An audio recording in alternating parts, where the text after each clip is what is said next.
ATL Jacob to join up, man. Just tell him to join, bro. We don't have no time. I just came for the crash out, bro. I'm only here for the crash out. I can't even listen to music too well. Nigga, I drank half a bottle of Henny when I seen this bitch ass nigga play with me. I said, ain't no fucking way. You fucking hoe ass nigga. You showed up in front of my face complaining about all the niggas you claim doing you wrong. You basically told me, nigga, I was your therapist that day, nigga. You told me gonna finna die. By the way, you won't stand that. My problem with ATL Jacob, I hate a bitch ass nigga who try to impress a nigga he don't know by talking a lot of shit and don't stand on shit. If you gon' niggas, the same thing with Cardi B. You sneak this her, then you're like, oh, I wasn't dissing you, sis. Man, stand on it. Nigga, Cardi called me, nigga. Let me tell you. This is what I'm saying. ATL Jacob, you pussy. Cardi called me over what I said. Only thing I said is, sis, did I lie? We had a good conversation after that. Well, I'll just leave it at that. Did I lie? We had a good conversation.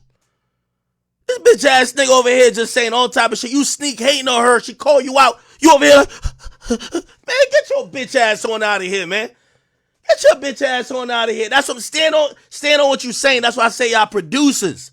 It's not every producer. I'm really talking about, cause shout out to my man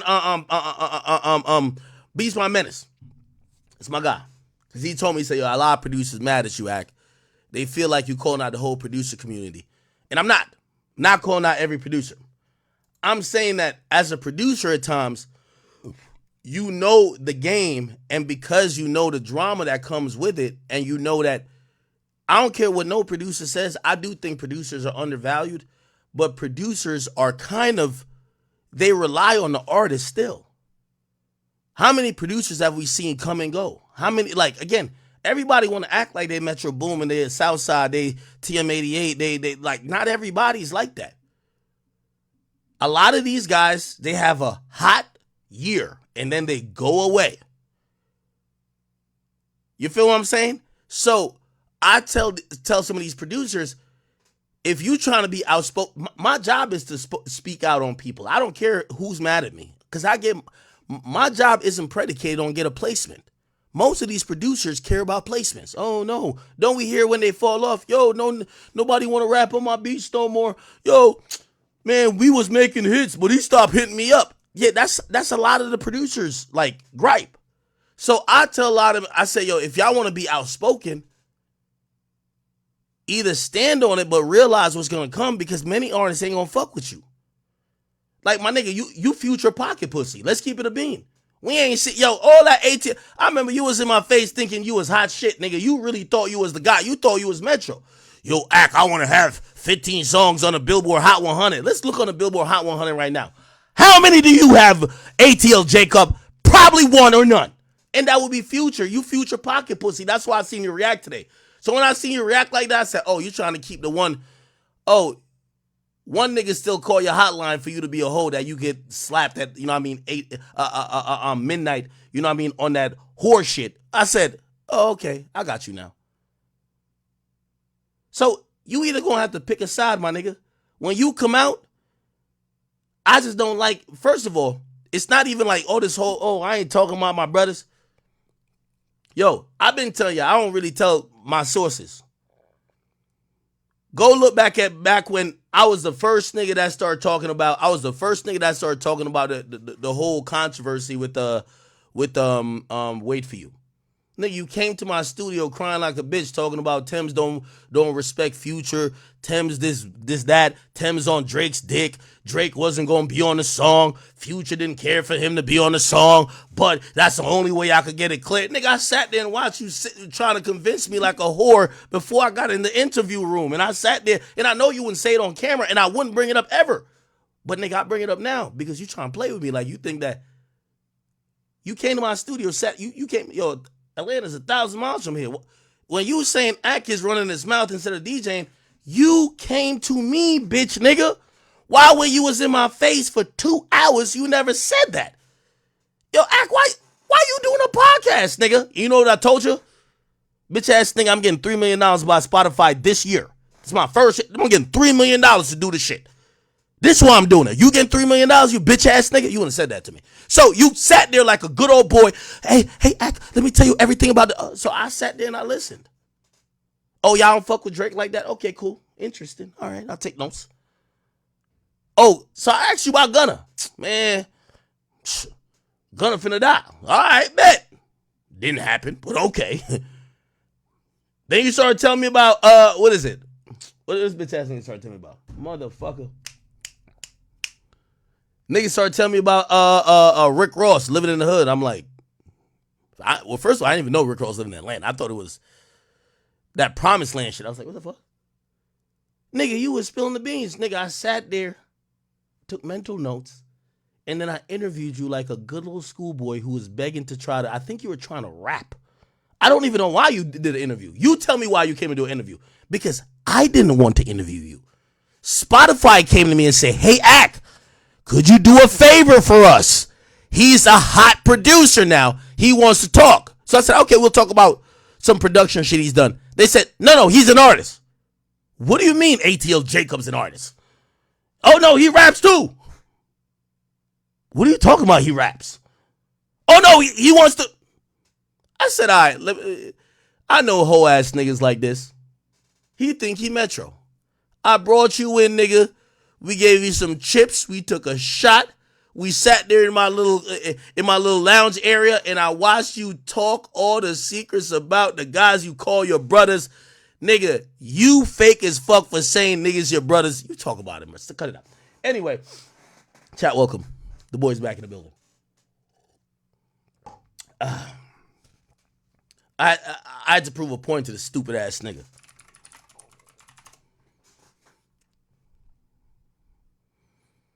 Boy came to my studio, was wide open like a whore. Like a hoe.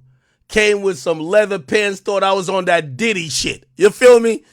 I'm saying, what's good? He's like, I'll tell you anything you want to know about Atlanta. Yeah, man, so I'll tell you anything you want to know, Ak. You know, Ak, you couldn't, like, you be running that shit. I want to know. I said, do tell.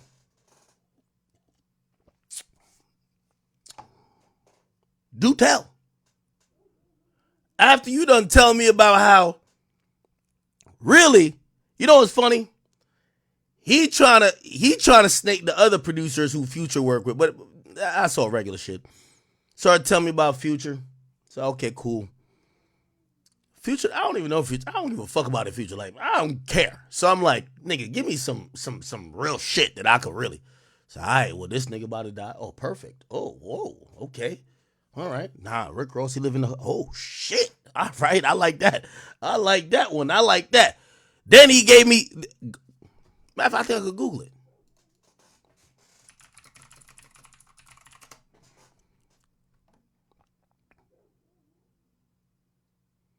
Yeah, you give a bullshit version on the on the podcast, right? He give a bullshit version. Look at him. Look at this bitch ass nigga.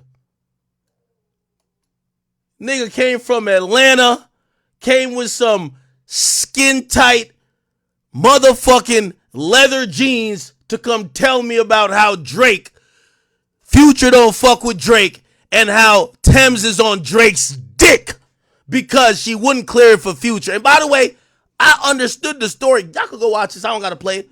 I understand the story in terms of Thames' point. Nigga, it ain't even Future. You the producer. You ripped off her song that was a year old. She was still promoting it. You just looped it. You didn't even really do no extra shit. You running around acting like you a super producer. You ain't no fucking super producer, nigga. Because you produced 2 songs for Lil Baby. Nigga, you told me the nigga wasn't like that. You told me he wasn't like that. You produced 2 songs for the nigga. Really, your claim to fame is wait for you. Nigga, all you did was loop the song. Then the whole time you came here to tell me that, yeah, she was on Drake's dick. She wouldn't clear it for Future, but Drake had to hit her up. And when Drake hit her up, she changed her mind about clearing the song. Yeah, she be on Drake's dick. Yes, you fucking retard. Your name is ATL Jacob. Nobody knows you. You bum. You ripped off a woman's song and told my Future I got you a hit. Newsflash, salute the Future, got nothing bad to say about you, but an Afrobeats artist like Thames don't give a fuck about Future. Imagine getting, yo, you should hear this goofy ass nigga. Well, why Thames ain't thank me for what we did? Get your nigga, you ripped off her song, you bum. This is how, yo, let me tell you this. Hey, I'll give this, well, I won't give every secret away, but I'll say this. When these whole ass niggas come through, I said, let's take a shot. as soon as I do this, and I do 2 more of this, let's take another shot. All of a sudden, I just sit back. Snitch. All they do is tell me their secrets. And that's not for the interview. So it never gets mentioned. I always tell you, the best interview is never the interview. They come to my studio and they tell me the real shit. Man, fuck that nigga. Yo, I hate that nigga. That nigga don't. All right, bet. Oh, word. Word? Crazy. All right. So I'll ask about it. I know you're going to give a toned down version because that nigga's going to see it. I get it. Respectable. But what I tell y'all, chat, niggas like ATL Jacob, when you know you have a loose tongue, pause. You over here, this nigga got his first piece of jewelry. Look at this bum ass nigga. This nigga even look dusty. You showed up here in what your stylist told you was the hot trend, nigga.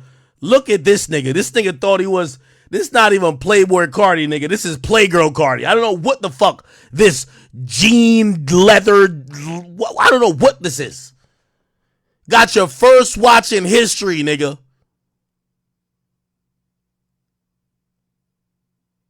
Let me tell you this, and for any rapper who might be like, damn, why act going that crazy on him? Bitch, I don't need to talk to you neither.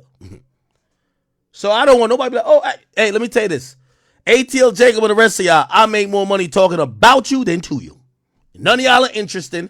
All y'all show up to my spot. Y'all gossip about other niggas, snitch. Y'all do all type of shit. Yo, you know he's the one who's doing the killing. I bet. I take a mental note. Now I don't record y'all because I ain't, as much as I really am on some police shit, I'm not on some police shit. I take all that in consideration. And then I do a boring ass interview with you niggas where you trying to like convince people you're being real. And it's cool. But that should be understood that it's with the context of if your whole ass ever depart this room and say a different story that happened than in this room, you know you done fucked up, right?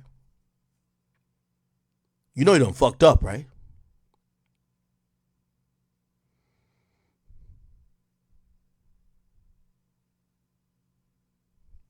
Got you, ATL Jacob. Future or whoever the fucks with Future. By the way, I don't give 2 fucks about you. Future, if you watch it, I don't give 2 fucks about you neither. But for anybody who do fucks with you, if you trying to figure out what this slimy nigga was over here pillow talking, gossiping, listen, I think I gave this nigga some Tito's. Nigga was running his whole mouth and I sat there and I just listened. Stay tuned to the stream. I got y'all. Chat, what's popping? Future ain't do nothing. This nigga came over here gossiping about Future. He came here gossiping. Let me tell you this. Chat, go back. Hold on. Look. Put like this. March 2023. I came on stream. This is over a year ago. Thames didn't clear the sample. Look, just look at the headline. We got to read it. Thames didn't clear the sample for Future, but Drake got involved and blessed it. How did I know that? ATL Jacob, the gossiping bitch that he is, was in my studio, moist as a motherfucker, sounded like he was Selena Powell's Superhead. The nigga had 2 shots of Tito's. He told me that motherfucking Gunna finna die. He told me Rick Ross live in the hood. Baby not like that. Future trying to like hold him on some points. And basically told me that they don't fuck with Drake, but they had to put Drake on the song. Shout out to motherfucking ATL Jacob because I love times like this. Nigga, I'm not here to keep y'all fucking secrets. I'm not in y'all fucking industry. Fuck out of here. Nigga, I owe it to the fans. So fuck out of here, nigga. I couldn't wait for you to say some shit about me, nigga. I couldn't wait. I was waiting. I was like, what is this bitch ass ain't gonna address me that I could like just spill the beans? I couldn't wait. So let's ask this question. If your bitch ass wasn't in my studio gossiping, go watch the interview. Everything I'm saying, you never said on the interview. So how did I get the info? I always say I protect my sources to the max until the sources try to act like they're not. Yeah, you should just be quiet. You should just be quiet. You should just be quiet.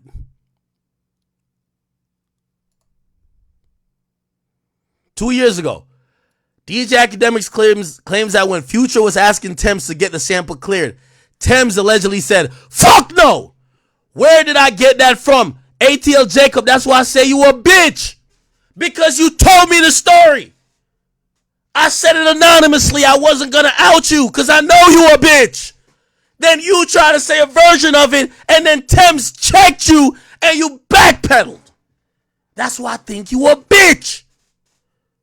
All that Atlanta shit come to Atlanta. Boy, I sent you an address for you to pull up to that you pulled up and saw me. Stop that dumb shit. You saw me in person. You could see me again. Shut your stupid ass up and go make some fucking drums. The fuck does ATL Jacob think he is? Who the hell he think he is, nigga? You a bum ass nigga that your highlights was 2 years ago, dummy. You remember you begged to get on my show, you bum. You were sucking all type of Atlanta dick. I didn't want to talk to you. Your team sent y'all sent the whole press thing. Hey, we're down to talk about this song and talk about the real story behind this. Bitch, you was advertising, spilling the Future tea to get on my show. I told Spotify I could show the emails. Yo, not right now. We don't got time for no nigga named ATL Jacob. Who the fuck is ATL Jacob? This a bum ass nigga. You think you Metro?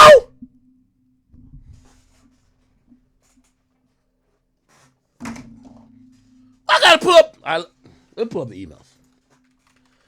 This bum ass nigga Yo, ATL Jacob, you came here with every jewelry that you ever owned, you bum ass nigga.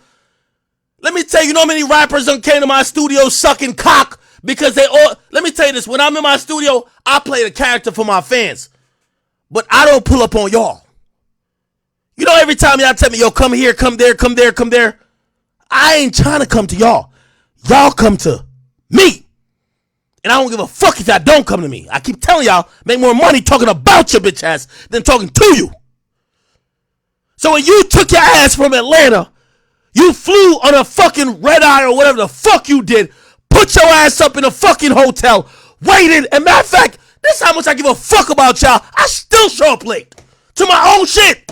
Y'all sit with my employees, I pull up with a backpack, and I said, we ready? Oh, you just want to snitch on the homies first? Okay, cool. Let's take some shots, and you tell me all about the Atlanta tea. Fuck is you talking about? I look like Elliot Wilson. I don't need no goddamn interview. I like to tell all y'all niggas to suck a dick. You talking about your name DJ Akademiks, but all you talk shit. Bitch, you pulled up on me. You asked to be on my show, you fucking whore. You tried to tell me every bitch that your dick could get within 10 feet to try to impress me. Nigga, I don't give a fuck about you. Your name is ATL Jacob. The fuck do we want to talk to you? I sat there and I'm taking shot after shot. Grab the Henny bottle. Because I said, I got a $3 million deal for the year. That wasn't my full deal at Spotify. For the year. I think that's my first year. All right. Let me just take some shots. Because Spotify, because your ass was sucking dick. You know why you was at my fucking spot? You was begging Spotify to give you a look, you dick riding bitch. Stay off of these fucking platforms and make some fucking beats. You dick riding hoe.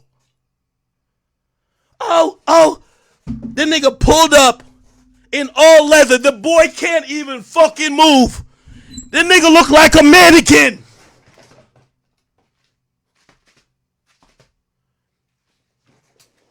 The first thing I look like, why the fuck is you wearing all leather? But I could tell your pussy was moist. That nigga just wanted to tell. All right, let's take a shot, you bitch ass nigga. We took a shot. Henny up. Bumba clot.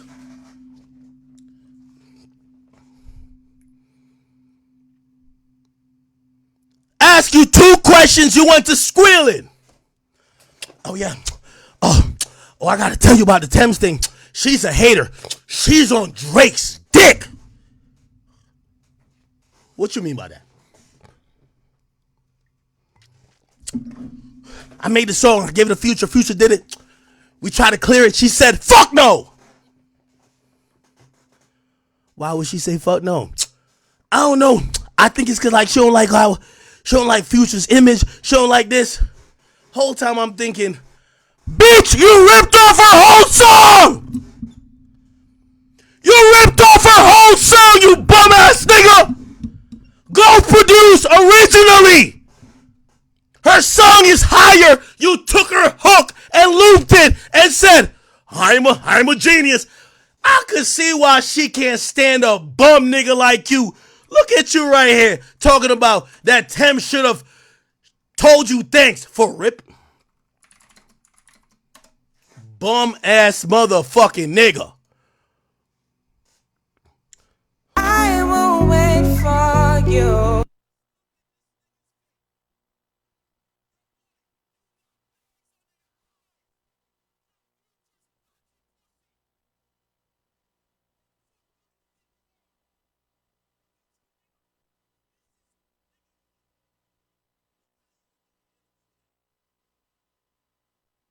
My bad. Look at this bum ass nigga. This nigga got bags under his eyes. This boy got a gap and it's not even his front tooth. This nigga looks like a bum. You showed up to go tell me the fact that you here's the biggest part. The whole ass nigga. And by the way, Future, I wasn't even gonna say this, but I'll say it now. The whole ass nigga gonna tell me he wrote something. I ain't gonna say all of the song. He said he wrote some hooks for you. So now, ATL Jacob, we should clarify, and you should answer to this. Did you write for Future in any of these songs? Have you ever wrote a hook for him? Nigga, I sit back and listen to y'all just slime y'all niggas out. Yeah, I ain't gonna lie. I gave him this whole song. What? Now, I ain't gonna lie. I wrote the whole song. Not Future Vandross. What? Man, I gave Future this whole song. Future was drunk. He was high in the studio. I played the whole song. He just sung it over. Ain't no way. This is why these days I tell y'all bitch ass niggas, send me the reference track because when y'all act up, I need to just play it. The nigga was acting like he was writing for Future. This is another thing that y'all get at Drake for. You have the producers acting like they're writing for the artist. I haven't slept since then. And by the way, Future, you can't even say shit because I didn't find a track that Zanny, whatever, like some nigga did write for you. So this is when I was on my high horse saying Future is the greatest. He is the most creative. The producer came and said, nigga, I wrote for that nigga, man. What the fuck is you talking about? Nigga, I gave him this full song right here. I went, what?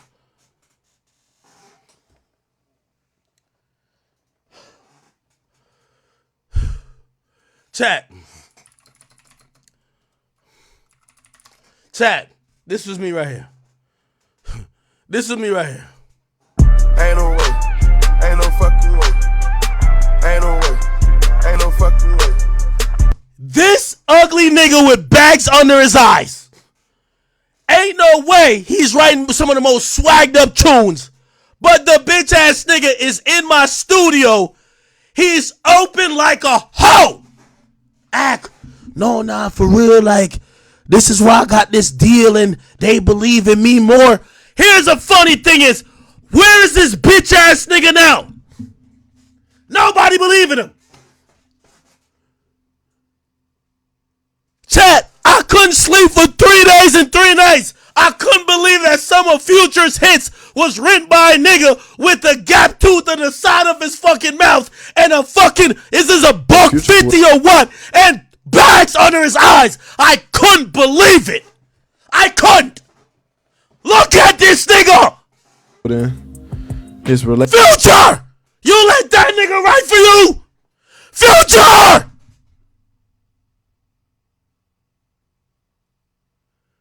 How the fuck you let a nigga with bags under his eyes write for you? How? Think of this shit. Future!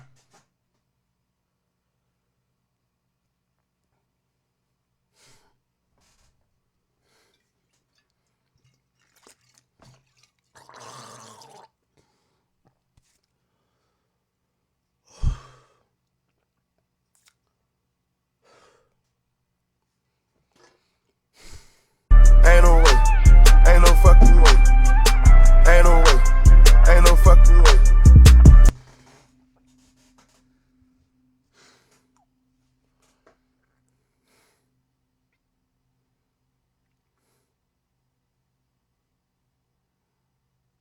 Now,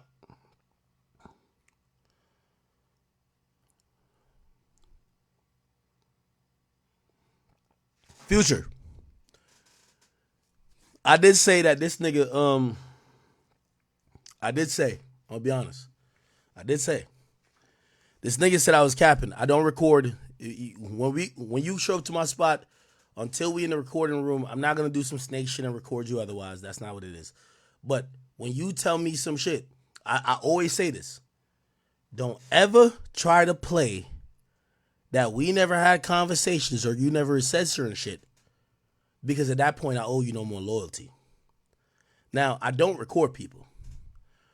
But this is going to be on Future. Somebody asked Future to clear up. Has ATL Jacob ever provided him a hook? Ever in life?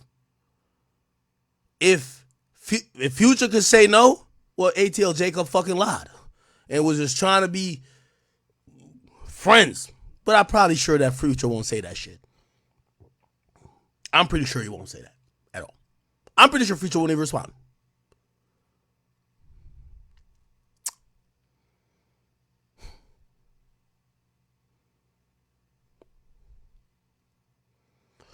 But let's go back.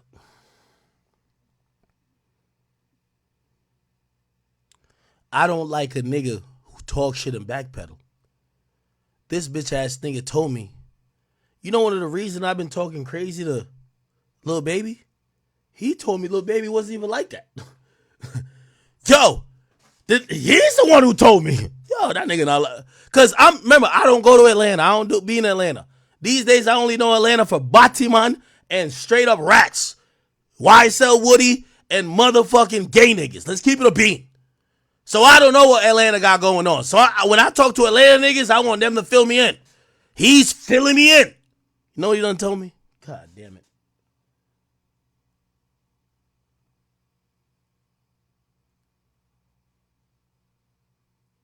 That nigga Baby not like that.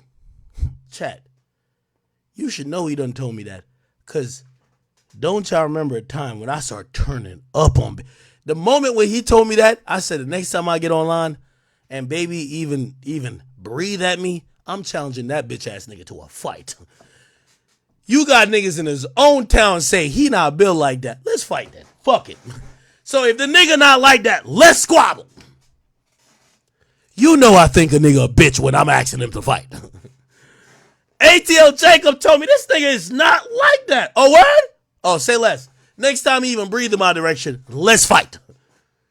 Appreciate you, ATL Jacob. And by the way, you were right. Because that nigga never responded about fighting. I got to keep it a bean. I got to keep it a bean. Got to keep it a bean.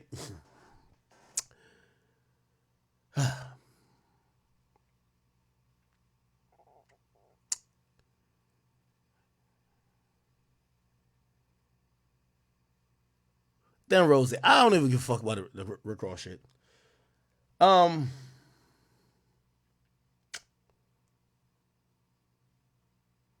They might leave it there for now. This bum ass nigga don't got no hits. Not no more. Boy, I looked on Future's album. He gave you one feature. So I see why you were sucking cock trying to be, oh my God, I never slimed out my brothers. Shut the fuck up, nigga. That's your work associate. I never slimed out my brothers. Brother, shut the fuck up. That's why I keep telling you a gossip asshole that's a producer. You're not supposed to talk shit about the niggas getting you paid, you dummy. You're not supposed to do that. So you go deal with Future. You go deal with Baby. I don't know if you still work with Gunna because you say he was going to die in 3 weeks, and I think it's been like 3 years now. I don't know. You go deal with him too. I don't know.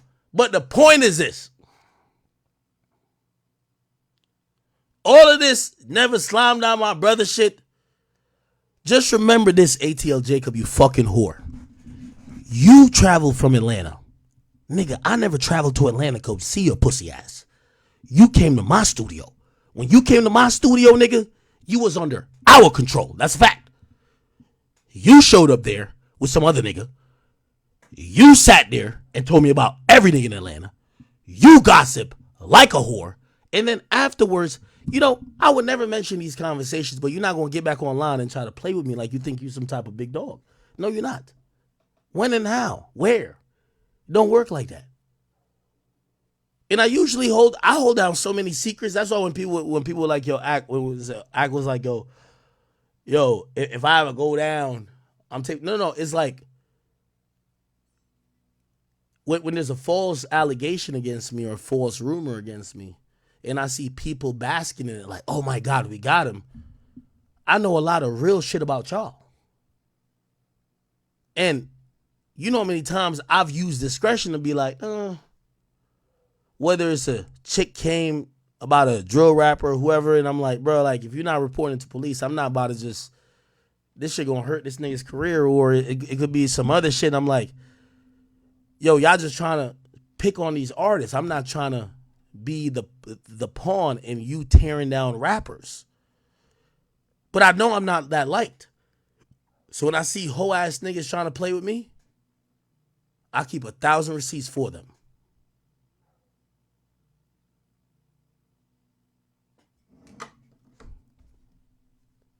My phone rang?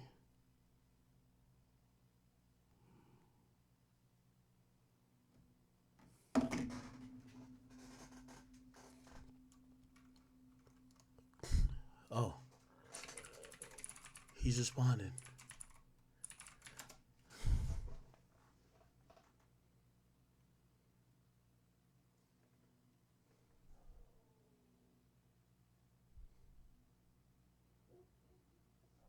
He says, oh, my whole career, he lied. ATL Jacob. I wish I was on some shit where, but I'm going to be honest with you, because I talk to a lot of upstanding people, and I know they wouldn't trust me if I'm like, oh yeah, I record every private, I don't record private conversations like that, bro. Now, only thing I've always said, if someone gives me a source, like if someone says, yo, Kanye's dropping an album, obviously that's kind of light, but let's say, yo, Kanye, I don't want to speak death or anything like that. Some rapper A died, right? If I report that and that happens to be a lie, I'm going to check with you 5 times, bro. Yo, you knew I was going to report this. Bro, you're my source. Bro, what's up? Like, yo, you got me looking stupid because I'm protecting you because I ain't going to name your name. But what's up? Like, why it look like that type shit, right? At the point where I feel you've lied to me and now I look stupid, I will mention your name to be like, bro, I got that information from this person. That's as much as I would do. However, I'm gonna be honest with you because there's many rappers who talk to me and I don't record conversation. Me and Cardi B had a whole conversation. I told y'all for 2 hours like yesterday. I'm not recording her conversation. That's weird. That's whatever. Now, I might give a little hint about what the convo is if I can, but I'm not doing that. You get what I'm saying? Because I'm going to be honest with you, and this is where a bum-ass nigga like ATL Jacob, and this is why I got to get at you. My nigga, when you try to play with the nigga like me talking about, you got DJ in your name. Well, pussy, why'd you show up to my fucking show, you bitch-ass nigga? Pussy, why'd you do that? If you so big, bad, tough in Atlanta, nigga, why'd you pull up to New Jersey, Jersey City, and sit in front of me like a good schoolboy? Why you ain't say none of that when you was in my face? Why'd you show up? Why'd you ask to be there? You a bitch then. You's a bitch. Because I wouldn't show up to a nigga's spot. I wouldn't fly 1,000 miles to go sit in front of that nigga, say all type of secrets, and whether y'all want to believe that he told me that or not, but the nigga came to me telling me all type of tales. Some that, because everybody know how I roll. Bro, I don't give up sources ever. Bro, I hear it all. I'll do it anonymously. So back then I was doing it anonymously with some of the Future shit. I gave up anonymously because I didn't want to make it you're the source, because I know you told me, like I was probably going to use it as some type of source, but I wasn't going to expose your ass. And I wasn't going to expose you. But nigga, when you start, boy, let me tell you, ATL Jacob, you's a bum ass nigga. I don't know who gassed you up, your Future's pocket pussy. You can't fuck with nobody in Atlanta, nigga. Nor you can fuck with even me, nigga. The fuck is you talking about? You not no big dog. Your career ain't shit. Boy, this is a blogger shitting on you, nigga. You had one hot year, nigga. Where's the last hit song, you dummy? What, baby? Fuck out of here. This is why I talk to you like I talk to you, fucking dummy. So when you start, let me tell you this. I was going to get at you. Let me tell you, like, to keep it real, the cake was already baked. I seen you said some shit about me. And the moment I seen you said some shit about me, I said, gloves is off. I can't wait to get at you. I couldn't wait, nigga. You a Future pocket pussy. You got one placement on his last album, nigga. You not even Weezy out of here. You not Metro. You not none of them. Your name is ATL Jacob, nigga, with 2 bags under your eyes, nigga. Remember that. Just remember that, you dumbass nigga. So I'm not here to convince, nigga, I don't give 2 fucks about Future. Only thing what I say this about every artist. This is why when Cardi called me yesterday, I said, Cardi, did I lie, baby? That's how I start conversations with people these days. Did I lie? If I lied, let's talk about the lie. But if I ain't lie, let's have another conversation. Did I lie? So I don't give 2, nigga, y'all idolize Future. I don't give 2 fucks about Future, nigga. I don't give 2 fucks about no artist in the game. If Drake did that, I say the same shit about him. Nigga, I made my way in this whole fucking game. You's a bitch ass nigga who's a pocket pussy for Future. You got sensitive. I know you got sensitive for Future because as soon as I mentioned Future, I see you start reacting. And I said, I'm about to torture you. Nigga, nigga almost went through hypnosis trying to remember everything you told me, nigga. Because I said, I bet everything you ever told me about Future. And by the way, if everything you standing on, you don't got to tweet about it, Future won't believe it. You don't have to tweet about it, you bitch. Future won't believe it because it's cap. He's going to listen to it and be like, nah, that don't sound real. Okay, perfect. But if you do listen to this and he says, how did I know that nigga know that? That's your ass, ain't it? That's your ass, ain't it? Okay. I'll take that chance. If I'm lying, send the video to Future. Let him listen to it. I heard from back when, y'all niggas be really thinking, y'all Atlanta niggas, let me tell you, Future is one of the greatest artists of all time. But I've heard that nigga don't fuck with me, and I don't give two fucks. I like his music. I don't give two fucks if he fucks with me. Like, you think I give a fuck about what Future thinks about? I like him, yo. It's Future Vandross. I say whatever I say. I don't give two fucks about whatever you think about. You niggas need to suck his cock to get $1, nigga. You specifically. So what I'm saying is that if I'm lying, you don't got to clear it up to the net. When Future hear this, if he says, nah, Act don't know what he's talking about, cool. But if he hear this and be like, how the fuck did he know that though? How did he know that shit about it? How did I know that? Exactly.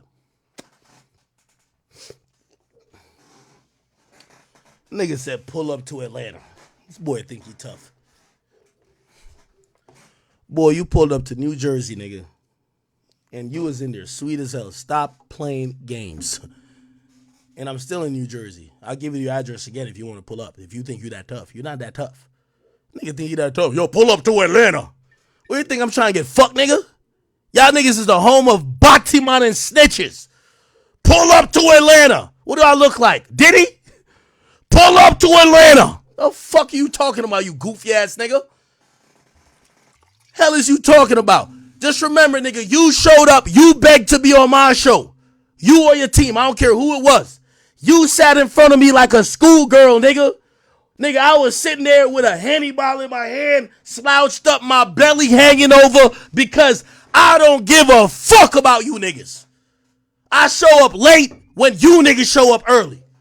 I have my employees there dealing with y'all niggas. I come in sipping a bottle of Henny, and then I tell y'all, are we doing an interview or are we taking a shot? And you know what all y'all whole ass niggas say? Let's take a shot. I take 2 shots with y'all. Y'all start snitching. I take mental notes. Then I do a bullshit ass interview with y'all because none of y'all want to keep it a bean the same way you told me about Future, about Drake, about Baby, about Gunna, about motherfucking Rick Ross. You don't say none of that shit when we get in the interview. So I'm over here like, okay. All right. Cool.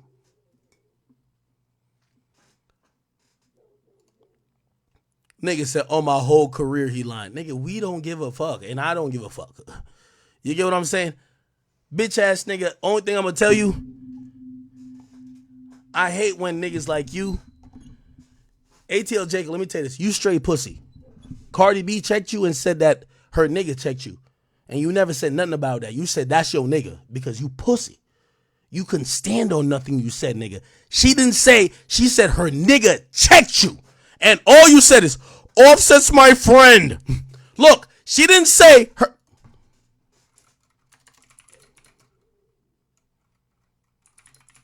This is how we know you pussy. So this is why I got to get on extra time with a bitch ass nigga like you.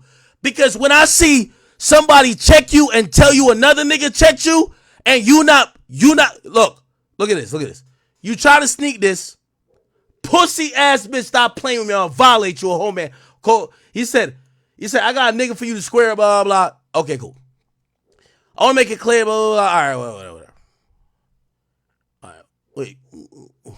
Where's the other shit? Shit, I can't find it.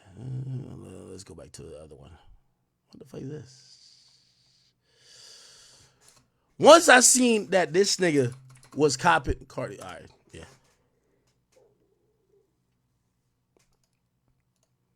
Once I seen you backpedal, told my Offset's my man's, this, that, and third.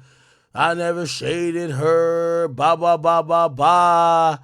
Like, bruh, like, once I seen you say that, nigga, like, my nigga. My problem, and ATL Jacob, if you watching this, nigga, I don't respect none of you gangster niggas who bitch up at another nigga who you think might do it to you, but try to get tough on me.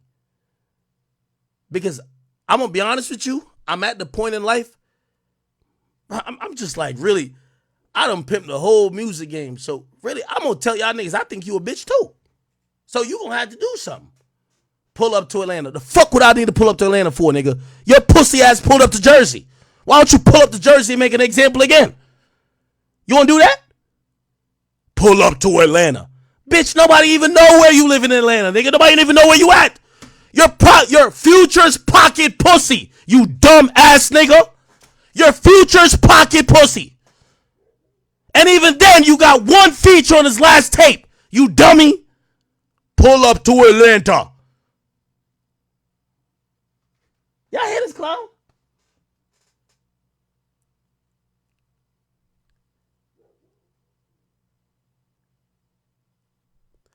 If you was like that, you hoe ass nigga, ATL Jacob. If you was like that, you know what you would say?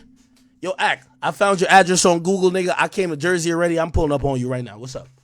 What's up? You gonna have to, whatever you just said about me online, you gonna have to deal with. I'm pulling up on you. Perfect.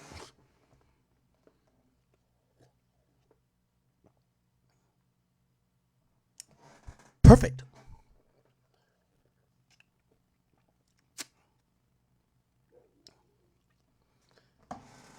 Yo, Jacob, man. You future's pocket pussy. I just want to leave you at that. Okay? Don't ever mention me again. You backpedaled from Thames. Thames was checking you, nigga. What you said, nigga, what you said about Thames directly counteracted.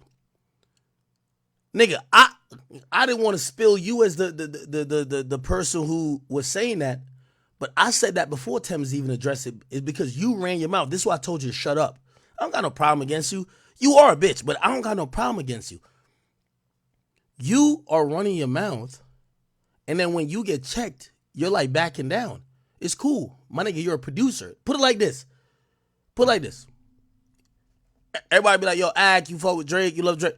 Nigga, if I diss Drake, I still get mad bread. Nigga, it don't matter who. There is nobody somebody could be like, Ack needs. Ack is going to get rich and do his thing. And, chat, y'all got to go look at this. This is why I be shitting on these rappers. I can't stand them. I can't stand none of them. I can't stand none of them, chat. Y'all all go to my, nigga, yo, I worked so hard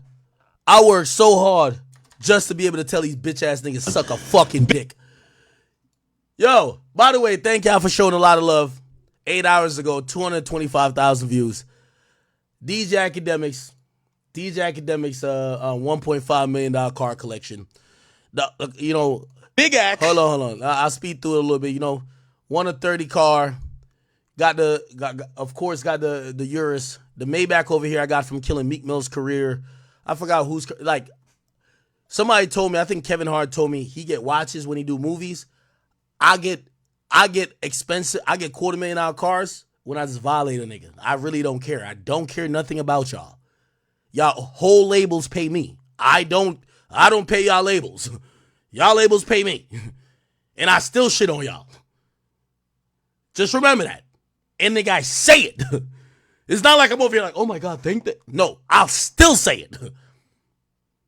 So, ATL Jacob, when your bitch ass, pussy ass label hit up Spotify to beg to come on my show 5 times, your ass, if you really felt like that, should have said, Ack, why you over here doing all this talking, nigga, and gossiping? Why you not a DJ? You know what I told your pussy ass? Because I'm getting $3 million, you bitch ass nigga. You flew 1,000 miles to come sit in front of my face. Ho. And I would have looked in your face and say, what's up? What you trying to do? Because you in my spot. Them doors is closed. You know what's going on. What's popping? And you know what you would have said? Nothing.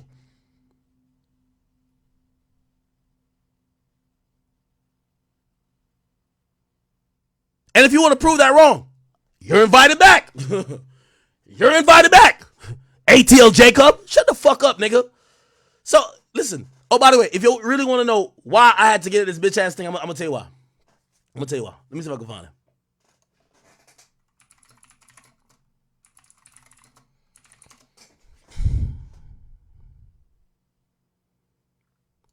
I'm going to tell you why.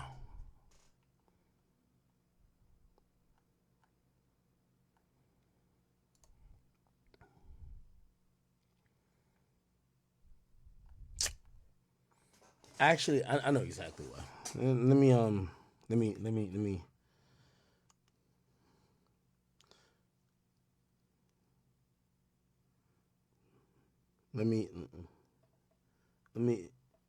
chat. Let me tell you why.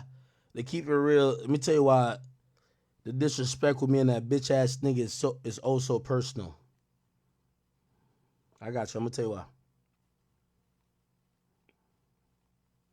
I'm gonna tell you exactly why. Hold on.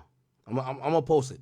And by the way, ATL Jacob, suck a whole dick, nigga. When your name is mentioned around me, nigga, it's gonna be all slander. Facts. Nigga, I was waiting for this, you bitch ass nigga. Trust. I'm gonna tell you why. Nigga, I got the memory of an elephant, nigga. I got the memory of an elephant. Let me post this.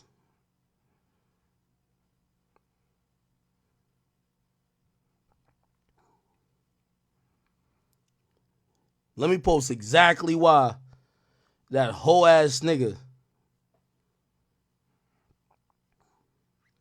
Chat, when they was trying to bury me a couple months ago,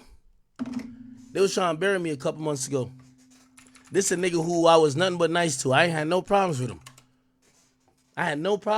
They was trying to bury me. They posted a fake video, a false video. They said that it was a video of me walking in here, like this is my studio right here. And they said, oh, act, because there was somebody screaming, right? And that was my ex because I just like, I was exposing a bunch of stuff. And she was tight that I was just like, damn, you got everybody hating me. Of course, the internet don't like me. So you know what happened? This whole ass nigga, right? So they posted and they said, oh no, this is a woman getting R-worded, S-A'd. This is a nigga who I sat with. So for any rapper who'd be like, damn, yo, act, man, damn, why you doing him like that? Like we've been chilling with you, like we fuck with you. How we know you're not gonna do us like that?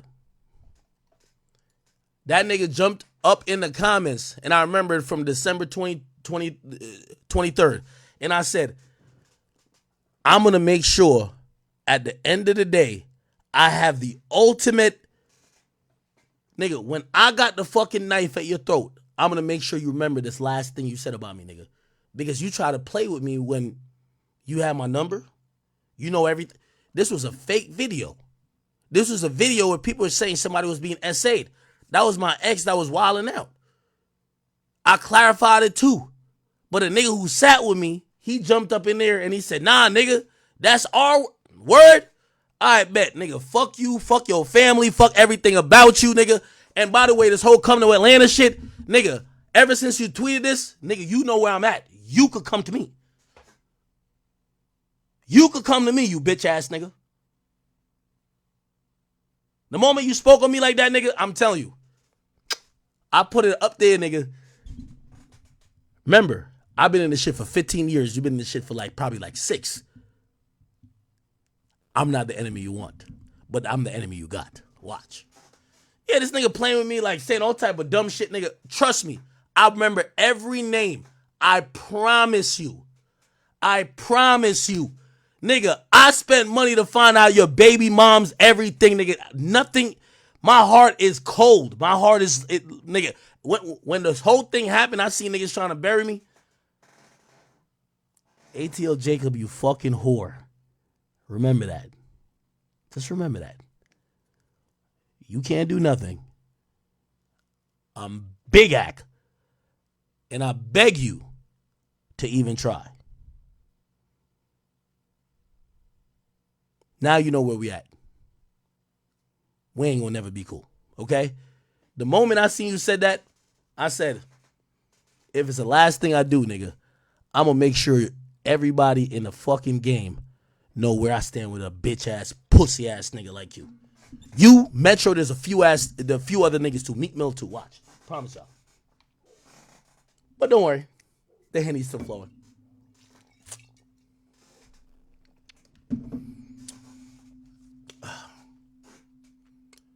Whole ass nigga say something else.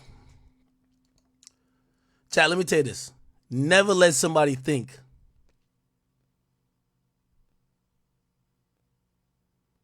Oh, okay. Okay, buddy. Okay.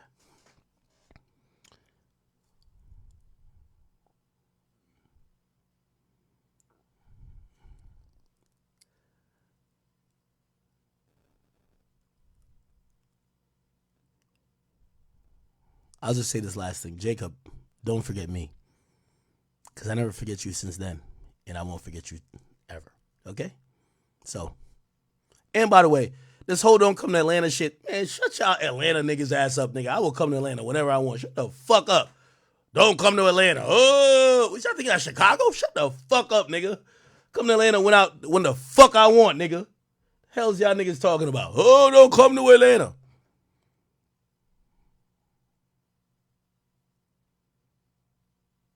Nigga, I hit up niggas in Atlanta today, man.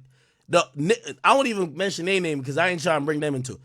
Everybody I hit up in Atlanta today told me ATL Jacob is pussy. That's what, directly. They said, ATL Jacob, he pussy. He is pussy. Brother, you're me. We not like that. So when you talking about that, nigga, I will send you the address. Matter of fact, let me call this bitch ass nigga right now. I do got his number, so.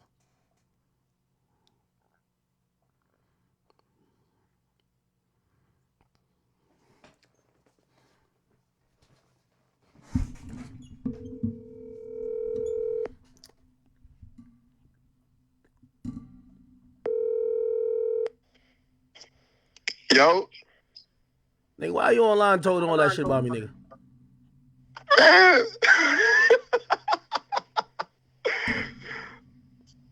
Hey, man, what we doing? We fighting what? I fight. You know, I give you a fair one. We fighting what? What's up?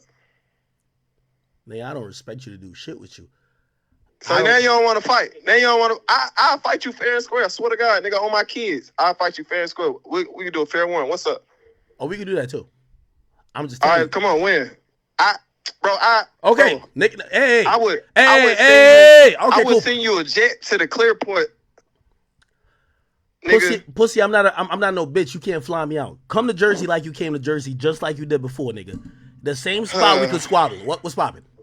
You want to get gangster because you're on live. No, I'm not even want to do that. No, I really want to explain. I ain't even trying to do. You the one to say you want to squabble, and like if we talk about this, bro. You been coming at me. This your third time coming at me, fuck ass nigga.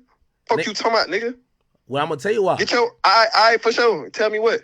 Ain't nothing to tell me. If we ain't goddamn gonna fight, ain't nothing to talk about. Fuck you talking about, nigga. Oh, you trying to get like Atlanta gangster? Fuck that. Hey. Yo, the same way how you pulled up to my spot, if you want to squabble, nigga, because I'm telling you right now that we could have an understanding, nigga, I don't fuck with you. And look, also, AK. I'm going to slander you until whatever you claim you finna do, you're going to have to do. So, okay. Keep going, fuck, nigga, I'm listening. Damn, fuck, nigga. No. Take your chance to speak. Keep going.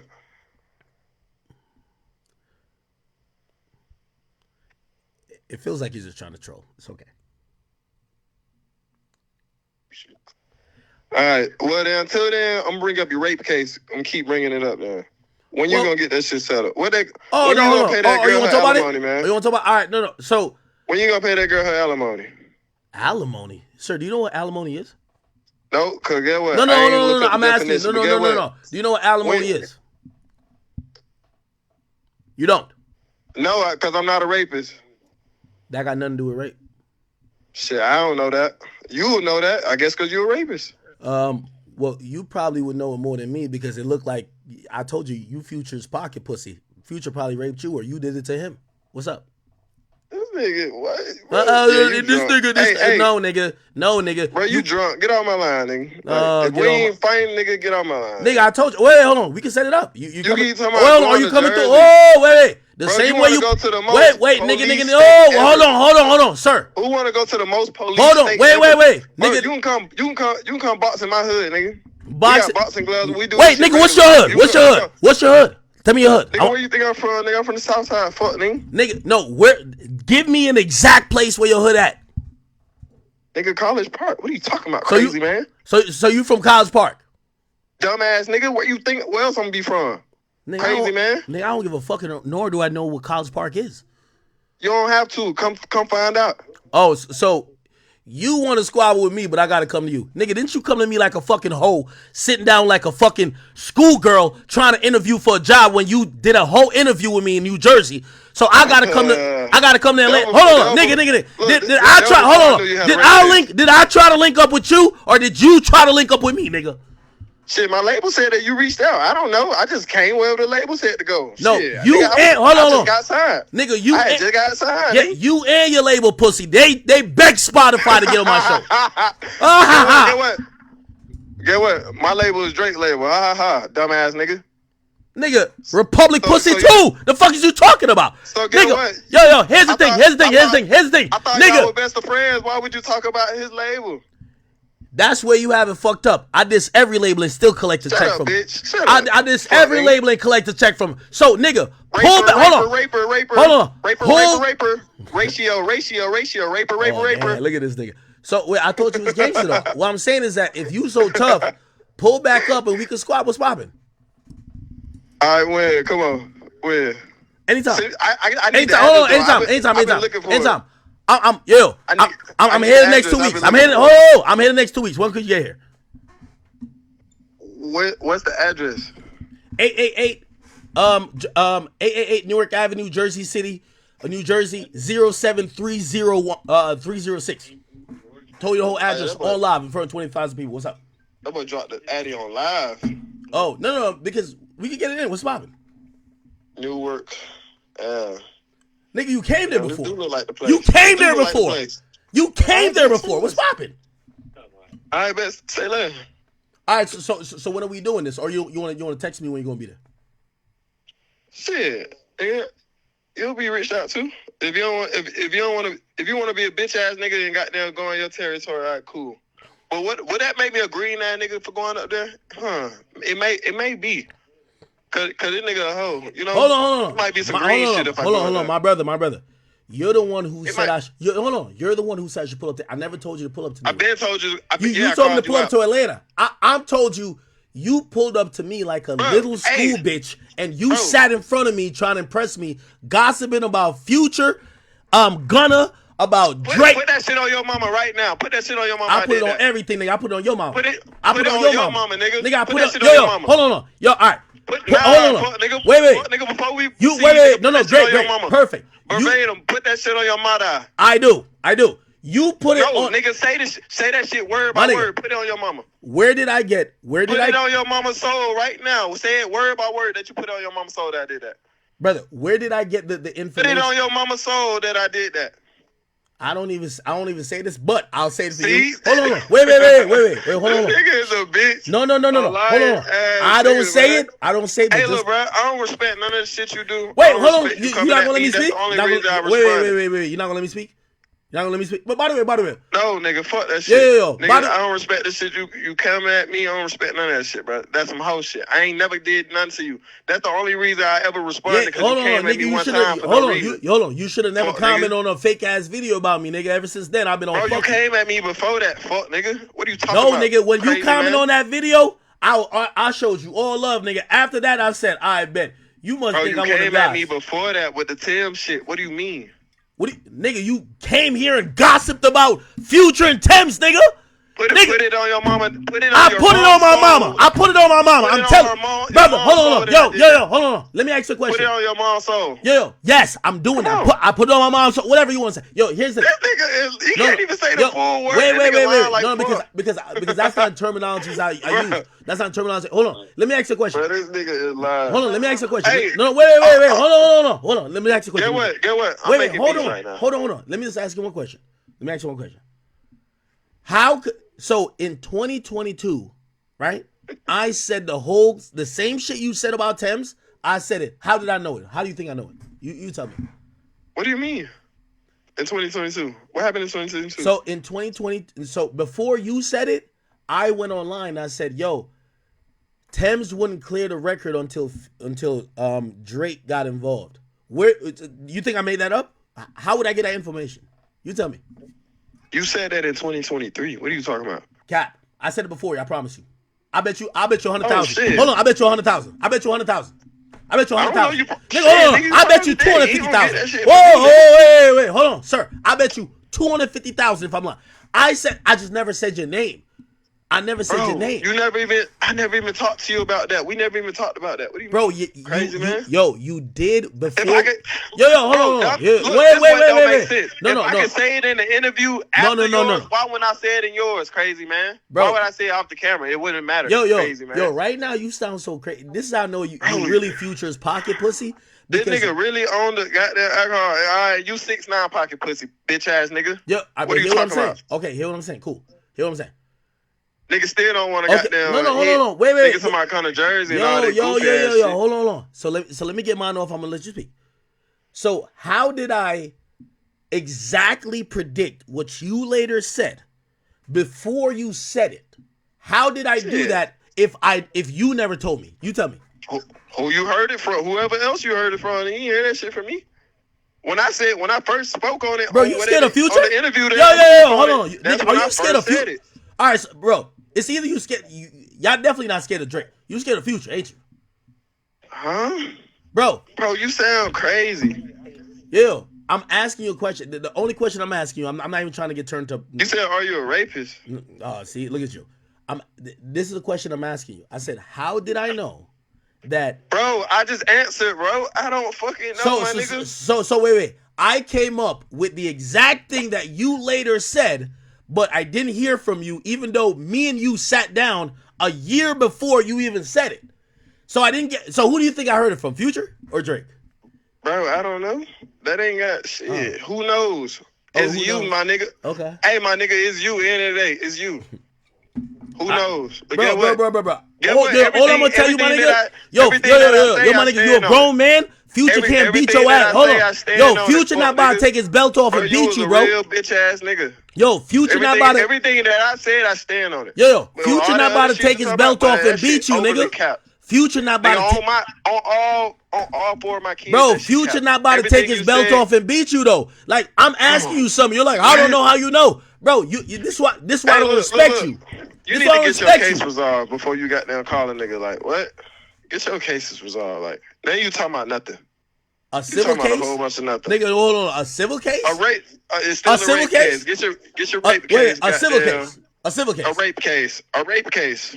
Get that shit resolved before you come. Cause you sound crazy. All right, let me ask you a question. All right. Wait, hold on. No. Wait, hold on. I'm staying on your point. No. It was talking. No. This is why I like niggas like you. So, are you saying that? Hold on. Are you saying Future has never had any case where a girl has claimed battery or sexual assault on him? Yes or no? Bro, because I don't know nothing. Whoa! No, nigga. Because this is why I don't know nothing on nothing, nigga. I'm talking What about Drake? What about Drake? Yo, I'm asking you. No. Because don't try to. It's a civil case. Nope, never happened. Guess what? Never happened. And we talking about. Wait. All right. So you say never happened. So if your case hold on. Wait. No. So let's put some money up on it. So let's put money up on Future shit. Oh man. Now I'm calling this bitch ass nigga back. See?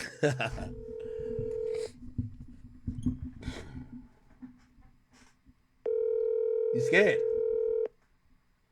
Nigga, I'll air Future out right now. The fuck is you talking about? Won't answer. Your call has been forwarded to voicemail. Bitch ass nigga, man.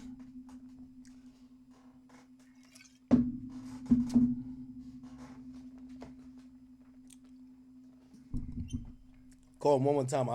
He said he was trying to squabble, so we can do whatever. Man, ATL Jacobs is a straight hoe, nigga. Let me tell you this. One thing y'all should know about me, chat, I know who I could play with. ATL Jacob a bitch. Like, anytime you see me with the real niggas, I act differently. Like, I know y'all think like, yo, you be acting tough. With the real niggas, I act a little bit different. Your call has ATL Jacob, my nigga, whore. You get what I'm saying? Come on, man. Yo, Future. I don't know you and I don't give two fucks about you. I like your music. I don't care. But anything that come out about you in the next 6 months, you're going to have to blame ATL Jacob about you, right? Because he claimed, let me just put that out there. Future, anything that come out about you in the next 6 months related to any of these things, Y'all should know, everybody gives me their secrets, they leave it and they go away. Future, ATL Jacob set you up for this. I'm only here just to make sure I show the people I just don't lie. So, we'll see. We will see. Yeah, nigga, I don't give a fuck about none of these rappers. Like, nigga, y'all better talk nice when it come to a nigga like me. Y'all niggas gotta talk nice when it come to a nigga like me. The fuck is you talking about? Anyway.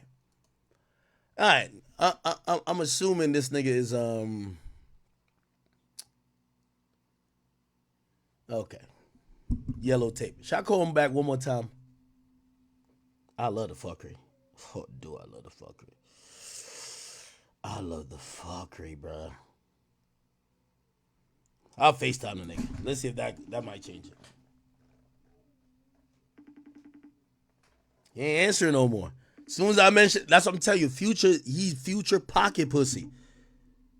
Yo, Future, I'm gonna be honest with you. I got nothing against you, but I'm gonna have to set it off on you because I'm gonna be honest with you. Your little pocket pussy individual been trying to fuck with me, and he not trying to stand the smoke without you. So if anything leak about you, I'm sorry to say. Listen, I'm doing my job, and I always tell people when y'all wanna fuck with Act and go to war with Act, just make sure you come with a kill shot because Act don't stop. Okay, I have you like Meek Mill doing wheelies in a non-existent world. So we'll see.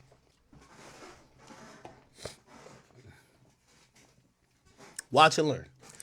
Anyway, chat, how are we doing? You see how quick that nigga folded? Okay. All right. Nigga, I don't give a fuck about Future. Nobody. No. Let me tell you this. A pussy nigga like this nigga should not even be talking about me. And when you start using certain terminology with me, now I'm about to really loud it up about your homie. Because if you're saying that a civil case is on some shit where anybody could say anything, I've been mad open about that. I've spoken about it. I've explained it. Shit, I've told people to go look into it. I'm not over here hiding. I'm not over here like, oh, I didn't hear it. So when you try to play with me, how about I do that with your man's case? How about I do that with your man's allegation? How about I talk about these 3 bitches who claim that they got... What's up? Oh, you gonna hang up. All right, bet. All right, bet. Future. Blame your man ATL Jacob. But I got something for y'all, all right? For every rapper who ever watched me, just remember, I love y'all music. I do respect y'all when we have conversations. I appreciate it. But I don't appreciate nobody trying to backstab me or trying to throw me under the bus. I don't do that at all. Okay, especially about sensitive things. We could roast all day. Like, if a nigga get online and be like, yo, fat ass nigga, act, say whatever. You start doing some other shit, I got something for y'all. All right, perfect. Okay, where should we go from there? Are we live on all platforms? I feel like we started hot today. Bitch ass nigga ATL Jacob, man. Now let me call this nigga again, bro. I ain't gonna lie, man. I ain't done. Bro, I'm gonna be honest with you. I could smell a hole from a mile away, nigga. I swear. Bro, I'm sorry. I could smell a hole from a mile away. Like, nigga, yo, for everybody who's thinking like, yo, Act, yo, why you doing all this? Bro, if Your call has been nigga, I promise you, if I thought he was a real nigga, I would not be doing this. Nigga, I would not do this to King Von. I would not do this to no nigga who I really think is like that. But after a while in the game, nigga, I be like peeping niggas, and I'm like, man, some of these niggas is pussies. They gonna have to show me.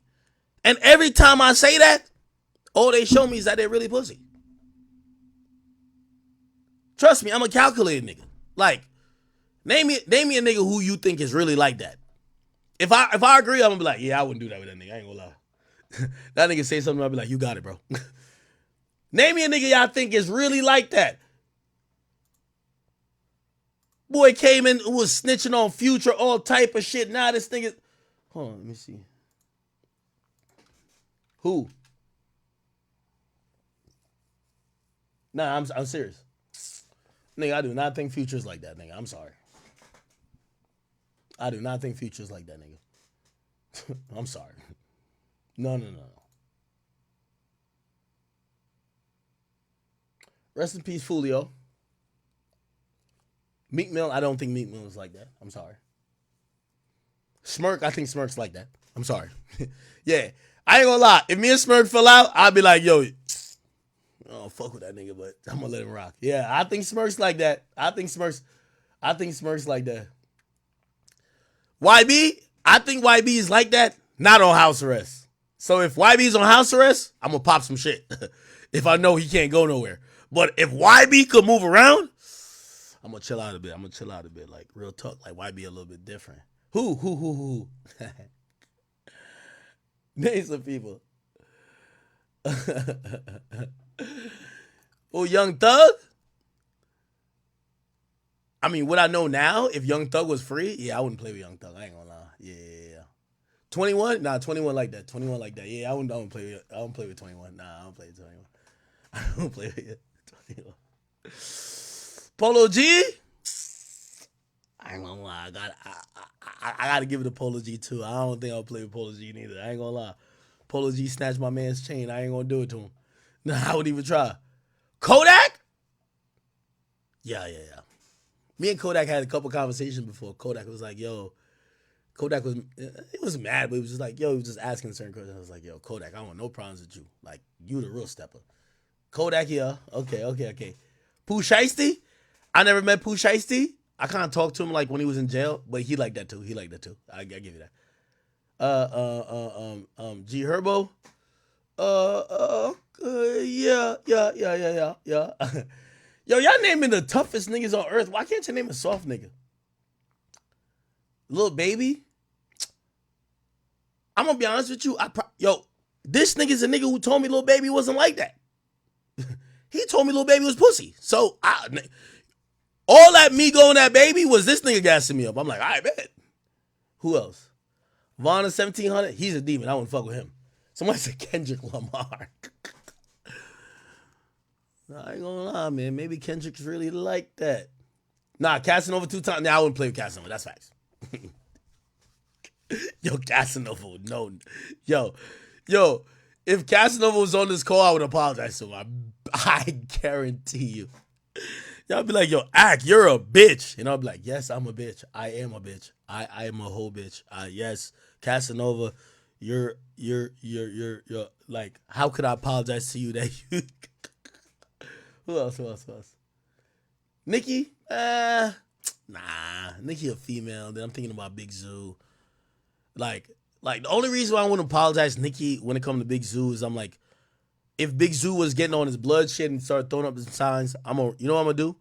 I'm gonna just run to a school, like a middle school, and I'm gonna just sit in the parking lot like, you can't come here. So I wouldn't be scared of like Nicki Minaj man type shit. K Flock? Yes, definitely. I'd be scared of K Flock. That's a fact. Lil Nas X? That's like telling me like Saucy Santana. Trey Songz? Nah.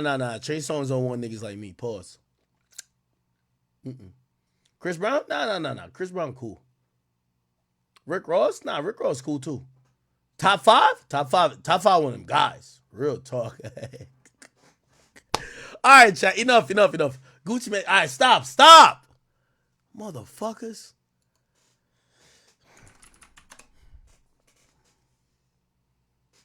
I'm gonna give him credit for answering the phone though. Okay. Before we get on. Your top five text me. He says, yo, Ak, I'm an innocent man. Yo, why top five is still on one. Okay. Ooh, did Aiden call me? Yo, chat. I know I'm drunk, but like I'm not getting off until like I know last night y'all really thought like I was playing y'all and I clicked end stream. I didn't. I promise I didn't. It ended and I was like confused and yes, I did. I was like, yo, let's not start it back up. I did say that because the internet did come back. Let me see. Let me call Aiden. Yeah, I'm done crashing. I'm like, chat. I'm done. Yo, chat, we got mad topics to get to.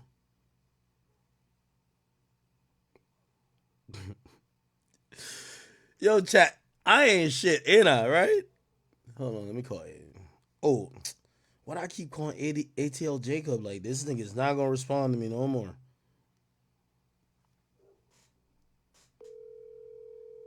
All right, I'm calling Aiden. I don't know if he gonna answer. Act. Yo, are you on stream? Motherfucker, you took 3 hours, bro. Yo, I had to crash out, bro. I was on a crash mission. I'm back though. What's popping? Well, everyone already left, bro. No, yo, I get Sneeko back. Like, what's up? Wait, are you not on stream no more? No, I am, but like everyone left. Like everyone's Who? gone. Who's everyone? Everyone's gone for the night. Who? Please. Fuck.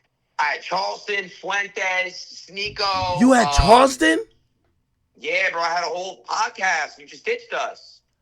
Oh, bro. I was so focused on crashing out, bro. Like, I was like crashing out. Like, I ain't gonna lie, I was crashing out. God damn. Yeah. Wait. Hold on. I could get Sneeko back on here. Get Charleston on here. We could rock out. Come on. I promise I can get Sneeko. Sneeko is at my crib. He already left back to his shit. I promise I can get the. Yo, Sneeko, my little nigga, man. Okay, give me a second. I'm getting fucking raped right now. You fucking call me, bro. Fuck. Whoa. All right. Anyway. Yeah, no, I was supposed to link up with him. All right, cool.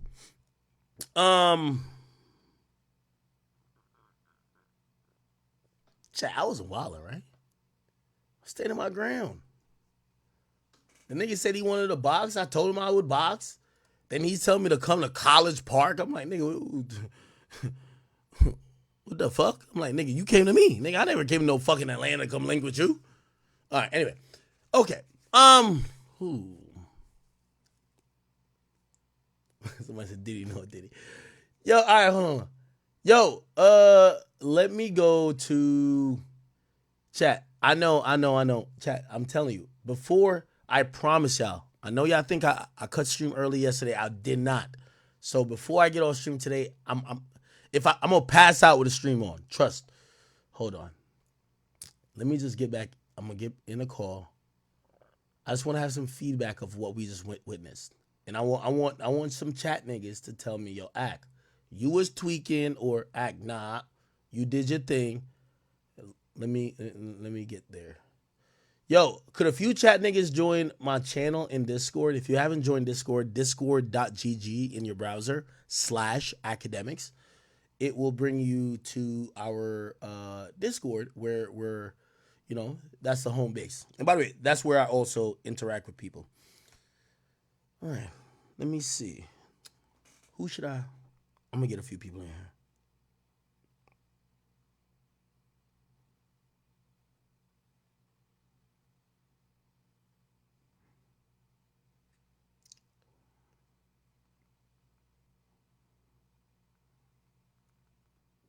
Okay. I'm going to get Yo! Who's that? Is that Big Wale? What's the vibes? Is that Wale? Wale Inter? Yo, what's up? Man, did you hear the last 10, 15 minutes? I was talking to the biggest goon out of Atlanta, allegedly. Man, ATL Jacob ain't the biggest goon out of Atlanta. Yo, I ain't gonna lie to you. I love when the soft... Yo, me? Trust me, chat. If you ever say this about me, I'm gonna be like, you're right. Me? I'm not the nigga who be like, yo, I want to smoke with everybody. I like to pick, or the most pussy nigga from your spot. I like to go back and forth with him. So when I see ATL Jacob, I'm like, yes, me and him, we could go back and forth all day. Yo, AJ. Yo. Did you hear ATL Jacob pop on here and he was talking to shit? What's up? Yeah, I heard it. You should have forced that nigga to come to Jersey to fight you. You should have forced him to come to Jersey to fight you, bro. I told him I'm down. I told him yo. In reality, let me tell you this. Chat. I'm gonna give you a big secret about rap. Niggas talk shit with no intention. Once I realized that, I've been punking rappers for a long time. Because, put it like this. Yo, if a nigga was just like, yo, all right, bro, my schedule says I'm going to be in New Jersey or New York on November 4th. I'm going to be there from the 4th to the 10th. Let's fight. Now I got nothing to say. But half of these niggas, they're just like me. They ain't even trying to fight. So, the only thing they want is like, they want to be like, yo, you come to me. Nigga, why the hell would I come to a bum-ass nigga? You're a future pocket pussy, nigga. You came to me to do an interview. If you want to squabble, come over here, nigga, and we could do it. You know what he said? Bro, he changed the subject. Yeah, he kept changing the subject. Yo, I ain't gonna lie. Yo, to me, that's the craziest thing I've learned about rap. You know, before I got in this whole shit, I used to think rappers were so tough. And I always say this, and God rest the dead. But when I seen the Weatherman challenge Nipsey, because Nipsey was talking crazy, and the Weatherman said, yo, we can catch a fade. And Nipsey never said nothing about the fade afterwards. Like, he was just like, he talked about like, all respect to Nipsey, I'm not trying to disrespect. But still, I said, wait. Rappers is talking shit, expecting that regular humans or people don't want to get in the ring or fight with them. Once I seen that, it ain't never been the same, bro. Hey, Nipsey did give that nigga a victory slap back. There are a couple of real rappers, though. No. But Well, you're right, bro. I know the real rappers. The real rappers, I don't talk like this to them. So me, I do a careful, like, I'm the definition of pick and choose. Except I think everybody's pick and choose. Right? Like, I think everybody pick and choose. When I pick and choose, I know the niggas I'm talking shit to, they not like that. The rappers. Would you say Whack 100 is like that? Nah, Whack 100 is like that. Now, So why I talk shit to him like that and he don't do nothing to me? Hey, you can talk shit to anybody on the internet. Like, nothing's gonna happen. Like, in all reality, like, no. Like, even though I pop out on Whack, but like, anybody can talk shit to anybody on the internet. No. These rappers are doing shit. Hold on, no, but here's the thing. I think Whack would meet up with you if y'all were down to set it up. I asked him to meet up and he blocked me. That's not true. I think you think you were trolling. I dropped the address and I'm trolling. Come on, bro. Yo, Facts, you in here, nigga? I know I see Facts in here. Anyway, nah, that's a fact. You know I'm here, bro. Man, ayo, put it like this. I know some people, because some people like ATL Jacob. I got no problem with ATL Jacob. I just didn't like the selective shit with him. Yo, let me tell you this. One of the things I hate the most is when I see a nigga duck the other niggas who he think could beat his ass or shoot him. And then all of a sudden, when he see me, he is dumb tough. Like, he is extra tough. And I'm like, why are you so tough with me? For example, yo, Cardi B just confronted the nigga and said, yo, my nigga had to check you about this before. Right? And he never said, man, fuck you and your nigga. Because niggas who talk like him, that's their demeanor. Fuck you and your nigga. What's up? He kept it mad cordial. So you mean to tell me that ATL Jacob was scared of Offset when Lil Baby had Offset down to his drawers? I don't know. I don't know who had nobody down their drawers. You should have asked ATL Jacob about that one. Should have asked him about the Cardi and Offset shit. Nigga, he got off the phone. He ain't want to talk no more. That should have been like one of the I first call him things you again. You asked. want me to call him again? Nigga, did Offset check you, nigga? He hit you with a falcon punch. Yeah, I call him again. Offset got pressed by Lil Baby. So that means tell me I can't take you serious. If the nigga that Lil Baby may act like a bitch look like that. I'm gonna be honest with you. I don't think he'll answer. I probably have to call him on block number. I'm gonna keep it a bean with you. The way he was talking, Call has been forwarded to voice. He's sending me the voicemail. I don't know what's going on. That nigga sound like you. That nigga sound like you after a while. What you talking about, nigga? I know. Yo, nah, there's a point he started getting extra tough, and I was just like, yo. Hey, did you hold back on him though? It seemed like you tried to lighten up a little bit towards the end. I feel like you you sound a little salty still, or it's bothering you. So did you hold back on him? No. Definitely, everything with me is definitely spurred by this is somebody who I sat in front of, who I gave the benefit of the doubt, who when he was explaining anything that was drama with him, I was giving the benefit of the doubt of. So like when I seen him just randomly gassing some shit that he could have been like, yo, bro, like, yo, if I did an interview with a nigga and we got each other number, we've been texting and be like, yo, bro, like, yo, why this look like that? The nigga was on here basically saying, yo, Act did A, B, and C, and I was just like, oh, damn, that's fake as fuck. So that's how I looked at that. But in terms of holding back, bro, I'm gonna be honest with you, everything was spurred by that. But I also want to have a conversation. You get what I'm saying? Right. Because I could Hey, just... what did Drake said about these niggas, man? As Drake said, I thought these niggas was my brothers. They just work associates. I mean, here's the funny thing.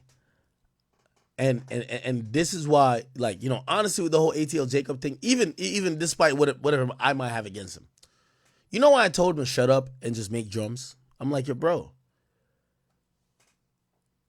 I understand the industry. There's a opportunity cost that you have to pay when you say, yo, I think what Cardi did at 8 months is a hoe. Cardi's not gonna fuck with you, and she's not gonna allow her nigga to fuck with you no more in terms of beats. It's an opportunity cost that you're gonna have to pay when you say, oh, Thames is on Drake's dick and wouldn't clear the song for Future until Drake got involved, and then she gets mad because she responds to it. Here's my thing. If you're not gonna stand on these things, we all heard them only from you. Future is never... This is what I was asking him. I said, how did I hear this? Future's never spoken on the record. Now, granted, I do have two sources, not only him. I do have the label source. But I got it from him first. Future's not talking about it. Thames not talking about it. Drake not talking about it. You're talking about it. So when Thames is upset, why don't you stand on it? Be like, yo, Thames, you was hating at first. Why you now blah, blah, blah. He's switching up like the narrative. So I look at him and I'm like, yo, bro, if you're not going to stand on what you think or what you say, bro, just shut up. It's fine. You know how many artists, because they realize, and I know he's trying to make a point today on social media, and I could show people the point he was trying to make. He was saying, oh, the rappers are just as important as the producers. Let me show y'all what he said. He said, niggas forget the producer's just as important as the artist. What niggas gonna rap on if every producer's woke up and blah, blah, blah. Now, he's right. I'm not gonna say he's not right. But you know where he's wrong at? Because that's not the reality, though. The artist picks the beats. And if people think you a snake, people think you talk shit about them, people think that you whatever, they don't work with you. And we've seen way more producers come and go than rappers come and go. Yo, think about Lex Luger. He had an era that he dominated. What's up with him now?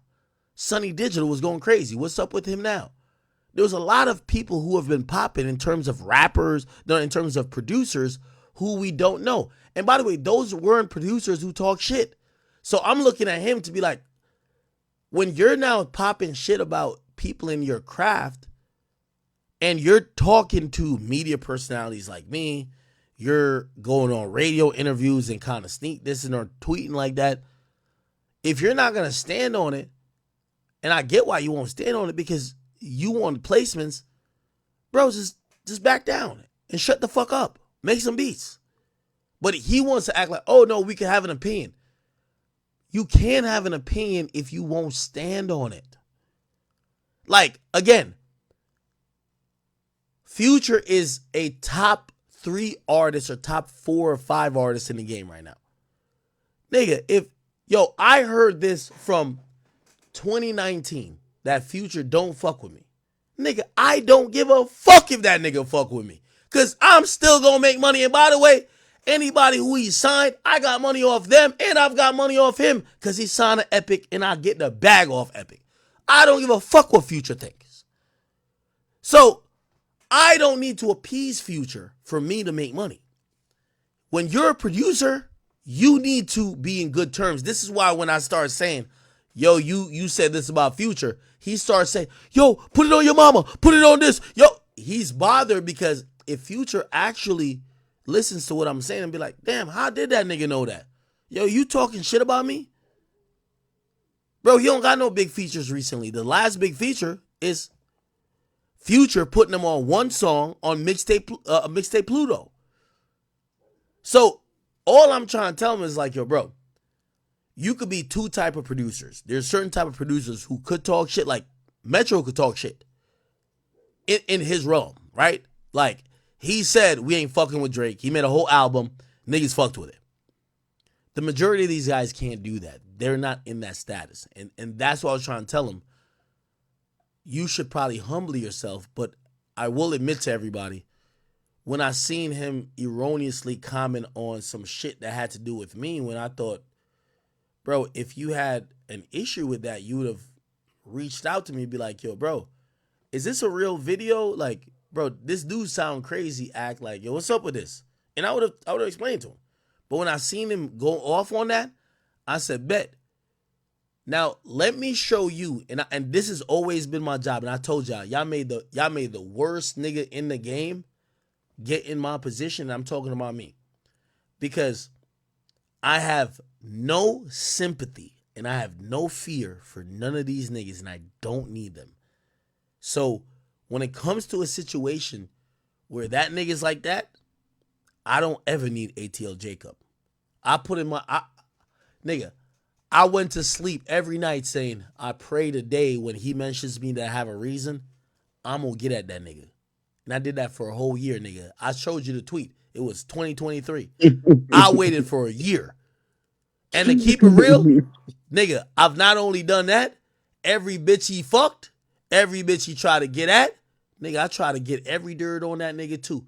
Because I like, yo, if niggas ain't playing fair, I like to play the worst dirty. Okay? I like to play unfair.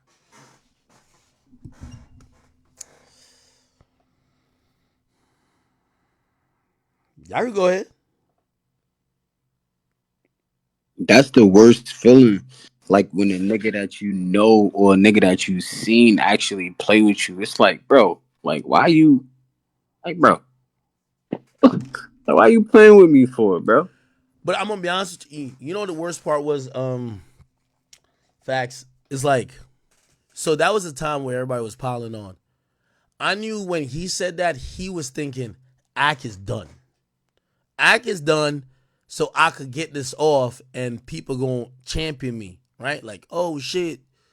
Oh nah, yo, you speaking out, like you real. Okay, cool.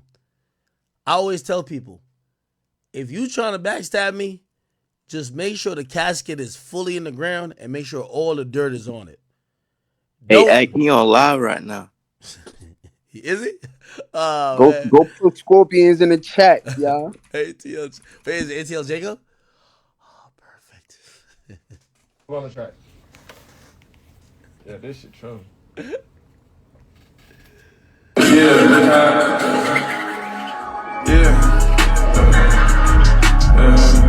Bitch ain't even my speed, I hit out of grid. Flashing bread of tea just for her to leave. Why I bought another drug like I'm serving keys. I just had. Oh, this nigga's just trying to play some music. And that's another thing that I don't like about people is because, you know, even the little pot shots like, oh, yo, his name is DJ, which I'm like, yo, bro, that's like such an amateur diss. Bro, I've been in this game for 15 years. Like, ATL Jacob, when you was like a snotty-nosed nigga, probably sucking dick in Atlanta, you gay-ass nigga, for whatever you was doing, nigga, I was a millionaire, nigga. Like, don't play with me. Like, you're acting like, oh, bro, nigga, I've been lit. You feel what I'm saying? So, when I see a nigga like that, and he's, like, doing the weird shit, trying to, like, make me look away, I'm like, okay, all right, what's going on here? I'm not trying to use a nigga like that to gain no type of, I'm not using him to gain no type of attention. The moment that me and him get into it today, what is he doing? This sound like a nigga that can't get placements. He's on Nigga live. clout chasing. He on, He's on hold on. live playing music. He's playing his music. Yo, now y'all looking at me. Let's see if y'all like my songs. That one I'm about to sing. Smoke the bitch to sleep, wake her up and do it again. Fact, I gotta say, my The dick. boy got 339 viewers on his live. I wish he would add me on live. I'm you see me, bro. I just don't, I just don't like, let me tell you this. I know a lot of people don't like me for whatever. It's cool. Like, I understand that. I'm not, like, I'm an antagonist to a certain extent. I get it. But, bro, you asked to do an interview with me multiple times. We rescheduled like 3 or 4 times. I did an interview with you. I was really good to you. I was really nice to you. I like the story. I like talking to producers. You know why? Because the producers, I do think the producers are the stars. I'm not over here trying to violate producers, really. But what happens is that a lot of these niggas are really fake ass niggas. The same way how they get in a studio with the nigga and they try to suck dick and try to be like, oh no, I'm like your day one. When, like, bro, you don't know that guy like that. It's the same way I kind of look at it. I'm like, yo, damn, you just try to, just for a nigga to give you a shout out or whatever, like, or at that point you thought, oh, okay, act is finished. So let me just, so now, and I'm going to be honest with you, chat, as God is my witness, ATL Jacobs' career, he better, if y'all like him, he gonna make the best music you ever heard. I'm gonna tell you why. Because that's the only way you're gonna be able to exist. Because I have now put myself, like, we can't coexist. So he better make the best music in his life.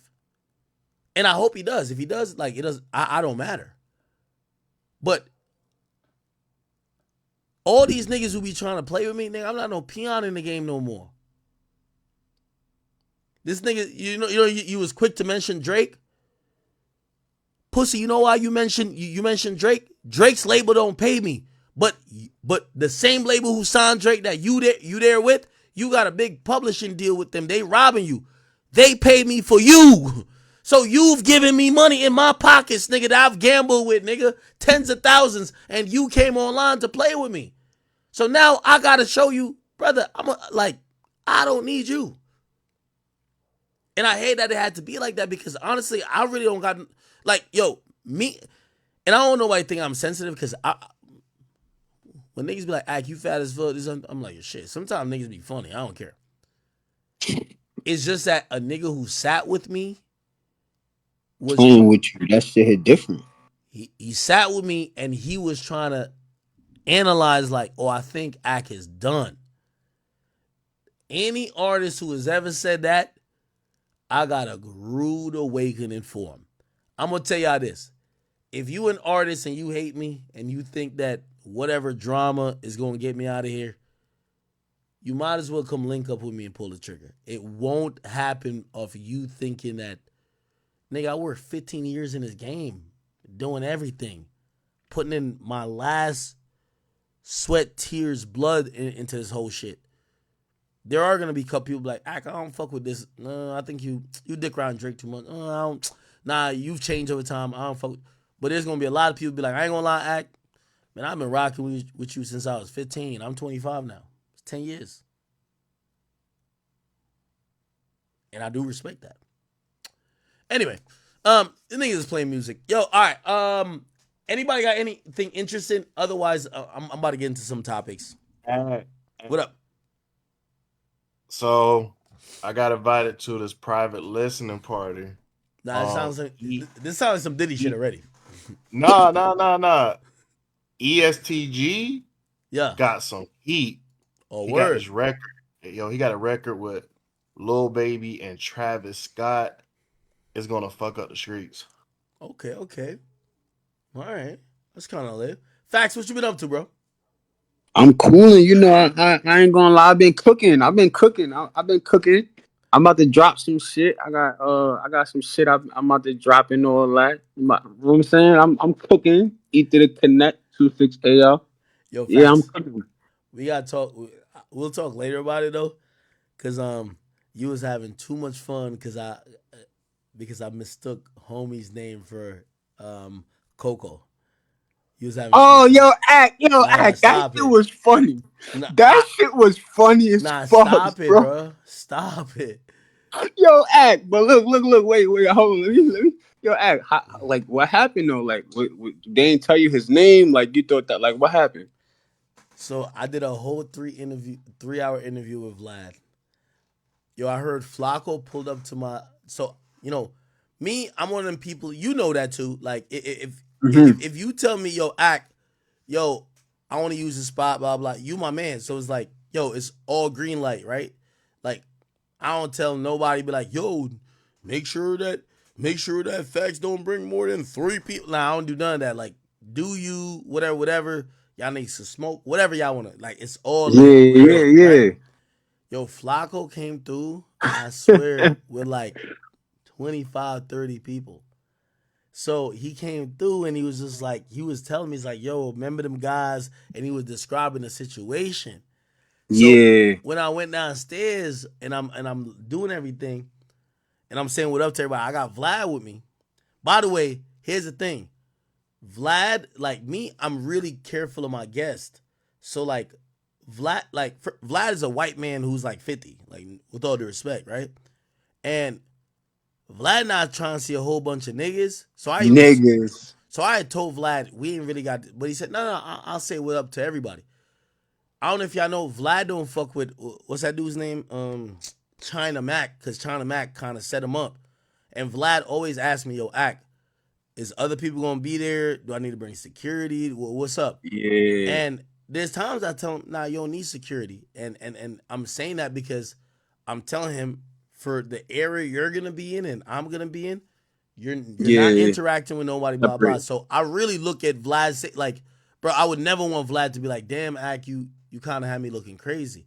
Anyway, Vlad said he was down because they came up and they said, yo, Ack, you want to go downstairs and say what up to everybody? I said, of course I will. I said, Vlad, I'm about to do that. Vlad said, oh, I'll come with you.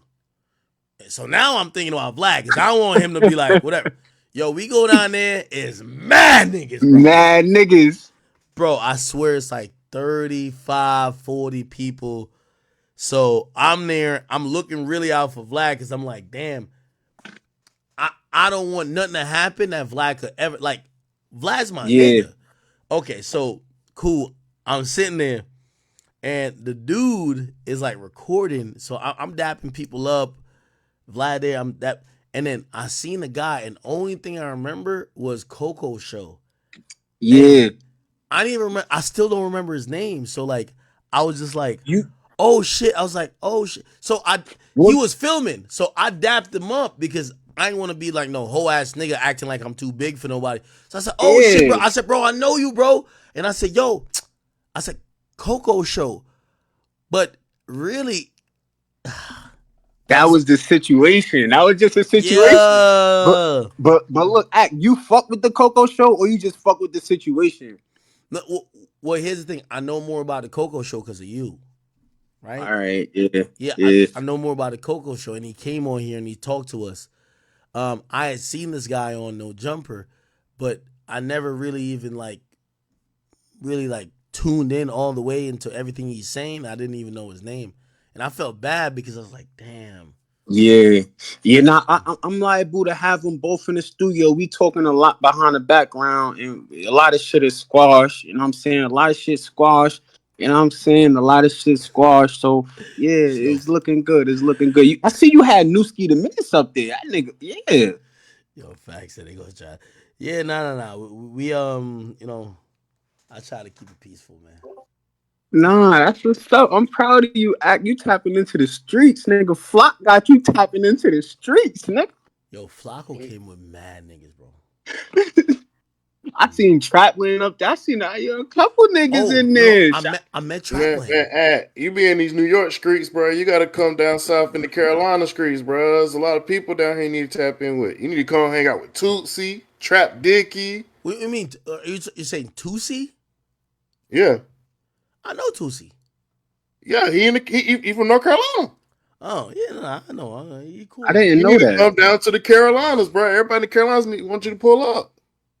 Nah, I definitely got to. I definitely got to.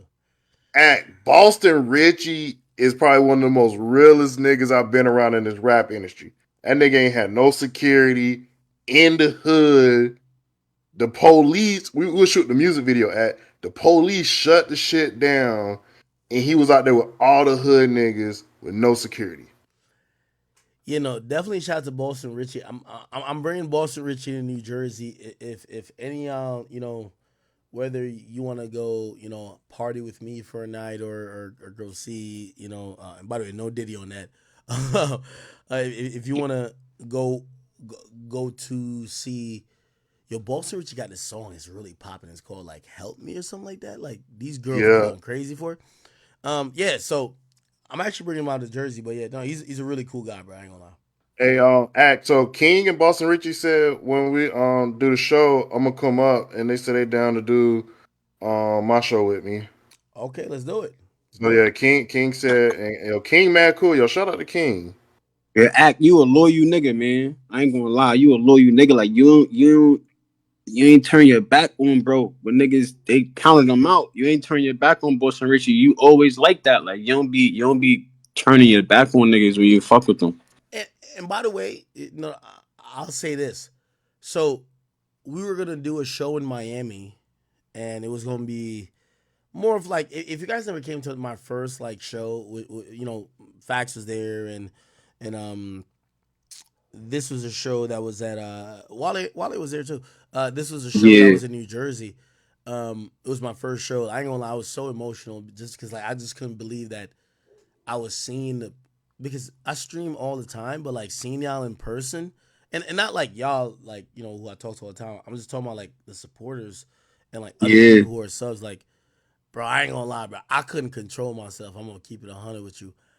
But yeah. So we were gonna do another show in Miami, and I talked to Boston Richie, and I'm gonna be honest with you, and this is why I do fuck with him a lot, bro. They told me they say, "Oh, listen, Act, we owe you one." And I said, why? Well, why y'all owe me one? Like, it's cool. Like, you know, I fuck with y'all. They say, yo, everybody had turned their back on us in the game. We couldn't get an interview. Niggas wouldn't fuck with us. Niggas wouldn't talk to us. Like, everybody, when they was trying to say all that snitch stuff, like, they wouldn't fuck with us. You were the only person that gave us a chance. And I didn't even ever look at it like that. But you know, they told me, they say, yo, Act, for that, we feel we owe you. And, you know, if you got an event you want us to pop out, let us know. Like, we want to do it on the love. Like, we really fuck with you. And shit, I never did it for that. Like, I really was just like, bro, this guy's kind of cool. Like, I mean, I'm not really that big on the snitching stuff. Like, I didn't think he did that no shit that crazy. And I respect the fact that they respected me in terms of how I treated. Like, I didn't, you know, they literally told me, they're like, yo, we had people who turned their backs on us, and you were one of the only people. Niggas that stay solid. Facts. And I had no idea, but I was just like, wow, okay, no, I appreciate that. So, yeah, yeah. All right, yo, let me hit a few topics with these people, and if y'all still around, I'll pop back on Discord afterwards. All Nah, right, say that. Act. Nobody bigger. all right, definitely, man. All right, people. All right, all right, all right. Of course, nobody bigger than the motherfucking chat. All right, we're done with ATL Jacob. ATL Jacob, we're done, bro. If you're still continuing, you got it. And also, I just want to shout out to him because he's playing music. Like, my boy's trying to, you know, I can't be mad at somebody who's trying to benefit off, you know, some shit like this. He's trying to get some placements. I get it. I get it. I get it, bro. I get it. Okay. All right. Now, what should we get into first? Okay. Should we get into this? Oh, we should. We should, chat. Let's go look at this. Here we go. So apparently after Jaguar Wright appeared on Piers Morgan has came out to essentially almost damn near announce that he got a cease and desist for let me see if we can find it. He got a cease and desist for even being involved with the Jaguar Wright interview. Here we go. Watch this, chat. And we've therefore complied with the legal request to cut. Received a lot of attention in the media. You didn't wait for the best part yet. He's going to be indicted for the murder of Tupac and the Notorious B.I.G. The shocking allegations levelled at Sean Diddy Combs have burst the floodgates on salacious claims about an industry many people believe harboured a monster. Understandably, the internet's ablaze with claims about these events and whether other powerful figures were involved too. Well, last week I interviewed Jaguar Wright, a singer-songwriter who's made claims about Diddy for years. Those claims had already received a lot of attention in the media across many platforms for many years. And that's the thing about platforms. The reality of the modern world is that pretty much everyone has a platform as long as they have something to say that other people want to hear. That's why we invited her on to be interviewed. The people making these claims have an audience with or without shows like mine. Well, Jaguar Wright unexpectedly made several serious allegations about Jay-Z and Beyonce during that interview. As I said in the moment, they were not present to respond or defend themselves, but now they have. Their lawyers contacted us to say that those claims were totally false and have no basis in fact, and we've therefore complied with the legal request to cut them from the original interview. Editing interviews is not something we do lightly. Wow. I don't know if you heard what he just said. He said basically the lawyers of Jay-Z, specifically, I don't know if Jay-Z and Beyonce or just Jay-Z, have hit up his company to correct and edit the record of how they did the interview where Jaguar Wright was allowed to say whatever about Jay-Z. I'll play it again. During that interview. As I said in the moment, they were not present to respond or defend themselves, but now they have. Their lawyers contacted us to say that those claims were totally false and have no basis in fact, and we've therefore complied with the legal request to cut them from the original interview. Editing interviews is not something we do lightly at a show called Uncensored. But, like the proverbial cries of fire in a crowded theatre, there are legal limits on us too. And we apologise to Jay-Z and Beyonce. Well, now Sean Diddy Combs is reportedly putting... So, I don't know if you heard, they have issued an apology to to Jay-Z for even broadcasting and allowing the platform of Jaguar Wright. Now, it goes back to what Vlad was saying. Vlad was saying, yo, I wouldn't platform her. Piers Morgan was just like, why not? But clearly, he's changing his tune. We do lightly at a show called Uncensored. But, like the proverbial cries of fire in a crowded theatre, there are legal limits on us too. And we apologise to Jay-Z and Beyonce. Well, now... Wow, we apologize to Jay-Z and Beyonce. Sean Diddy Combs is reportedly putting together an O.J. Simpson-style legal... Now, this is interesting. This is the first time we've heard that Jay-Z has responded to anything. Jay-Z, not that I'm like gun-ho on trying to implicate Jay in anything. Sometimes I bring up questions. And by the way, anytime, sometimes people feel like, I know some people feel like I should be sued already. I'm very careful in how I deal with stuff, and if I purport something. There was a fake and false rumor that went out recently. I seen someone who hit me up. They were like, hey, did you say that? There was a page, like, for example, let me see if I can find it. And I just want to debunk this really quickly because it does matter to me. Give me 1 second.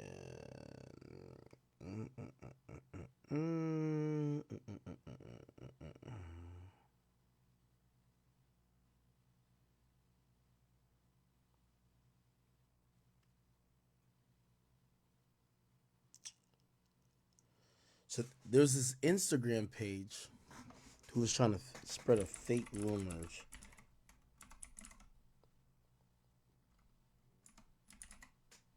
I think this is the page.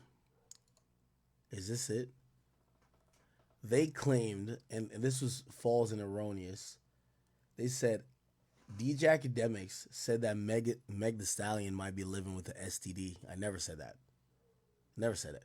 right? Like that would be a slanderous, libelous claim that if I ever would be saying some such thing, I would be prepared to go to court, or I would have 100. Like I'm not Tasha K.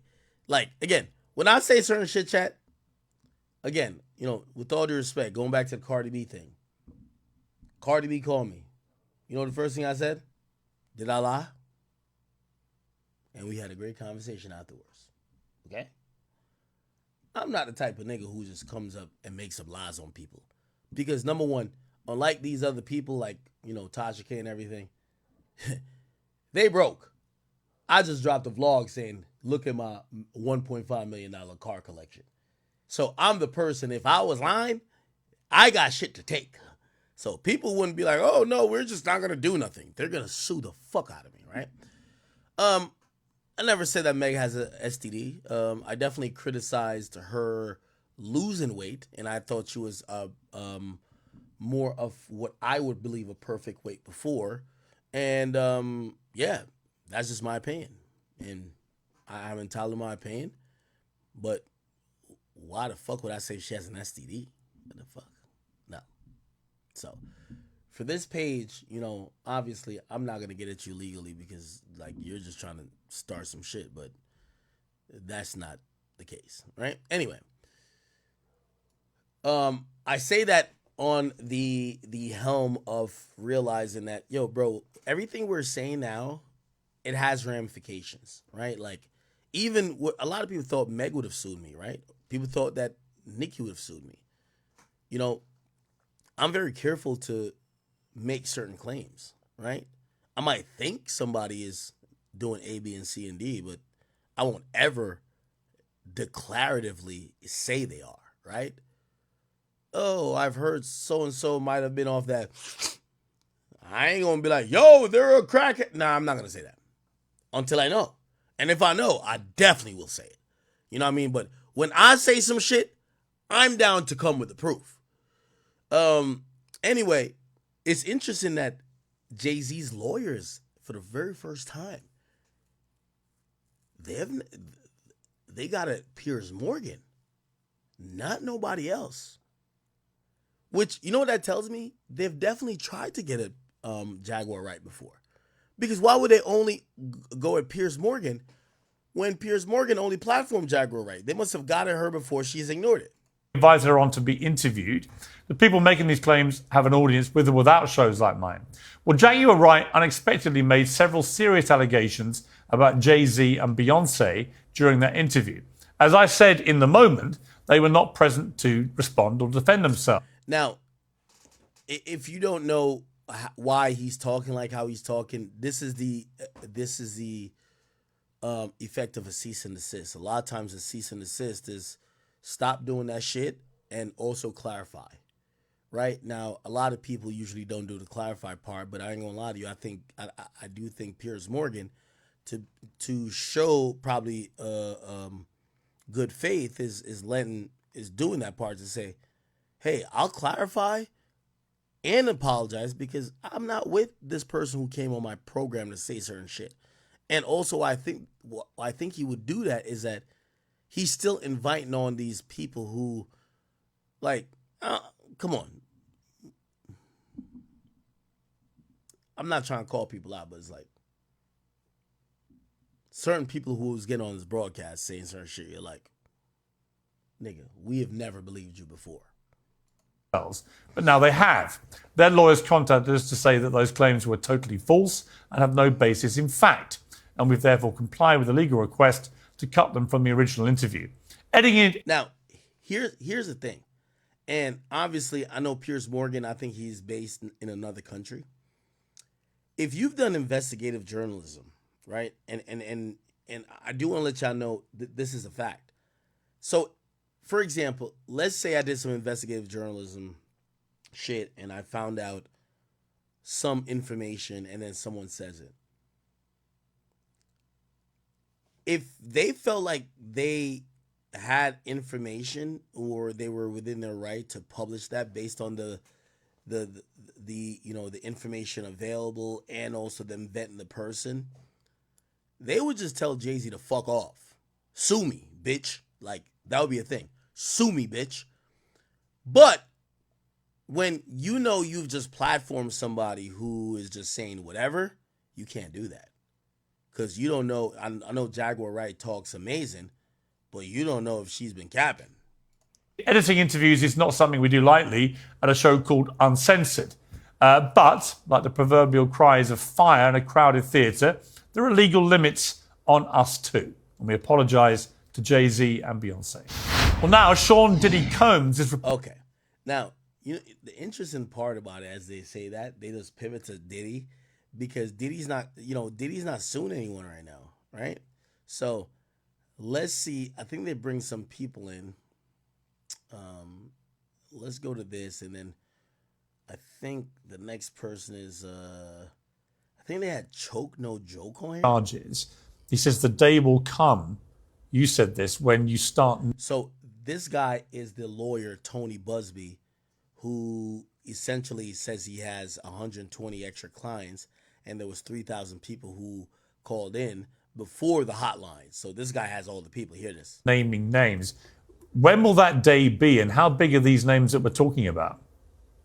Yeah, people are very interested in that, of course. Now, here's the reality about this, chat, and I got to try to explain to you the civil process.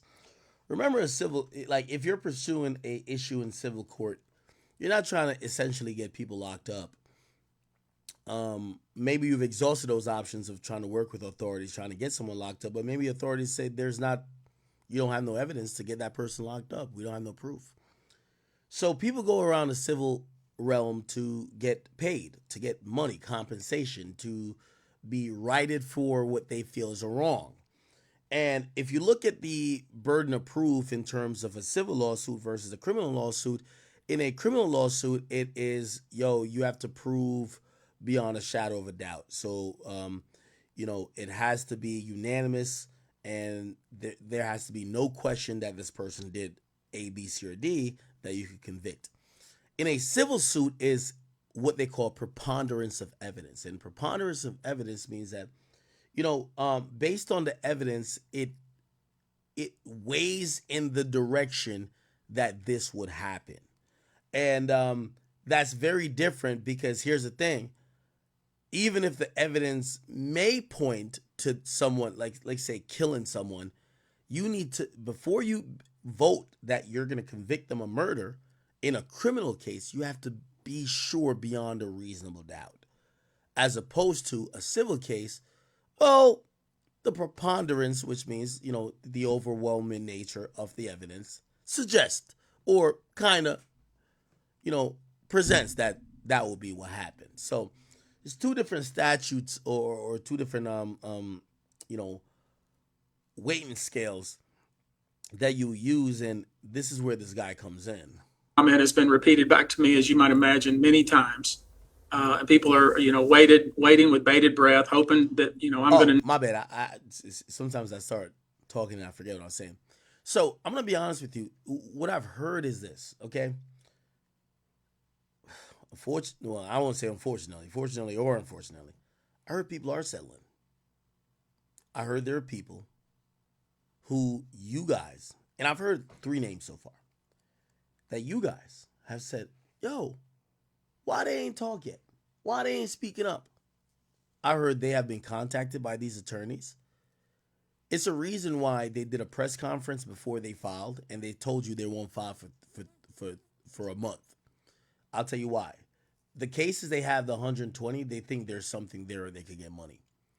They didn't think that, the 120 is bullshit. They got contacted by 3,000 people. What I hear is happening is this, and check this out, Chad. They've reached out to a few other individuals to say, hey, listen, this lawsuit's going to come down. You're going to be a co-defendant with the lawsuit. It's going to be you and Diddy. Now everybody's going to think you're Diddy. Maybe you fuck some other bitches. Maybe you used to have your own freak offs. Maybe there's going to be other girls coming for you. Now, we could leave you out of the lawsuit and we could only sue Diddy, but you're going to have to pay us, bro. So what I hear is happening right now is them saying to people, yo, you could pay us an amount that we don't sue you with Diddy, because if we include you with Diddy, the public sees you as Diddy. And once they see you as Diddy, other people are going to jump out the woodworks. You're going to get in a lot of trouble.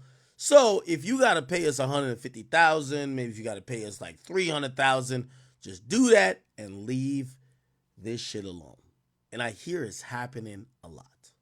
So if you wonder why we're hearing about these 120 lawsuits, but we haven't seen a lawsuit, all these appearances on, national media, it's to kind of let people know, pay up or we're going to violate. Name these big celebrity names. But I can tell you this. I look at it in this context. If you attend... And by the way, he's not going to name names until those celebrities decline to work with him, right? If they decline to talk about a settlement because they want to go to court, all right, cool, we're going to put you in a lawsuit, bet. But if they talk to him and be like, all right, cool, yo, really, I was never really involved, but like, yo, bro, I don't want my name involved with this shit. Diddy's was my guy. How can we get it out? How can we make sure that my name is not mentioned? They might be like, all right, babe, you got to pay us $200,000. And we're good.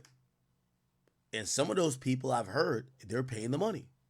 Did one of these events, and we're talking about, we've heard about the white party and the freak offs and the after parties, but there's also, impromptu parties at studios, after parties from concerts, album release parties, hotel parties. I mean, the list goes on and on. But in my view, if you attended those and you saw or knew that somebody was being given drugs, that their drinks were being drugged, and you sat by and either participated in some of this activity or encouraged this activity or allowed it to go on and helped cover it up, or were in the room while it was happening and said nothing and did not intervene, and perhaps attended more of these parties knowing that this type of conduct was going to occur, it's my view, that it may not be the criminal justice system's view, but it's certainly my view that you're complicit.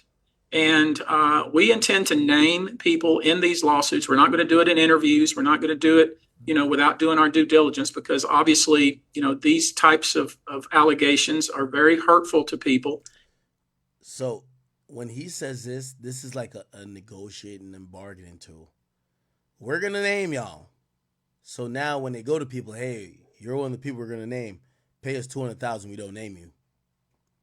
If they're not true, and very hurtful, frankly, if they are true. But if they're true, you shouldn't have been in the room and you shouldn't have been participating. So I anticipate that we're going to start filing lawsuits, and it may not be big names at first, but we have a long list of names. And you might imagine in situations like this, that when a victim tells us that this person was in the room or this person participated, we want to do as much due diligence as humanly possible before we file that case. Because in the United States, in almost every state, public filings are in fact public. And, when you name somebody in a lawsuit, the press is going to pick it up, and we're aware of that. So we're going to make sure that we dot our I's and cross our T's. And I expect that there will be some people named in these lawsuits that will raise some eyebrows.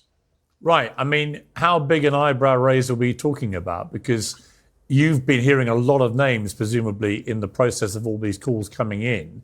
And you're a pretty smart lawyer, so you can probably work out the wheat from the chaff in terms of legitimate, plausible claims here in terms of victims. I mean, are we talking about names as big as Diddy, potentially? I expect so. I expect so. Obviously those are the names that people are interested in, but I've tried to make sure people focus also on corporate entities, to include banks and hotels and perhaps even pharmaceutical entities that were maybe not directly involved, but were certainly benefiting and profiting from this kind of activity. Those I'm interested in as well. But we've seen all over social media the pictures and video of all the various individuals that attended these parties. And, look, I was born at night, but I wasn't born last night. I know that at these... Love that saying. I was born at night, just not last night. These types of parties, things go on. I know that there's, sex occurs out in the open and things like that. That's not illegal and that's not probably actionable. What I'm focused on is when people are lured to these parties, coerced at these parties, given illicit drugs at this party without their knowledge, and then they're taken advantage of. And people in the room know this is happening and participate in it and do nothing about it and then tacitly cover it up. Those people, in my mind, are just as liable as the individuals who engage directly in the activity. And of the 120 cases you've taken on so far, what percentage involve minors, and what is the split of male and female alleged victims? It's about 25 out of the 120, but as you might imagine, since we did the press conference, that number is growing. Sorry, 25 minors or? 25 minors out of Wow. the 120 clients. Yes, sir.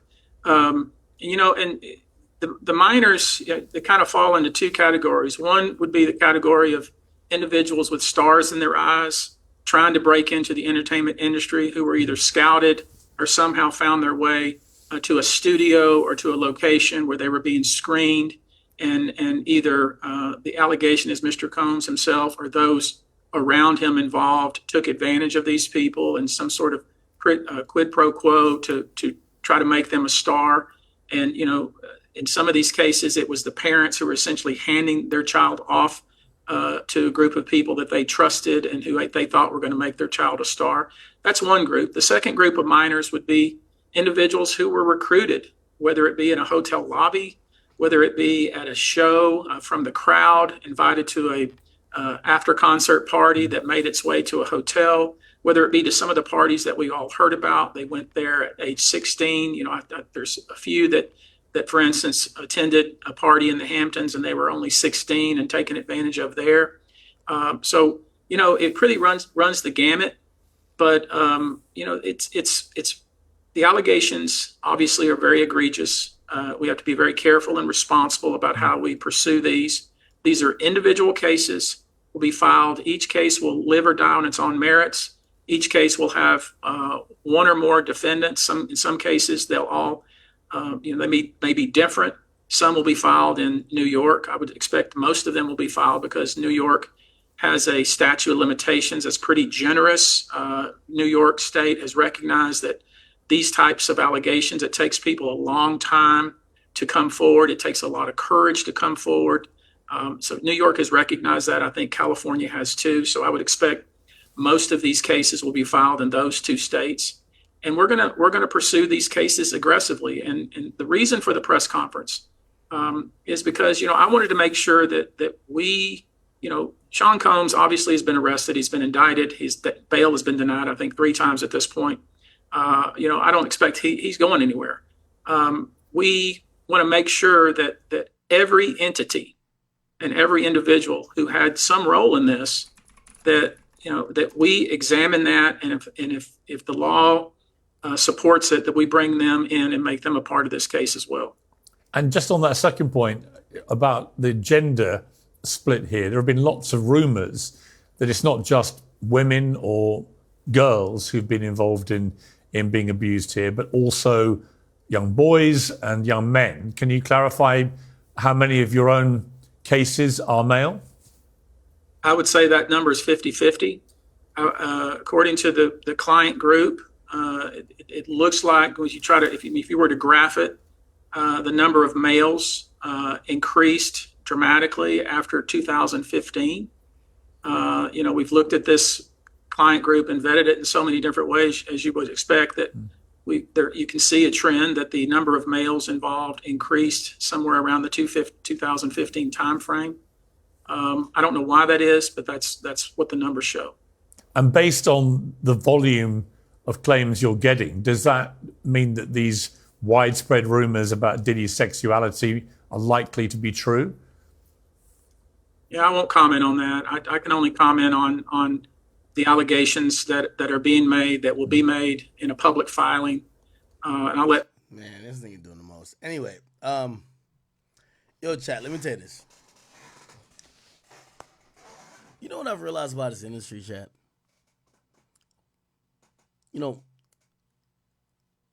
Diddy clearly isn't Jay-Z.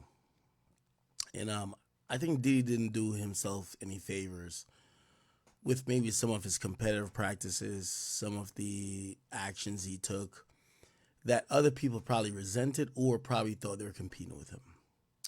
But you know what I've realized? Ever since we've heard about 3,000 people hitting up a hotline and, oh, they got a hotline and there's 120 more people. And then they're threatening or they're saying, oh, there's more names. You know what I've realized? Everybody is almost saying, oh, people finally. It's the first time I see everybody admitting, oh, some of y'all lying.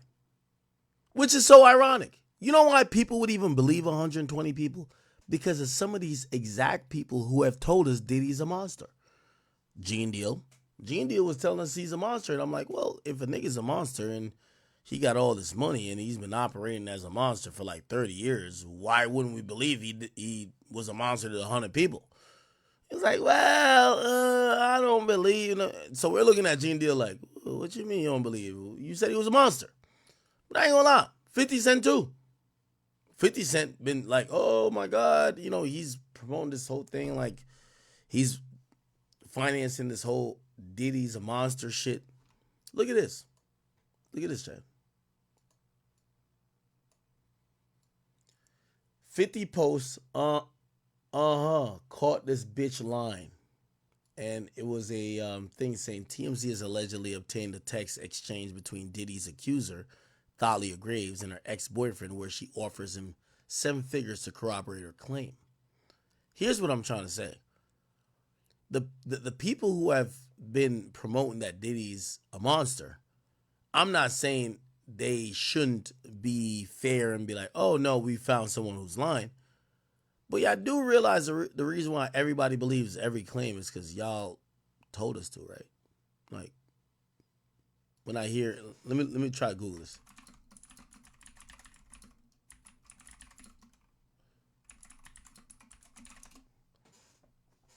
Look. Diddy's R-word accuser's ex claims she offered bribe. $3 million if you back my story.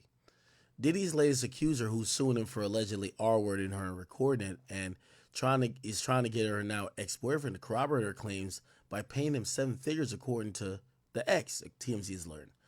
Thalia Graves is suing Diddy and his head of security, Joseph Sherman, for allegedly R-wording her back in 2001. And in the suit, she's saying she was dating one of Diddy's employees who was shown a video of the alleged incident. However, TMZ has seen a 2023 November text exchange between Thalia and the man who was her boyfriend, and in it she revealed she was planning to sue Diddy because he's the one that has the money. Wow. It also appears that she offers to give the boyfriend $3 million if he agrees to back her version of the alleged events. After asking him to attest he's seen the alleged video of the incident, the actual text reads, "What do you N 3 mil?" What do you N3? I don't know what it is. We've actually spoken to Thalia's ex, who confirmed the validity of the text messages and told us he interpreted that as an attempted bribe. After he received the text, he blocked Thalia's number and blocked her on social media. What's more, we're told that Diddy's lawyers also have a copy of the same text we've reviewed between Thalia and her then boyfriend. Thalia's attorney, Gloria Allred, tells TMZ it's very common that rich, powerful men and their supporters attempt to discredit, shame, humiliate accusers who have the courage to come forward. The complaint speaks for itself. Our client is looking forward to her day in court. You recall Allred and Graves held a press conference after filing the lawsuit, which was incredibly emotional. Thalia sobbed as she talked about the physical and mental trauma caused by the alleged R word. Since the lawsuit was filed, Diddy's former security head has claimed he never met her and was not working for Diddy at the time of the alleged assault. That is interesting. Really fucking interesting. People draw their own conclusions, but I will say that 50% of the alleged victims are in fact male, and that includes the minors that were minors at the time of the allegations. I mean, it's truly shocking, some of these statistics you're giving. In relation to tapes or videos and stuff that you've been told about or has come into your possession, have you seen material, evidential material, which in your estimation as a lawyer could cross the line into criminal activity? You know, that's a difficult question. You know, as most of your viewers know, the standard of proof in a civil case versus a criminal case is very different. In a criminal case, you have to prove your case beyond a reasonable doubt. That's why the federal authorities, you know, they typically won't bring a case unless it's rock solid. And I'm sure they talked to a lot of people. They collected a lot of evidence. And, you know, from all of that, there's only 3 counts. The civil system is the standard of proof is preponderance of the evidence. Well, I like to describe it when I'm in court as more likely than not. And so when you look at these videos and pictures and bottles of oil that I've received and other things that we've been given, you know, the piece of evidence, the piece of physical evidence or the video in and of itself doesn't really prove anything. You know, you see a sexual act being performed on video, but you need a witness or the victim to kind of put this in context. You know, you see some sexual act that was captured by a third party on video. You still have to have somebody to say, okay, that individual who was engaged in that, that's who that is, and this individual who was engaged in that was drugged. You know, and yeah, I'm gonna be honest with you. If this is true about the Stalia situation, I think this is gonna be tossed. Here's the thing, and we're not trying to bail Diddy out at all, right? Like, you know, literally or figuratively. The reality of this is this. It appears that Diddy has some victims, and Diddy was doing some bullshit. Cassie is clearly someone who I think we all have identified as, yo, she was a victim. What's gonna probably help Diddy in the court of public opinion is some of these other people's, like this woman. She came in crying the whole time. And if she was sending messages to people saying, allegedly she had sent a message to, you know, someone saying, hey, I want to involve you in the lawsuit if you back my story. And then she sent another message to someone else to say, if you back my story, I'll give you some money. That's gonna be tossed. If that exculpatory evidence is proven or shown initially, this is not even gonna go to having a trial. It's gonna be seen as bullshit. So we're gonna see how this works out. Okay? All right.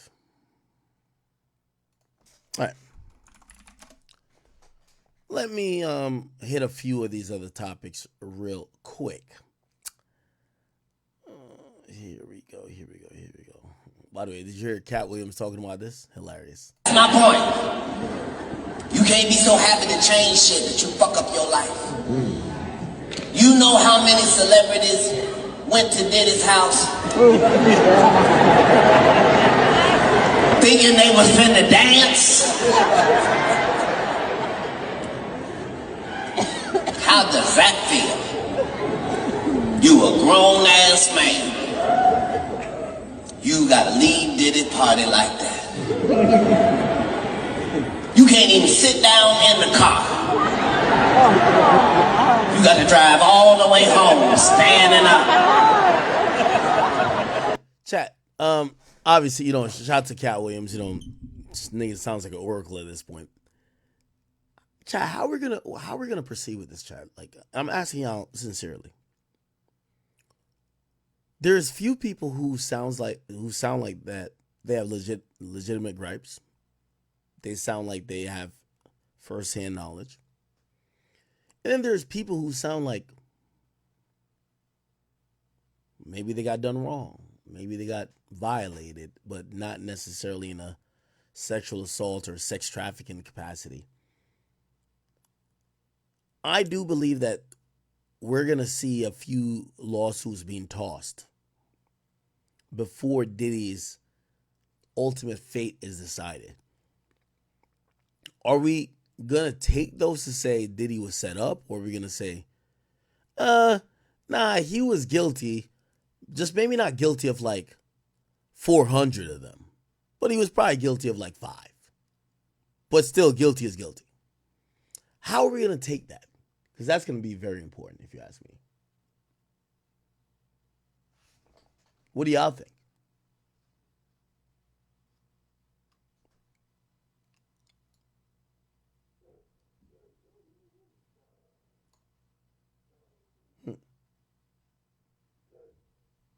You feel bad for Diddy. Okay. All right. Okay. Give me 1 second. Next thing I want to bring up, chat. Oh my God. This is... I'm going to give a trigger warning to everybody who's watching this. It's not something I would want to play, but this is coming up in the ecosphere currently. So people are bringing up the body cam footage from Rich Homie Quan's death. And, trigger warning, even though we're going to play this, it won't include anyone who's deceased. And that's very important because, you're not going to see his body or anything like that. It's going to be blurred out or whatever. But some people have now looked at the body cam footage of Rich Homie Quan's passing and now said, yo, wait, hold on. Something about this doesn't seem right. Okay? I'm going to play you some of the footage and you guys let me know what you guys think. Okay? Here we go. So this is the police. This is them arriving or, speeding to Rich Homie Quan's crib. And by the way, the reason why this is important is because, there are still people who believe that he didn't just die of an accidental overdose. They feel like there was foul play. So this is the police like kind of pulling into or pulling over to where he resides at. And I'll skip a little bit of this and we get to hear where, obviously you can see the cop is clearly speeding. You're going to hear the cop. And by the way, you can see the date, time up here. You're going to see what happens next. Okay? Somebody says you recorded Quan before moving him. Boy. This is going to be tough, chat. Please, again, trigger warning. You're not going to see a dead body or nothing like that, but I do know people are affected. Like, we watched this funeral on stream, so it's like, bro, I understand, bro. Okay, the cop is speeding. He's speeding. Obviously, this was a 911 call.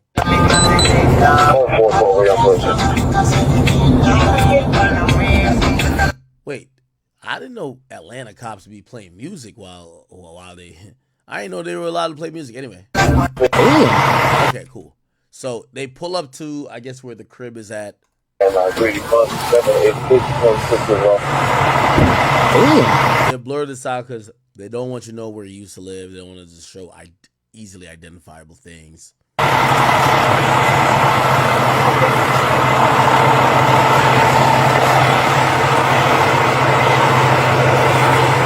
Did you think OD?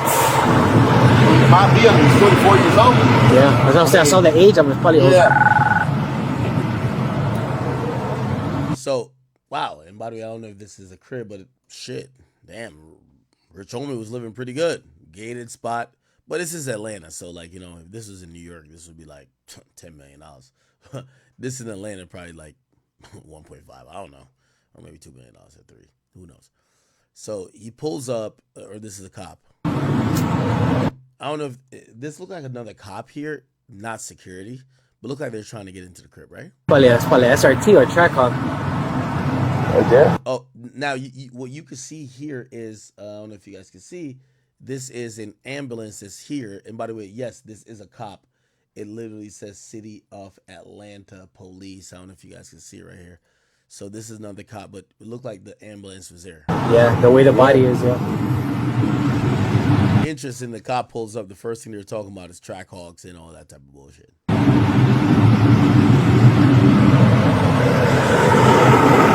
Is my mic a little bit low, or I could try to turn it up a little bit?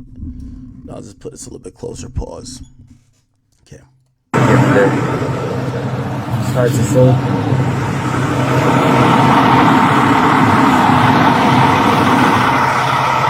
You can see the fire truck that's here, you know, whatever. Somebody said keep this in Atlanta. Shit. Why so Woody's the mayor of Atlanta right now?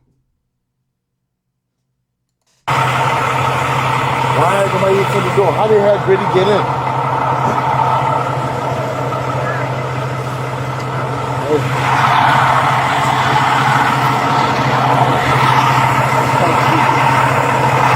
Huh? Yeah, it's weird the jurisdiction over here. Yeah. Theirs from ours is different.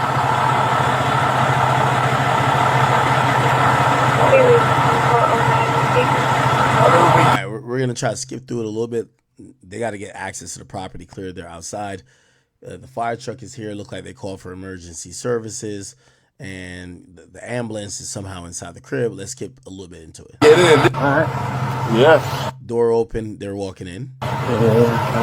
Here to serve and protect. Yes. It's funny, like the police have no idea what they're walking into. Like, hey, we're serving and protecting. Let's go. Hey, we're off to see the wizard. Come on. Razor 240903.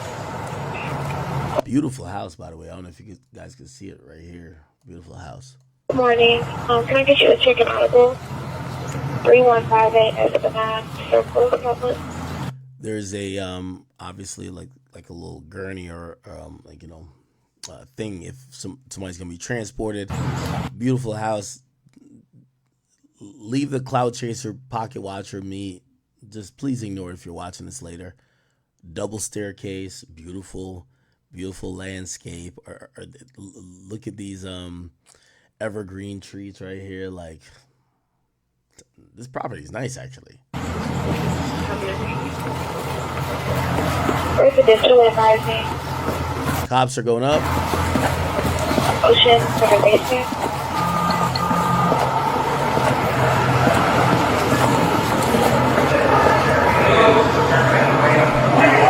Now they're inside the house. By the way, wow, beautiful house as well.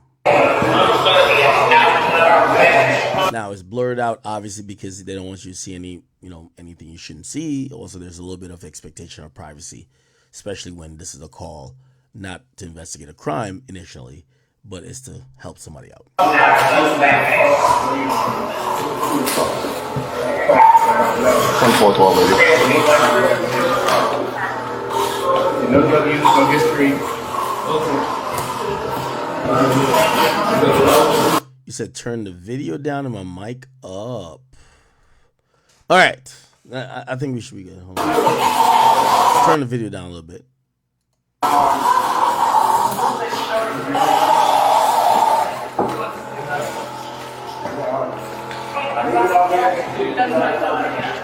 Okay, so there's a lot of blurred out stuff. I'm going to try to skip. By the way, it's a 55-minute video, so I'm going to skip a lot. We want to get to the just meat and potatoes, right? Found him unresponsive? Yeah, he was just laying on the couch. Okay, so now the cop is speaking to someone who is describing what happened to Rich Homie Quan. Here we go. What happened? I just found him unresponsive? Yeah, he was just laying on the couch, and she Does he live here? Like, is this residence? This is his house. This is his house? Yeah. Okay. And he was just on the couch? Yeah. I think remarks he had a foam in his mouth? Yeah, so when we were doing CPR, stuff was coming up. So gotcha. Okay. Does he abuse drugs, alcohol? I have no idea. No. And when did you last see him alive? Like last night? Yeah, last night. Like just normal? Yeah. Normal. How old is he? Like early 30s. Early 30s. Okay, so is he sick? Anything? Taking medication? Anything you know? He's a friend, a brother, family. Okay.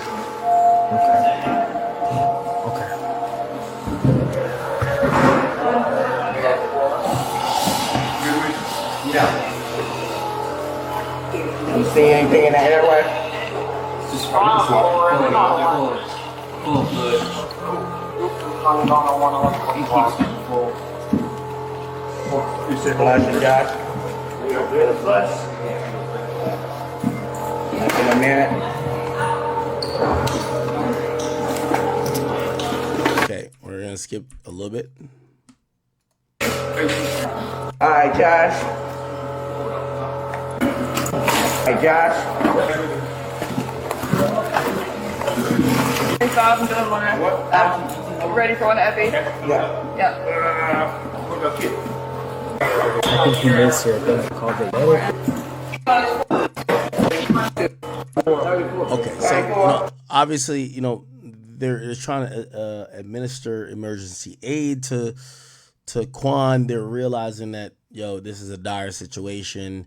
I believe when they showed up, he doesn't have a pulse. He's not breathing, and whatever they could do at the scene is just not going to be enough.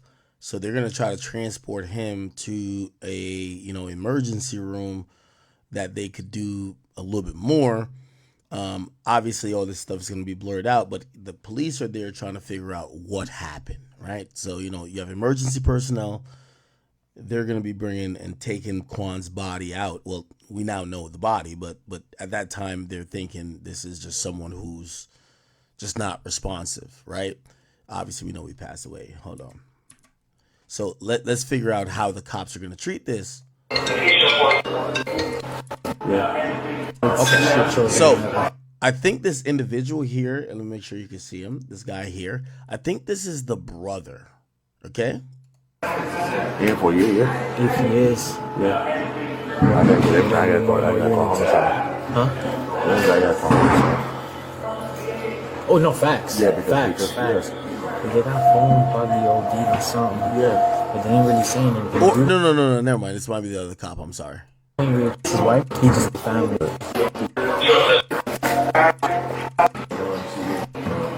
Yeah, if you want. It might be the other cop. All right. They're going to speak to the other person in the house. Hold on. A lot of commotion. I'm sorry. This is a full-on, shout out to Atlanta police. They didn't really, sometimes they give you, really short body cam footage. They gave the whole thing, they just blurred out the majority of it, right? I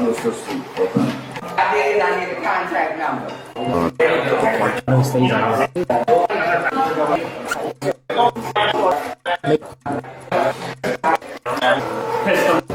Okay. See what homicide says in the medical life. Just conform me if they say so. Natural, let's see.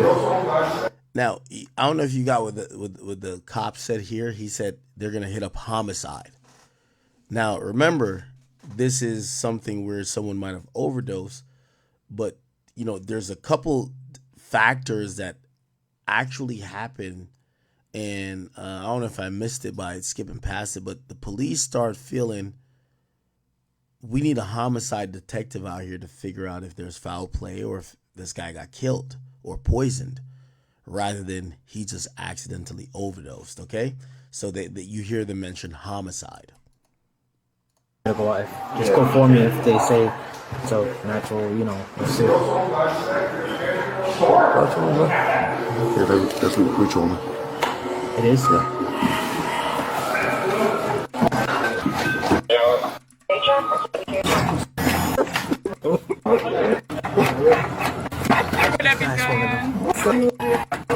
Okay. So basically, Quan is getting transported, and now they're back in the house. Just trying to make it make sense. You know what I'm saying? Yeah. That's what food they was eating. So yeah, I'll confirm anything. Is he allergic to seafood by any chance? Yeah. Just trying to make it make sense. You know what I'm saying? Yeah. So I woke up in the middle of the night. I moved them. I texted them. When you wake up, bro, I moved to. Yeah, so that's how you got a strong picture. See, I woke up at 3:30 and I heard somebody snoring, but my little girl not here. So when I checked the room, I walked around the house. But he was asleep? He was asleep. He was snoring, but he's just out. Feel me?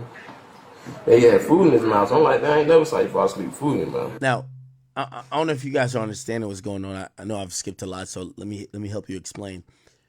So I think this is his brother. So his brother, who had found him, remember the story went that he was found maybe in the kitchen with food in his mouth, passed out. And, the brother helped him to the couch, right? Now, apparently the brother had taken pictures of him, right? The brother took pictures of him while he was, passed out. And by the way, that's going to be a little bit of a red flag. Why would you take pictures of a guy at that point? But you never know. It might be like, oh shit, nigga, I know you be passing out all the time. I'm taking pictures to show you how fucked up you were, type shit. Who knows? But essentially, the brother is telling the cops, I found him, and he was near the fridge or in the kitchen, and he had food in his mouth, but he was snoring, which that confirms that when the brother had found him earlier in the night, Quan was allegedly alive, right? Like, you wouldn't be snoring if you're not breathing, right? I checked the room. I walked around the house. But he was asleep? He was asleep. He was snoring, but he's just out. Feel me? He had food in his mouth. So I'm like, I ain't never saw you fall asleep with food in his mouth. Is that how he normally sleeps? Or does He sleep hard. Yeah, he sleep hard? Okay. Does he take anything to help him sleep? I don't be in business about But when you laid him down, he was good. Like, he still breathing. breathing. Yeah, he was snoring. Yeah. He was snoring. I would have called at 4 o'clock. No, facts. For sure, 100%. Okay. I'm going to follow Grady. I'll keep you Yeah, up. you need to get out. I'll go out this way. Oh, yeah, please, yeah. Yeah. What the gate look at? Now, that is the baby mama who just walked by. By the way, nice portrait of Kobe here. The baby mama, once again. So I think this is the brother, and this is the baby mama right here.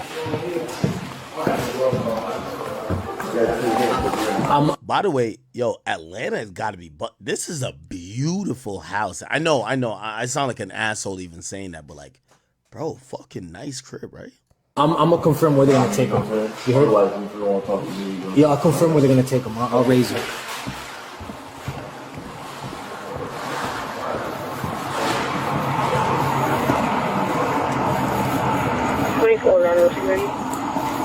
This looks like a Sprinter or some type of vehicle that they probably move around in terms of touring or going to a concert. I guess the cop is going down here to see if they've taken Rich Homie Quan to the hospital already. We haven't heard from the medical personnel, but it almost feels like they were already kind of like trying to they were confirming that he might have been deceased on scene, right?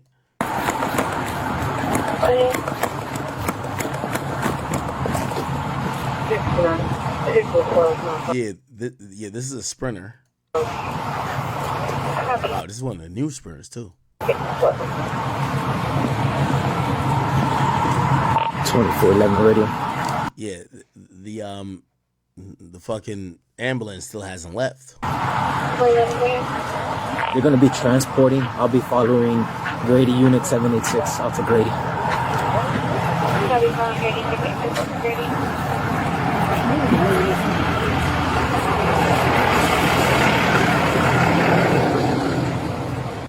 Damn, it's a G-Wagon over here. So it appears that the police officer is going to be escorting this ambulance. They're hoping he's still alive, but clearly we know what happens.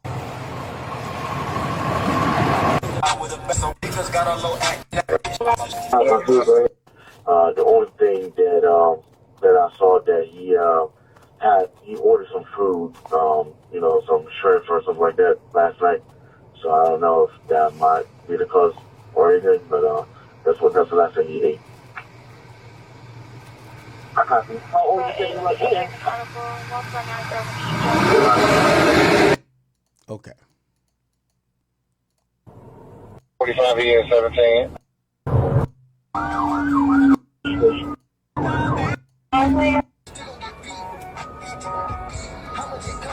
Oh, they're playing that Migos.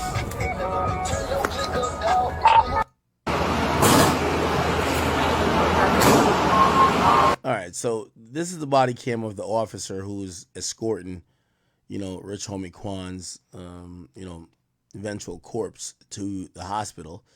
But, they're trying to, still do life-saving measures, which I'm guessing if they found him, he has no pulse. I don't know if they were able to get some type of pulse or whatever while they're transporting him, but they're trying. Check to see if you were okay. Your check is coming in choppy. He's a rapper, that's why. That's why his family. Yeah, I didn't get a good view. They start figuring out he's a rapper. Like I said the last time somebody told someone the area there. Nice.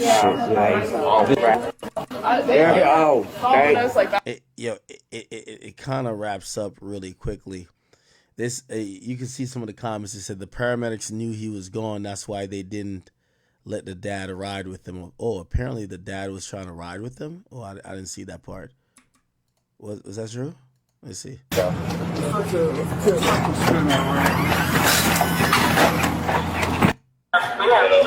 It was eating, so. Yeah, this is when they're going down.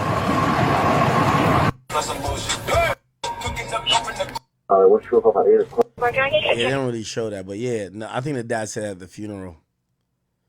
Yeah. Wow. Oh, this was.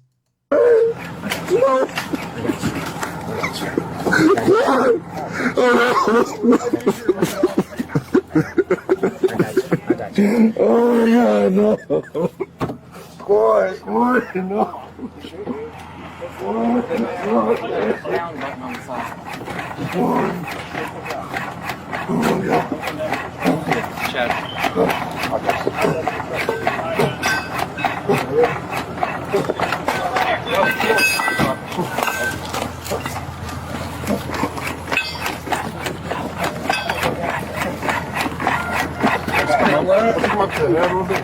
Can I ride? 1, 2, 3. Can I ride with it? Third epic going. Can I ride with it? That's my son. I can't ride. I can't ride with my son. Why wouldn't you let me ride with it? Why wouldn't you let me ride with it? There's just a lot going on, sir. Yeah. We don't need the space to work on him, okay? We gotta keep our focus on him. We good?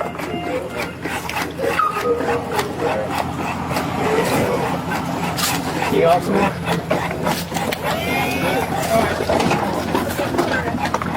You going on?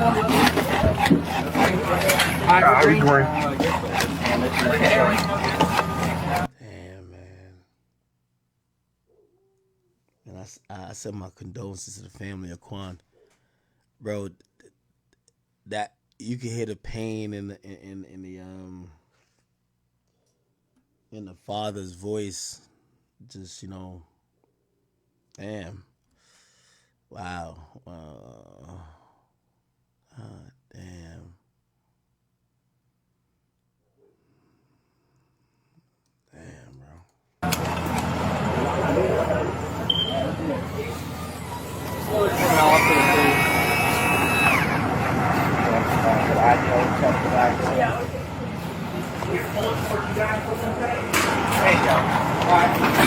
Wake up, bro. I moved to.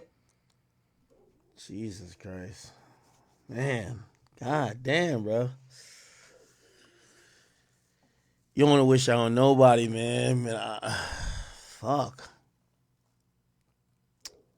Now, there was some other body cam footage that kind of came out. Why is this other bitch ass thing showing up? And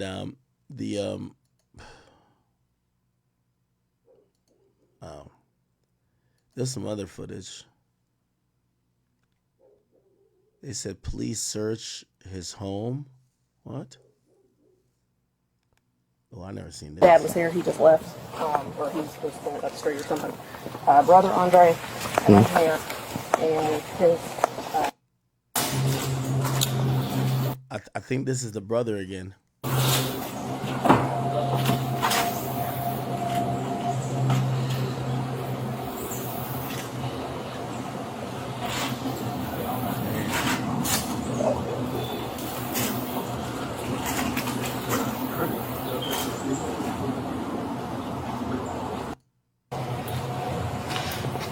Yeah, long, bro. 2402. 1120. Or something like that, yeah. So they got detectives clearly, and now police here. I think they'd called homicide detectives because the police they just couldn't just easily tell what was going on. Okay. I got here within like 10 minutes or so.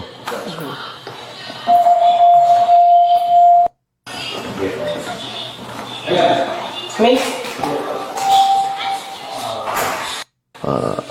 I'm gonna let you know. Yo, once again, I know I probably sound mad insensitive for saying it, but beautiful motherfucking house. God damn.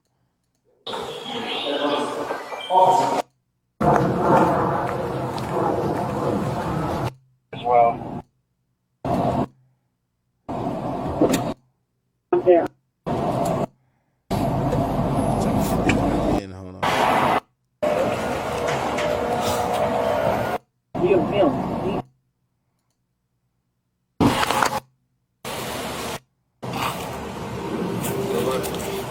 People are starting to gather. I think people are probably hearing what happened.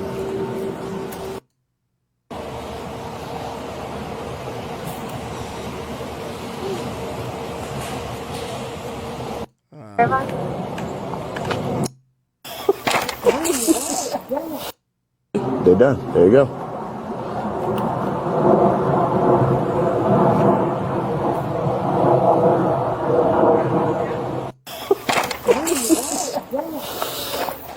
Man. Not been here since freaking. How are you there? They watch on. It's time for me to go. Yeah, no. No, I ain't on morning watch no more. Oh. I'm on day watch now. Nobody. So what you guys waiting for? There's some more other footage. There's a lot of footage I guess everybody's body cam was. There's some more shit. You came in. He was. Oh, this is when they encounter the girlfriend. So this is the baby mama of Rich Homie Quan. Yeah, this is so fucking sad, bro.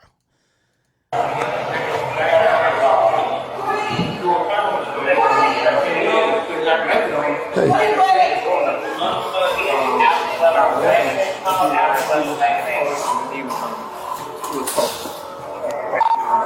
24-12, baby.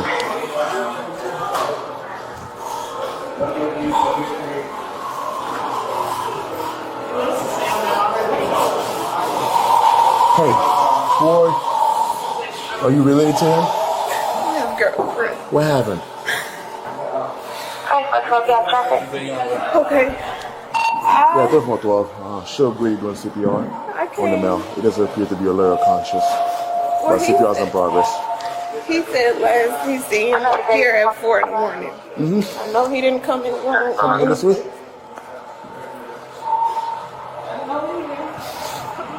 Or anything. I left to take my son to school this morning. He was laid on the couch. But I seen like nail all over the floor, like he had knocked over something, like he was trying to get somewhere to sit down. I don't know. Those guys can sit down. So, when I left, he was still awake. I checked on him and I put a blanket over him. I came back. I'm like, okay, he's still good. I left him there. He'll usually just get up and come in the room. So after that, I woke up around 11. I come in here. And I don't feel his pulse, his heart, or anything. So when you saw him the first time, was he breathing? Do you see He was breathing, but he was breathing hard. He was breathing hard, but you didn't think nothing of it. No, I didn't. He was just asleep. Does he have any underlying condition or anything? No, not that I know of. He's never been having to been on medication, hospital, or any of that. Okay.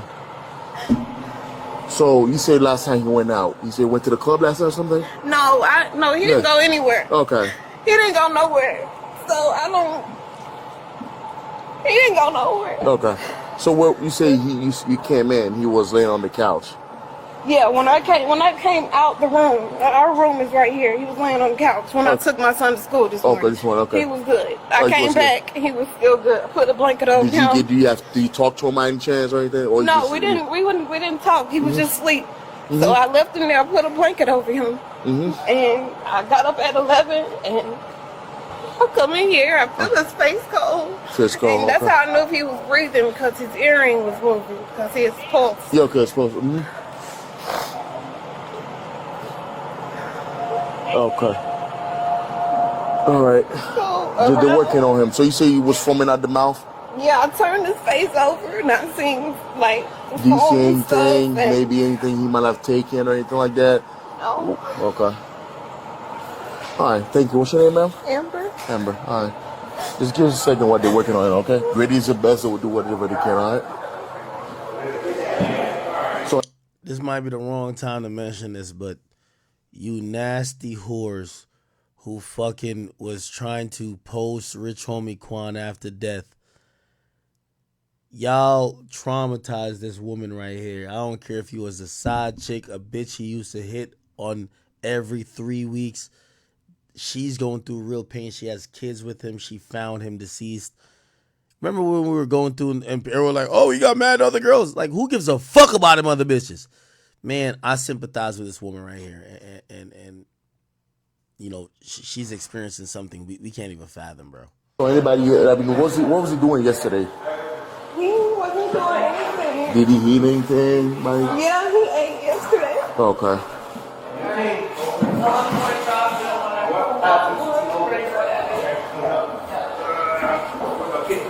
They're working on him, okay?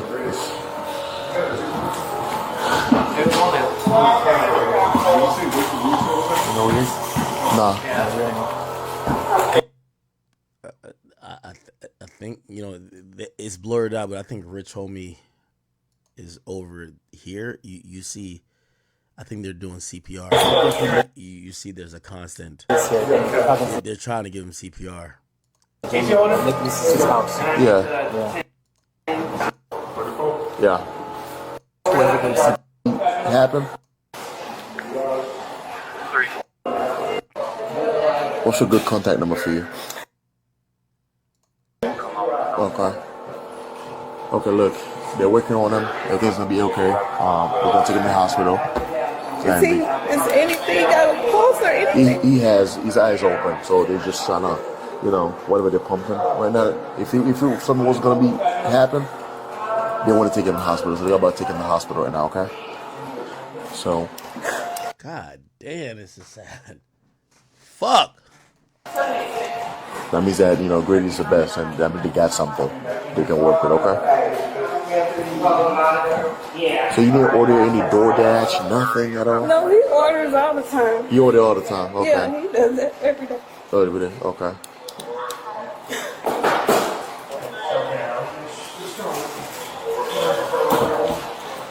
All right. And yesterday, were his friend in the house too? Or it does only you and them, and that's it? One in black shirt, he was here. He was that's here? his engineer. Engineer, I'm okay. sure that's his brother. He doesn't stay here. Okay. His older I knew brother his stay brother here. just came in. Okay, who's got the ID? I gave it Yeah, to good her. Okay. All right. Can you want me to follow him? Yeah, follow him. I'm gonna get 139, yeah, something in. See what homicide says. He was snoring. So I think this is the brother who found Rich Homie Quan earlier the night again, and let's see what this body cam shows. Okay, so he's showing the video, I believe. He's showing the video to the cops, like, "Oh no, I found him last night and I took a video." Let's see. You live here too, right?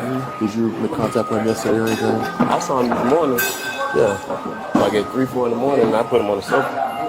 Because he was just asleep. Like, I'm sure. He was snoring and shit, so that's how he was asleep this morning. Snoring. Something's wrong, right? Does he sleep like No that? water coming out at all. So you found him on Yeah, I put him on the sofa. Because he was snoring. He was snoring. He was still snoring, like he was asleep. Like, and I see he had food in his mouth. So I'm like, how the fuck you fall asleep with food in your mouth? This is the food that was eating? It was like 3 in the morning. Look at this. Does he sleep like that? He sleep hard. Nah, like with the eyes like that. Yeah, he sleep hard. I would have called somebody if I ain't know. You know what I'm saying? Like if it didn't look normal, I would have been did it. But like I've seen him sleep like that before. But with the mouths and stuff like that, yeah. Fine when I came back, but when It appears that the cops is almost saying this don't look normal. How somebody was. So he took a video of Rich Homie Quan with supposed food in his mouth. I don't know how his eyes looked or whatever, but the cop is asking, "Is that how he normally sleeps?"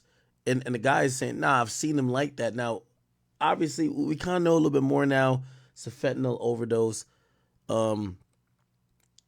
What this kind of tells me is that this brother has probably seen him on drugs before. Just seen him in a state where he's just kind of passed out, but knowing he gonna be good because that's how he pass out when he be off X and X drug. You get what I'm saying? I'm gonna be honest with you. The girlfriend here, she kind of seems very shocked. He seems like, nah, I've seen him kind of like this before, right? She's seeming like, nah, I ain't never seen this nigga like that. You feel me? And again, you know, just trigger warning and shit like that. I'm not trying to trivialize his passing or nothing like that, nor am I trying to make any type of joke or nothing out of it. Trust me, I love Rich Homie Quan as well. And this is hard for me to even watch and even broadcast. Yeah, I'm being honest with you. I got up just now. So you saw him last on the sofa or the floor? Sofa. They told me to put him on the floor. On the floor. But I put him on the sofa. Okay. I'm the one that dragged him and put him right here. Okay. I don't. Is this the sofa here? Maybe he was at the sofa here because this is like the sofa, right?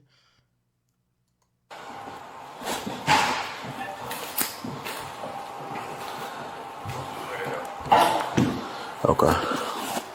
And what's your name, boss? Andre. Okay, Andre. What's your name? M-U-N-F-O-R-D. M-U-N. M-U-N-F-O-R-D. What's your date of birth?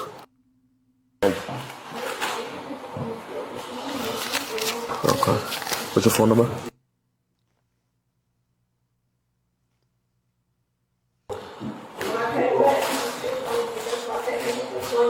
Okay. So basically, you came in like a 3-4 in the morning. You didn't go nowhere yesterday, did you? No, we was together. Yes, together. Okay. Yeah. So 3-4 in the morning. You can't. I heard, like, I woke up and I heard somebody snoring. I'm like, damn, my little girl not here. So I just walked around the house. Yeah. When I got right here, I saw him and I picked him up and laid him on the couch because he was still asleep. You were still asleep? Okay. Yeah, I even tried to wake him up and he ain't moved, but I did that before and he'd just be out. I don't know why he be sleeping so hard, but he'd just be out. Did you see him at all, you, by any chance? Did you see him yesterday?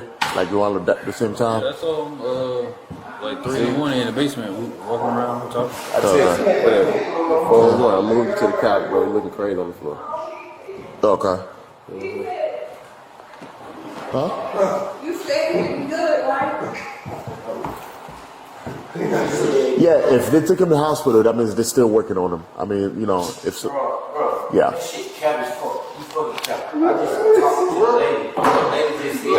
Nah. They're still working. His eyes open. Stop.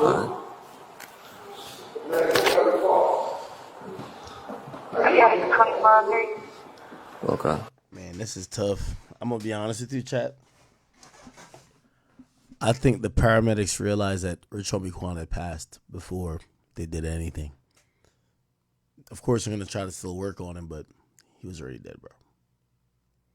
They can't tell the family though, yet, until they get official confirmation from the people at the hospital. But you know, you can hear the people even saying, "Yo." You know, so I think the cop is just kind of like, oh no, his eyes was open.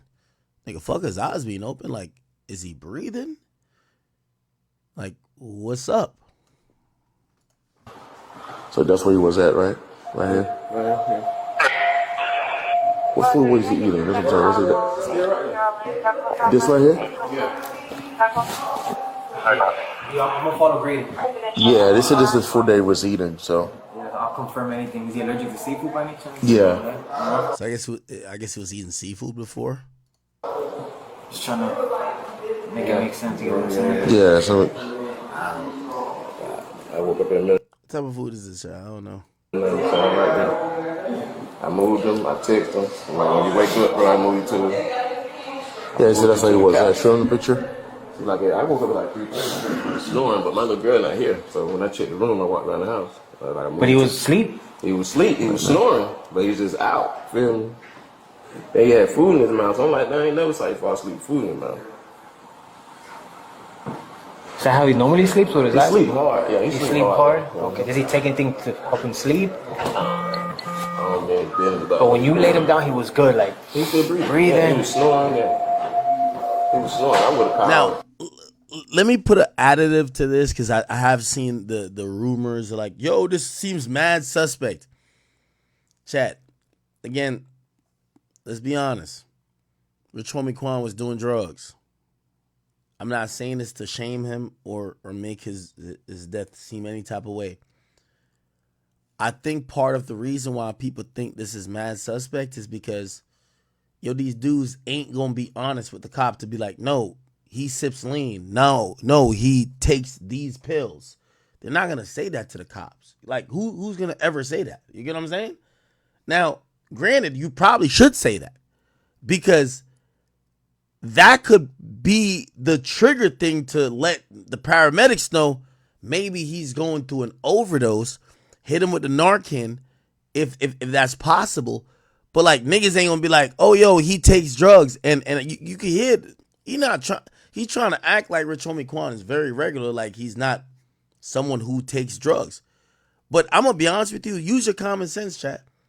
He's saying he's seen Rich Homie Quan pass out in this manner before. He ain't passed out in this manner before sober. He passed out in this manner before doing drugs. But he ain't gonna tell the cops, yeah, my bro do drugs a little bit. Like, nah, he probably was off of being, like, he was probably off some shit. He not saying that. Like, again, I'm not trying to be an asshole. I'm really, like, I understand, yo, this is hurtful to everybody. So I'm not trying to be that guy, but I hope you understand what I was trying to say with that. Like, they're asking him, is this regular? But he don't want, like, he knows, like, be honest, he knows, bro. Like, he knows that you think you live in a house with a nigga that's your brother and you don't know that nigga be taking some pills, bro. Come on, bro. But he not trying to tell the cops that. No, facts. For sure, 100%. Okay. I'm gonna follow Grady. Yeah, you need to get out.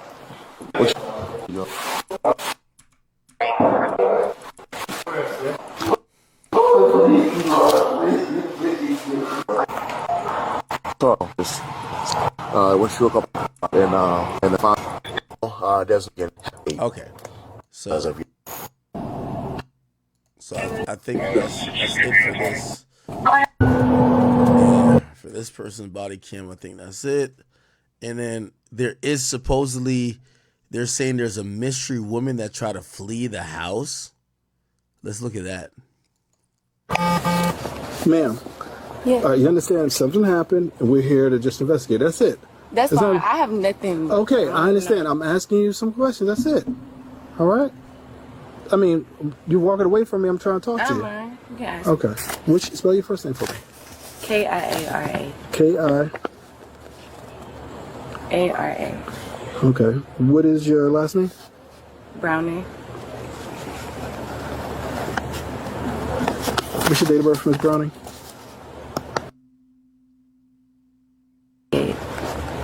What's your phone number, ma'am? Your phone number?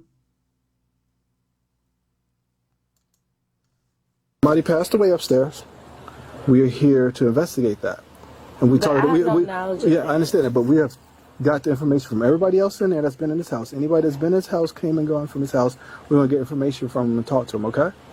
Okay. All right? That's simple as that. Yeah.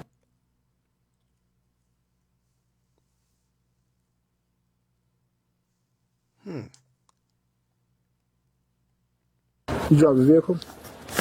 Huh? You drive a vehicle? Yes. What's your vehicle? Which one is yours? The Honda Civic. A Honda Civic. When did you arrive at the house?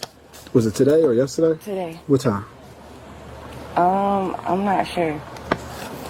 Was it? By the way, at this time it's 2:34 p.m. So remember, the woman. I don't know if you can see it. It says 14:34 is 2:34. 2:34 p.m. Eastern time. Atlanta is on the Eastern time zone. Let's see. The baby mama said she found him at 11 o'clock. The brother said he put him on the couch at 3 a.m. So between 3 a.m. and 11 o'clock, so 8 hours, the brother said he was breathing, but he had food in his mouth. Between then, he passed away, right? If we're just believing everything we hear. Now, he's been transported already to the hospital. I think at that point they've realized that he's passed away. They can't do anything else. But that was at 11 o'clock. So this is 5 hours afterwards. They're still at the property trying to figure out what the fuck happened. Before or after the incident happened? It was like right after the incident happened. Okay, and how are you related to the family? Who are you friends with? I'm just friends with one of the people that stay in the house. Name? Quick. Quick. So you Quick's friend? Correct. Who's Quick? Does anyone know who Quick is?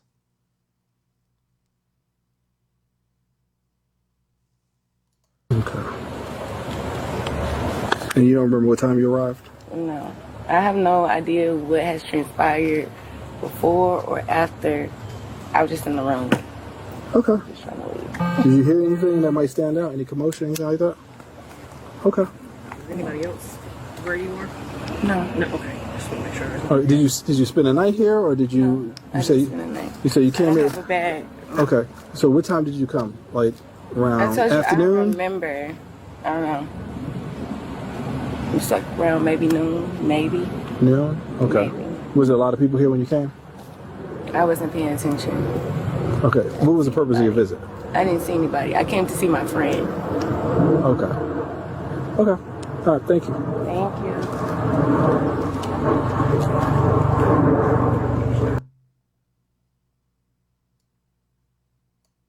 That's weird. Somebody died in the house.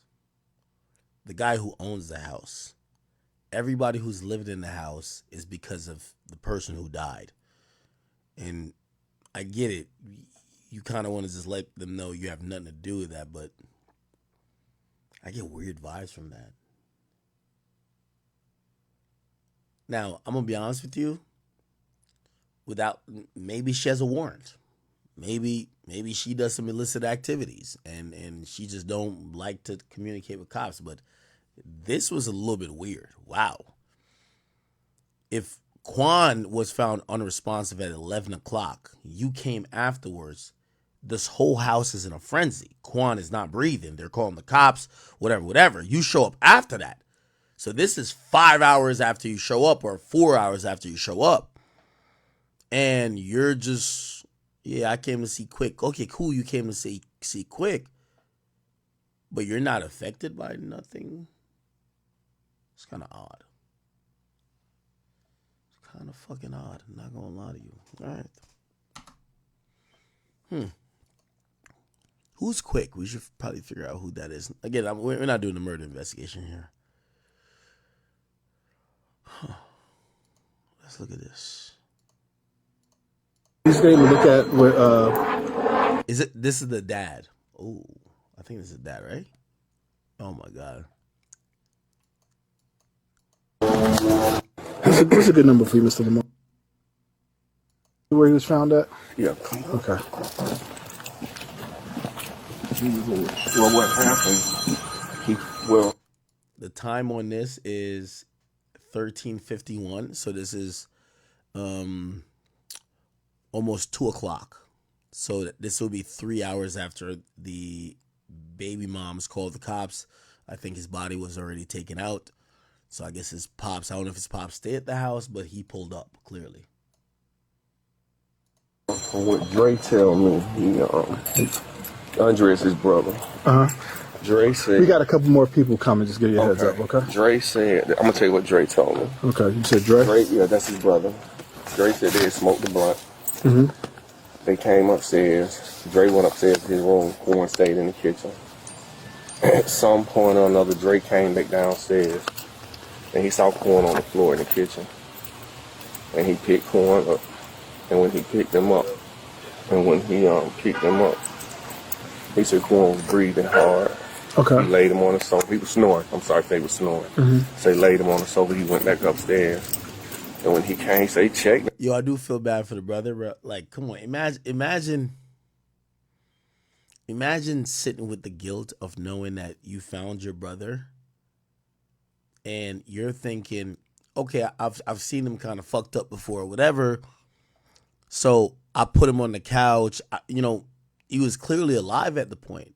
He could have called the cops. Maybe he could have called paramedics. If paramedics had showed up and be like, oh no, he's having an overdose right now. Let's hit him with the Narcan or whatever. And like, he could have saved his life, but he's not thinking, I feel so bad for his brother. His brother going to think about that for the rest of his life, saying, if I had just called the paramedics because he was breathing a little bit extra hard, but I've seen him fucked up, you could have saved his life. And that's gonna be hard for somebody to bear with, bro. That's gonna be hard, bro. And stuff, like he was said that he was breathing, and said that he laid him on the sofa. And Dre went to take the Sprinter to the shop for me, and I missed three calls from Amber, who was his baby mama. And she texted me. She was like, please call me. I'm finna call the ambulance. So when she said that, I was in Decatur. I immediately came here. And when I got here, they had him on a stretcher.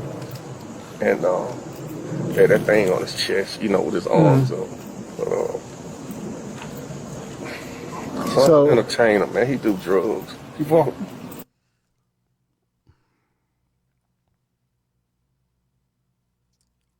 His father's keeping it a bean. His baby mama and his brother, the whole time, at least from what I've seen, I haven't watched every single inch of the body camera, but they're not telling the police that he does drugs. They're saying, oh no, he's just chilling. Like this, he just went to sleep. His father's keeping it real. He's an entertainer. He do drugs. And I'm going to be honest with you. Here's the thing, if again, not that y'all don't listen to pussy old academics talking about some shit that maybe I've never experienced, but it's just like, if the police come and they're trying to help somebody, and if somebody swallowed, I've seen people die like that. Well, I haven't seen it myself, but like people have died where like, okay, they swallowed a bag of weed or they swallowed a bag of whatever, and people are scared to tell the cops what the fuck that person has done because they're thinking about the trouble. Bro, you got to initially say, yo, he do pills. He's a crackhead. He does whatever that they could try to save this person's life. Not just act like this is some normal shit. Is it now? Is the blunt still in there that he smoked? They probably smoked the blunt, bro. Smoked the blunt. But another one of his kids, mom, I talked to her since today, and she was on the phone with him up until like 1 or 2 o'clock in the morning. She said, 2 o'clock. And she said that she said he ordered some food. She said he told her he took a Xanax pill. Mm-hmm. The father's keeping it a bean. He took a Xan. And while they were on the phone talking, he was drinking lean. I'm going to be honest with you. The father, the only nigga who keep it in the bean. Everybody else is acting like Quan didn't do drugs. They're like, oh, I don't know how he just fell out. I don't know how. I just seen foam coming out of his mouth. I don't know. The father's keeping the bean. Yo, he talked to his other baby moms. He said he ordered some food. He took a Xanny, and he was sipping lean. She was like, why is you drinking that lean and you say you just took a pill? You follow what I'm saying? So I'm not going to deny, man. Like, and when I say heavy drugs, man. You know, as a parent, they only gonna let you see so much. Okay. But it's like, I know, like, when I talk to him, I know when he high, and I know when he not. Me and him spoke on the phone several times yesterday. He wasn't high. Mm-hmm. You follow me? But I think our last conversation, it was daytime. May have been like 3 o'clock or something. Mm-hmm. He wasn't high, but she did. And I told her, I said, tell me the truth, don't lie to me. She did tell me he was high, man. It was high. She said, all right, look. show me where's that? Oh, shit. Do that. After this shot, we'll And move on. put those 2 things in there. Everything. You heard what, you know? Trip. Look, Dre, that's his brother with the tank top on. Okay. He can show you, okay? All right, thank you. Trip. Hold on, is somebody gonna stay here? Yeah, somebody be here. Okay, all right. What's your full name? Andre. Andre Lamar? Munford, M-U-N-F-O-R-D. M-U-N? Yes, M-U-N-F-O-R-D. Okay. What's your date of birth, Mr. Munford? What's your phone number?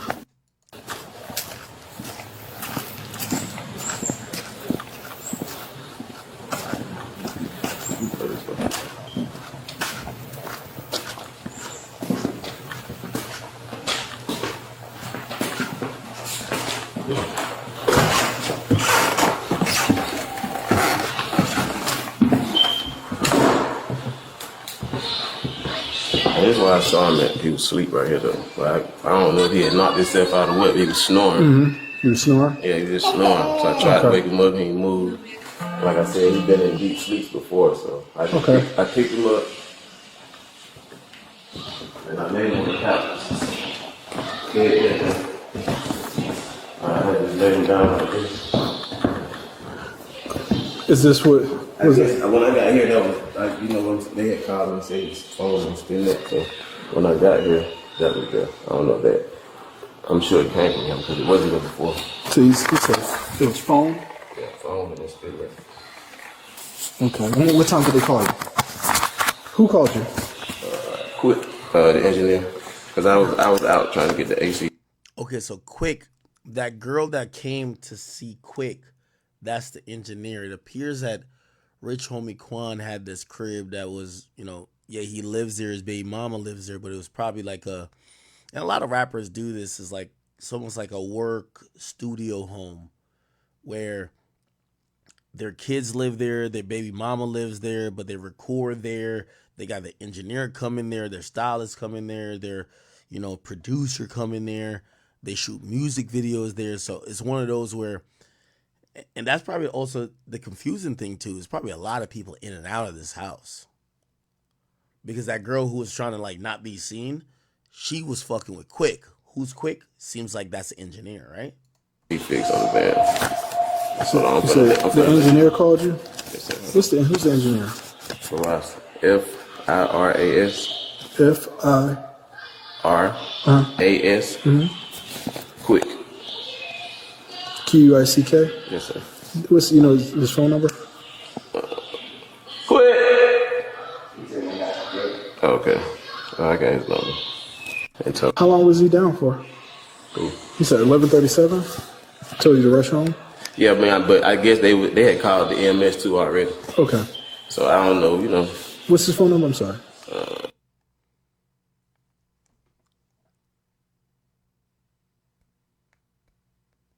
Okay. I told you to rush home? Yeah.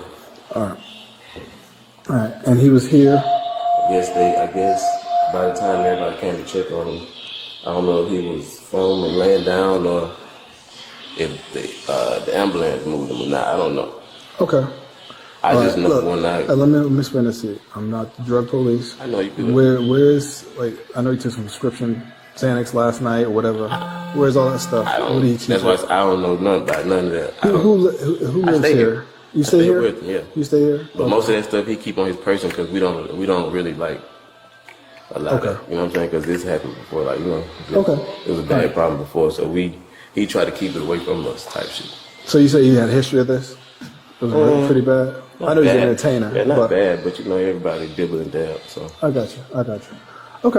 All right. Is this the only? So it was over here. Yeah, from the kitchen because he was eating that food. Okay. That's the food he was eating. Okay. Is there anything different about the foods that he usually eats?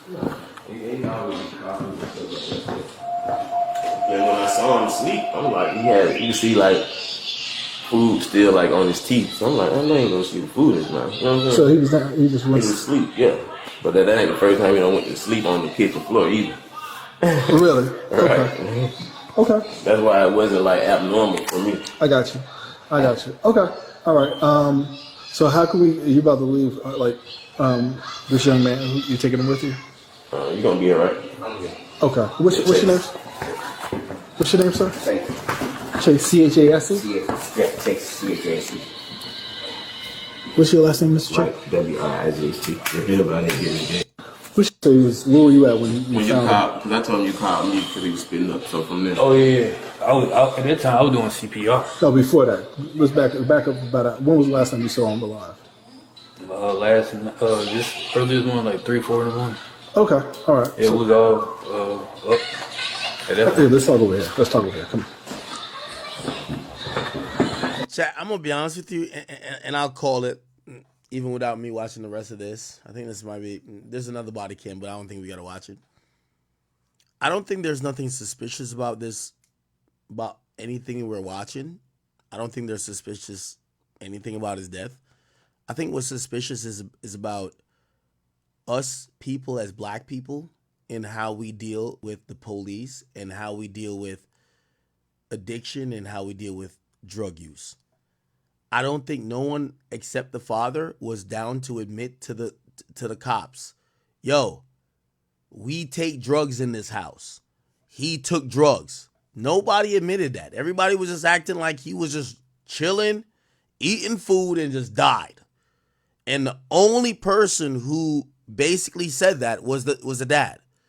And I'm not saying that would have saved his life necessarily, but this is why the body cam footage looks like how it looks. It looks like everybody's fishy. Yeah, because none of them want to tell them, yo, bro, we be having mad pills in here. We be sipping mad lean. They don't want to say that. They're acting kind of, no. You know what I mean? So I know people want to be like, oh, no, they killed Quan. There's some fishy shit. Yeah, the only fishy shit, I'm watching this with y'all. The fishy shit is y'all making it seem like he died a natural death. He didn't. The nigga was high as fuck. And again, I gotta make sure my tone of voice, because I'm not trying to disrespect him at all. He was heavily intoxicated. He was heavily inebriated. He was heavily off of some type of drug that put him in this state that nobody in the house wanted to admit, and maybe for multiple reasons. Maybe they're like, yo, he's gonna survive this, so I don't want him to get charged with a drug, or I don't want to get charged with a drug if I admit that, whatever, or I don't even want to get charged with distribution if I showed him the stash of Xanaxes that we all pop. So everybody was in there just acting like, oh no, we don't know what's going on. That's a problem, okay? Somebody said they can't arrest you for taking drugs. Man, I hate when y'all try to do this dumb shit. Bro, hear what I'm saying? Bro, we have a natural fear of police. We have a natural fear of always thinking police is trying to lock us up. Yo, I've witnessed, this is real shit. And y'all know, y'all could probably identify with this. I've seen a crash that could have been fatal, and I was trying to help out. I'm trying to help out. I pull my car over. I'm trying to help out. Yo, everybody good, blah, blah. Police pull up. When the police pull up and they start asking me questions, and they be like, hey, could I get your identification? Because now I'm a witness. Nah, I'm good. Let me get the fuck on out of here. Matter of fact, I ain't see shit. Why? Bro, we always thinking the police is trying to get us locked up no matter what's going on. That's what I'm saying about this situation with Quan. Bro, they're not going to be forthcoming and be like, yo, we pop perks or Xanaxes or whatever in this, he was drinking this lean, right? They're not going to be forthcoming because they're thinking the police is asking that to blame them for some shit, whether it's for his death or some other shit. So it is what it is. Let me just see if I can skip through this. No drugs or smoking anything. Once again, look, he's asking him, y'all, any drugs? Keep in mind, the dad wasn't there when the drugs was being consumed, but the dad's admitting it. These guys were there. They're acting like drugs. What? What are you talking about? I don't really care. Were y'all doing drugs or smoking anything? I know y'all. He said your dad said y'all smoked a blunt. Yeah, maybe, but see, now it be like drugs. Hell no. The dad say I smoked a blunt. See. Any pills or anything like that? Huh? Any pills or anything? Nah. Okay. Lying. Let's be honest. Lying. You see him do any pills? I didn't see him. Okay. So at 3 or 4 o'clock in the morning. So do you live here as well? When I'm working, I'm his one of his producers and engineers. Okay. So where were you after 3 o'clock? I think this might be quick then. In the morning, you went to sleep? Yeah. Well, I was up in like the, chat, watching TV. Your chat. Let's be honest. When somebody going through the overdose, man, the police are gonna come and ask federal questions. Yo, what did they take? You might be like, man, if I tell you what they took, man, I ain't gonna tell you to fuck that day off. But you gotta tell them to let those people know what life-saving measures they could possibly take if it's an overdose, right? To I pass out. I probably passed out like 5. 5. And what time did you notice him on the ground? You think? I didn't notice him on the ground. So who called? You called him. So who told you? No, he didn't. He heard snoring and came downstairs. It was loud, and that's when he saw him right there. Okay, Dre. Chat. I see why they call homicide. These dudes is not keeping it 100. I don't think nothing happened to Quan except overdose. But I see why they call homicide because these guys aren't telling the truth. Hey, we were popping pills, drinking lean the night before. Quan probably popped a little bit more or did a little bit extra shit. We thought everything was good till we saw him snoring. Of course, like we be doing this a lot, we're not going to call the police or we're not going to call paramedics because we've seen this nigga high off 10 perks or 10 Xanaxes before. So what we did was, rather than call paramedics, we just put him on the couch.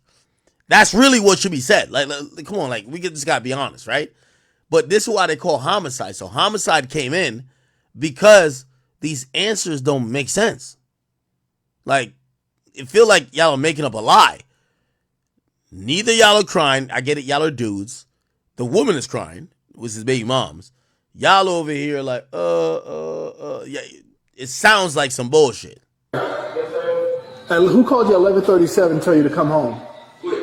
That was this morning. Oh, so you passed him snoring? No. When I left this morning, he was still snoring. He was sleeping. Where at? And on the sofa. Yeah. Oh. I picked him up at like 3 or 4 this morning. 3 or 4 this morning, he was over here, and then you put him on the couch. I saw the food, and like I said, I saw the food in his mouth. I'm like, damn, I ain't fall asleep. Yeah, I'm gonna be honest with you. It sounds like two niggas trying to make up a story. I see why they call homicide. You know what I'm saying? Sleep. I mean, I fall asleep eating. So I picked him up. I tried to wake him up and he get up, which he's done that before. So let me get Tom. Here's the thing too. This is his brother. He keeps saying he's done that before, but he's trying to normalize the action of Quan being like that instead of him saying, "Nah, Quan be doing drugs sometime, and when he be like high off XYZ, I've seen him passed out like that." But he's acting like that's Quan normally. Come on, straight. 3 or 4 o'clock in the morning, you pick him up, put him on the couch, everybody go to sleep. Come back down. Everybody sleep. He was asleep. Yeah. Everybody sleep except him. So who found him on the couch? Oh, his girl. His girl. His girl. You know what time that was? That right before we got the call? It had to be around the time she took. But you got a call at 11:34 to come home. Right. Yeah, so it was around that time. Yeah, around that time. And he was foaming and stuff. Well, I'm gonna give him CPR and stuff started coming out. Okay, purge and all that stuff. Yeah. Okay. And that was around 11:30, 11:40, something like that. When we got the 911 call. Yeah. Okay. All right. Okay. All right. Thank you. We'll be back. We'll probably have some more questions. We'll be back. All right. I think we're good for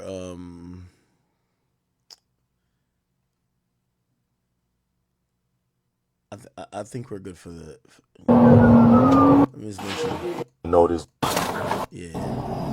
I think. Okay. I'm coming here. I feel the space cold. Space cold. And that's how I know. Yeah, no. We watched this before. Okay. Bet. Rest in peace, Rich Homie Quan. Very sad and just unfortunate incident, man.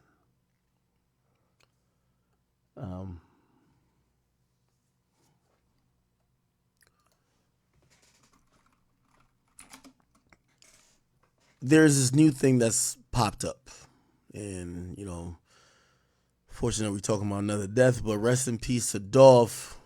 If you guys don't know, apparently there's some paperwork that's leaked that happened to be paperwork that was involved in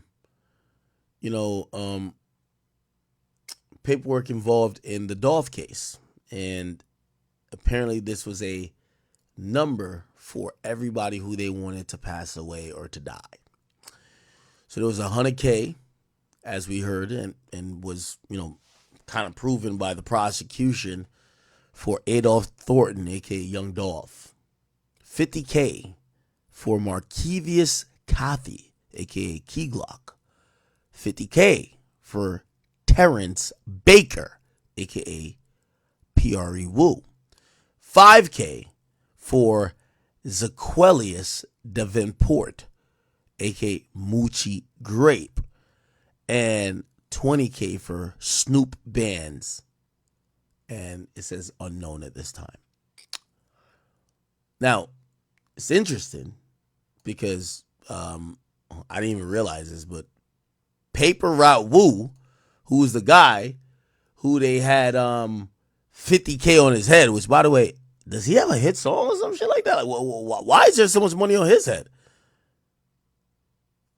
He commented, he said, imagine putting money on my head and then poof, you gone. Abracadabra. Magic type shit. Now, I'm going to be honest with you. I seen him say this and I was just like, I think I'm too much of a bitch to even try to ask what's going on here. Because I was reading some of the comments. And you know what some of the comments were saying? They said, let me not scroll too much into it. They were saying this. They said this PRE Wu nigga, he was applying belt. Real talk, I'm be honest. They said he was applying belt. So even though he don't got no big song, apparently that's why the bounty was so high for him. I don't know, and I don't even want to like, yo, does anyone know? Is PRE Wu like that? I don't know. I have no idea, but that's what people are saying. Now, a lot of other people are saying, yo, if you were Moochie Grape, a.k.a. Zaquelius Davenport, somebody having $5K on your head, you know how Drake said, $50K, that's disrespect? Well, nigga, $5K, what type of respect is that? Now, again, this is just kind of like a dangerous type of game and dangerous type of situation. Like, Jesus Christ. Look at the... I don't even really know what to say. They had really a price list on some of these people. If somebody had 5,000 on you, would you feel offended or be like happy? I can't even tell.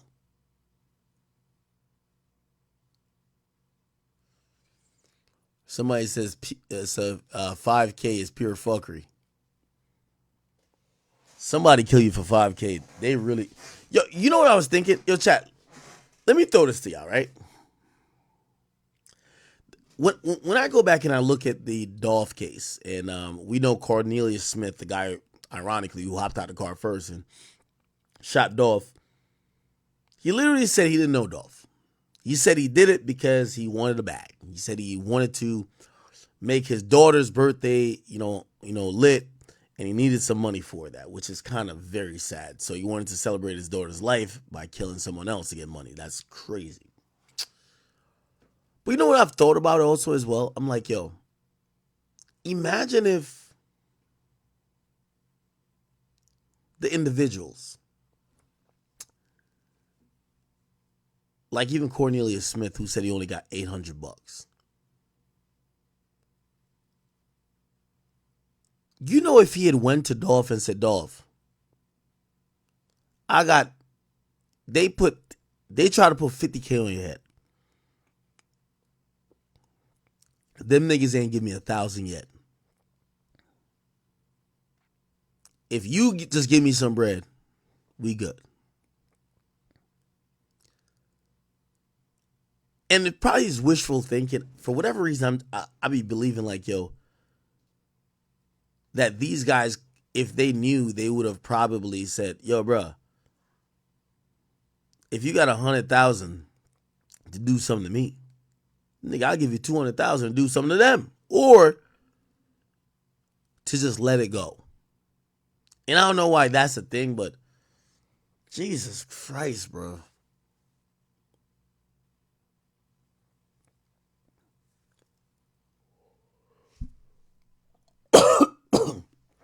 This is some sad shit, chat.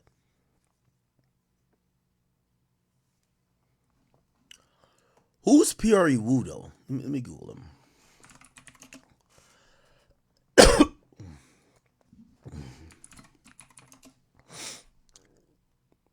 Oh, we got some music.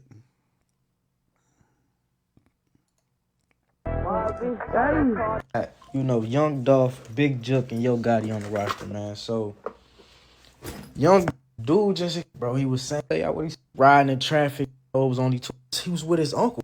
And, you know, as the late. Oh, we did an interview. They came down with a verdict. You know what I'm saying? Guilty on all charges. Have you been keeping up with everything, you know what I'm saying, surrounding the trial? Yeah, I've been watching that shit. I be wanting to watch that shit. Yeah, cause this shit be interesting. Trials and shit be interesting, so I just be wanting to just go up in there and just like watch the shit. Like I really want to go in there. Do y'all think Key Glock watches shit? Yo, they have $50,000 on Key Glock. They have $50,000 on this guy too. Watch the shit, but I don't be having time for this shit. All people ping, so I catch somebody else trial. But I be wanting to watch this shit. Like this shit be kind of interesting. Yeah, like this shit be kind of interesting. Like going, like this shit be interesting. This shit, like this trial was interesting, but it was short, but it was interesting as hell. Like detail. Like, it was short as hell. The trial was over. The trial was over the first day. First day, it would be real. It was over the first day and the third day. It was over the first day for sure, but the third day once they came with the final records, that shit was kind of over with. And I don't was jail on no man. You feel me? Like I don't was jail on no man. Jail ain't where a nigga want to be. But when you make dumbass decisions and do sloppy ass work, it was real shit. Alright, now let me ask you this question. Yeah, you know what I'm saying? It's just real. Me chopping it up. Man, when you heard the first day, when you heard Cornelius Smith say that, to be honest, they really wouldn't intended for Dolph. Like, that they was on the way to the turkey drive to where y'all was at, and they was just willing to catch anybody. Like, does that make you, I ain't gonna say feel like damn my niggas just got caught slipping type shit, but it's like what is that? This nigga a killer. I'm gonna keep it a beam with you. The way this nigga just smiling like that nigga, this nigga's a killer. I'm sorry. This nigga's just a killer, bro. Look. Like, does that make you, I ain't gonna say feel like damn my niggas just got caught slipping type shit, but it's like what does that do when you hear him say that shit, you know what I'm saying, on the stand? This shit That shit really bothered me. That shit really ain't bothered me, bro. Like, I probably just chops on dick. It ain't really bothered me. Chops on dick. And yeah.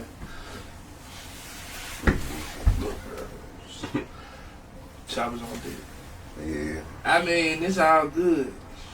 It's all good. They could have tried it and whatever did, they would have did, but. Yeah, because, like I said, that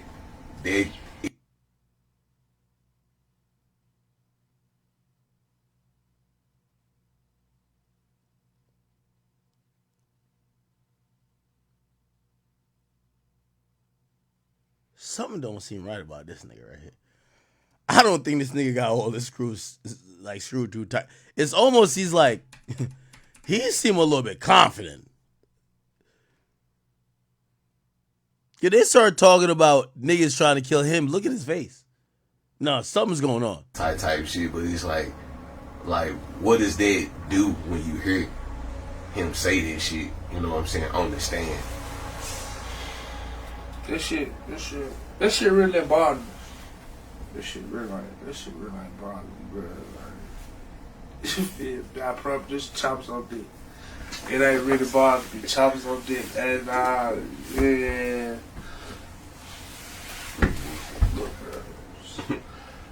Choppers on dick. Yeah. I mean, it's all good. It's all good. They could have tried it and whatever did, they would have did, but. Yeah, because, like I said, it really kind of, I believe that shit kind of fucked everybody head up, you know what I'm saying, to hear him say that they was really on the way to the turkey drive, you know what I'm saying, and they just randomly seen him come through the light, and they just really just was like, well, fuck it. You know, that's going out to anybody. Yeah. Thirsty. They was just like, bruh. They was thirsty. They was up early. They was on it. But shit, you know. Now, let me ask you this. Did you, because I laughed when I heard this, and did you at least, or was you shocked when you heard the amount that was received, that $800? Nah, look, check this out. See, y'all listen. See, I was listening to the trial. They came and gave him $300 and $500, but his lawyers paid in full. His lawyers paid $50,000, so he ain't got no money. Like you feel what I'm saying? But what I don't know what it was. Like I don't know. Like then I don't know. You just gotta watch the trial. It's so interesting. Like it's just interesting. Like it's just interesting. That nigga dumb as hell. Took that shit stride, man. Like you supposed to just yeah, I was just gonna say, what they doing for taking this shit to try? Took whatever they, you know what I'm saying, they offered you, shouted, and just kept pushing you, feel me? If you wasn't gonna say nothing, why take the trial? Yeah. You ain't gonna say nothing, why take the trial? Folks had so much evidence, bro. Folks had so much evidence, bro, they ain't even used all the evidence. They had some shit they ain't even used. Yo, I don't know who this nigga is, but I'm gonna be honest with you. This nigga's on some shit. Whoever this nigga is right here, he on some shit.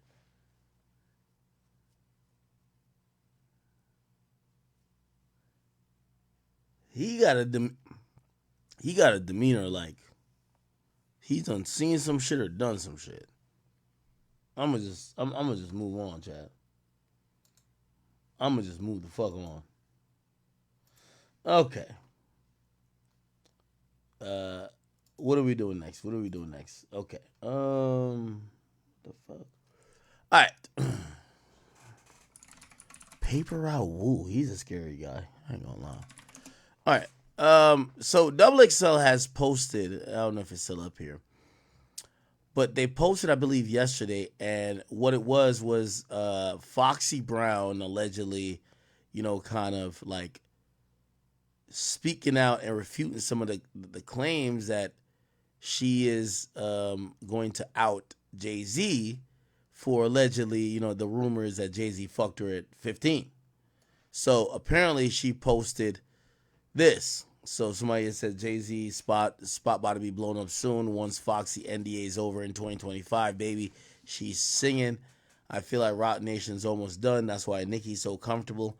So she posted in Icon Business, miss me with the fake news. NDA ain't a motherfucker alive that could stop my story. NDA on my shit, gonna run 100 mil.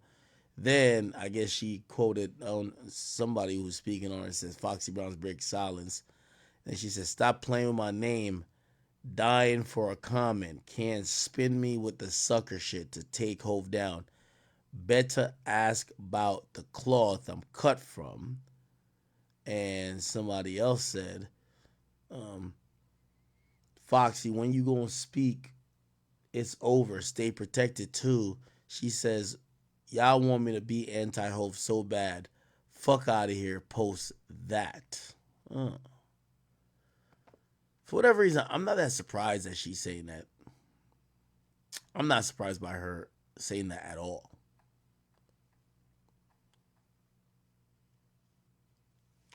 Man, I keep telling y'all the differences between Diddy and Puff, in my opinion.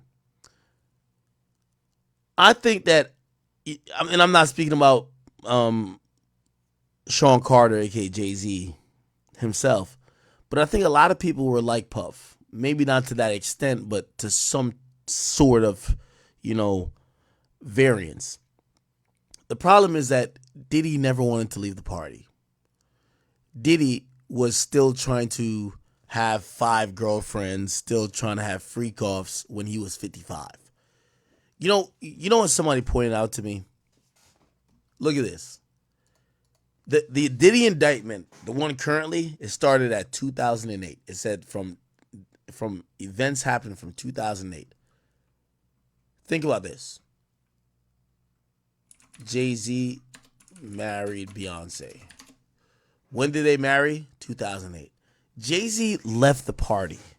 Like, he basically called it quits to say if he was doing any weird shit, he basically say, you know what, I'm throwing in the towel. I'm going to be on some other shit. I'm married. I'm not like that no more. And I think that's helped Jay-Z. Because when you look at someone like Diddy, it looks like he's been trying to be partying his whole life. And after a while, it gets creepy. And after a while, it gets a little bit odd. So if you ask me, I believe that Jay-Z was smart enough to get out of Dodge. And that does matter, right? Now, people want Foxy Brown supposedly to tell on Jay. No, you're not going to get somebody who's cool with Jay to tell on Jay. It's going to be like somebody disgruntled. Foxy Brown or, whoever else that people mention with Jay. I think Jay knows how to play the game right, where he's not pissing people off or encouraging people to say stuff about him that he doesn't want to be said. So, I think he's good. I think he's good so far. Okay?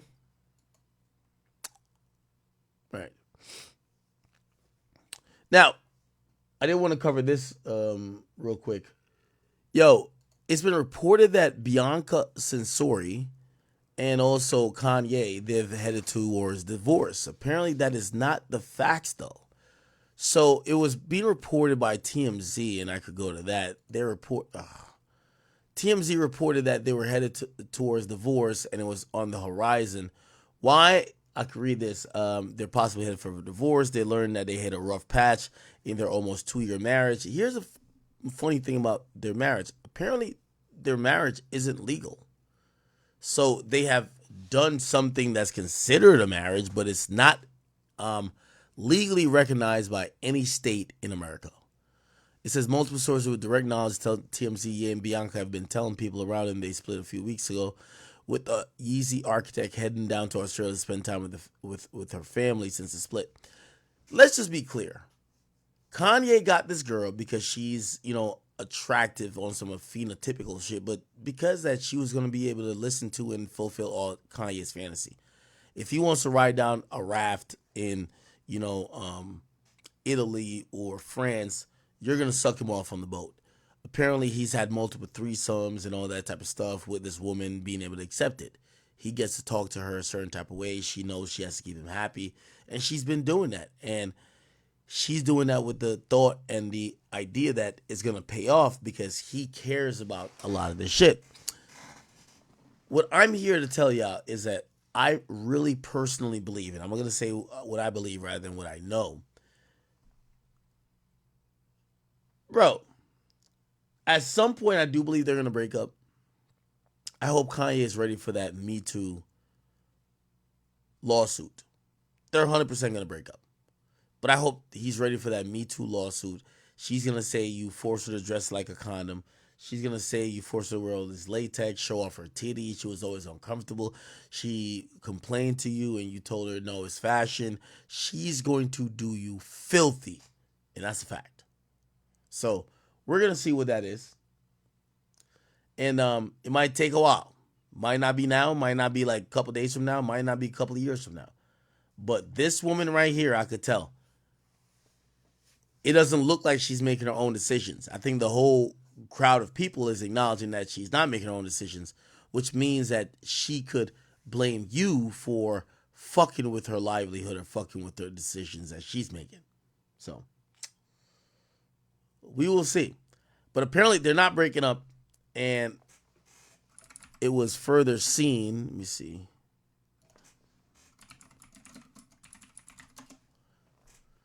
Apparently they were seen in Tokyo kind of like showing each other love.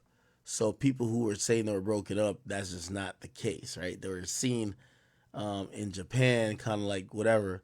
And yo, I think this is part of the reason. Yo, nigga wanted some head on a boat. She did her thing. Cool. These days, he's just not that fond of like the whole situation. And people got to acknowledge that. Look, she was being dressed like this. She was cool with it. I still think this is a picture from Japan recently. There's going to be a Me Too case on Kanye. And here's the thing. I think Kanye is used to paying out lawsuits, so he might not give a fuck. Like for a peasant like me or maybe you don't want to pay out shit to nobody. But I do think that she's doing such of the kind. All right.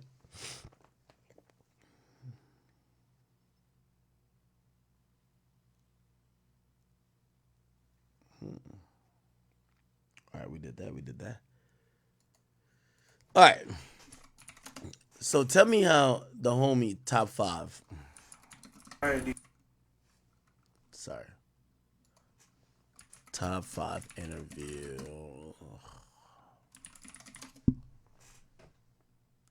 Top 5 did an interview recently where he was talking about a whole lot of shit. Here we go.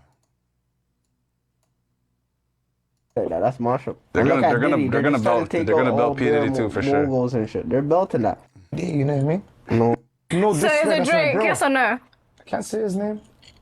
Just know, stop playing with Drake, man. You guys don't want 5 with that fucking. Buy my kid Skittle. Kill for this person. I can't say their names. We're gonna go down for a recon. This guy can't last in jail. Like no. So is it Drake? Yes or no? I can't say his name. Just know, stop playing with Drake. Bro, I don't know what you're talking about. You got 10 noses. So is the Kendrick Lamar beef that deep, or is it just music? Like, is it real life? He's a goof. That's some goofies. You know what I mean? Those are some big goofies. He can't come to Toronto. So it's real life, it's not just music. You're damn right. Why do you think everything's a joke? We're serious motherfucking guys. Okay. I just don't like him because he kept saying Crody in this. I don't like him because Drake's my friend. My Jewish friend doesn't want me to be friends with him. So you know what I'm saying? So whatever he says goes. You're damn right. I'm a shooter, right? You're his shooter. You're damn right. I'm Drake's shooter. So if he tells you to shoot me, would you shoot me? Yeah. Yep, that fire is so good. What the heck? It will hurt me, but you'll still do it. You have to do it. It'll have to be a head one too. So Toronto compared to like Chicago, would you say like? Well, I lost friends, but my ops lost like 20 people. They lost friends, but their ops lost like 50 people. You know what I'm saying? Mm-hmm. It's dangerous. So it's as bad as Chicago, you would say? Yeah. Or like America? Chicago, like everywhere is dangerous in the world. I've been to everywhere. Yo, shout out to my boy YG. YG just be cooling, bro. I ain't gonna lie to you, man. The more I watch YG, I realize he's the voice of reason. On the road and everywhere is dangerous. You just have to know how to move. So would you guys say Toronto is like an underrated city? Yeah, Like it's not rated that bad? For sure. It's just like London. I feel London is underrated also.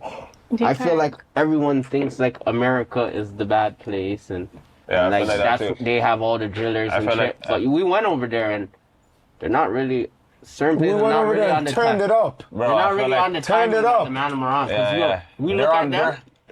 This is how it is. This is how it really is. Like I feel like even in London and like fucking Canada, like people been bad like since they're kids and shit. In America, like they're based their age off too like high. Like over there, people are still old and they feel like they're young type shit. You know, like they get older when they're like 25. They still feel like, oh, I'm still like 18. I'm gonna start doing like shit now when I'm a big man. But like people been doing this shit since they're kids and shit. You know? I feel like even more London's way more on it than America too. Way more on it than I've America. been in London. London's mod. Yeah. Like. Is London more violent than America? I don't know. How's London? It's bad. So. Yeah, I don't know. It's sticky like. I feel like it's you could feel darkness, brother. Yeah, when you're yeah. in certain places. Yeah. No. Are you sure you're not? I gotta do a proper review of this video. Anyway, okay, we'll move on for now. But I want to come back to this. Let me see, because I ain't gonna lie. That liquor is fucking hitting me, and it's 3:30, chat. Holy. We're not doing DDG and Joe Budden no more. The J Prince stuff, I'm hearing that we're not hitting anything with that.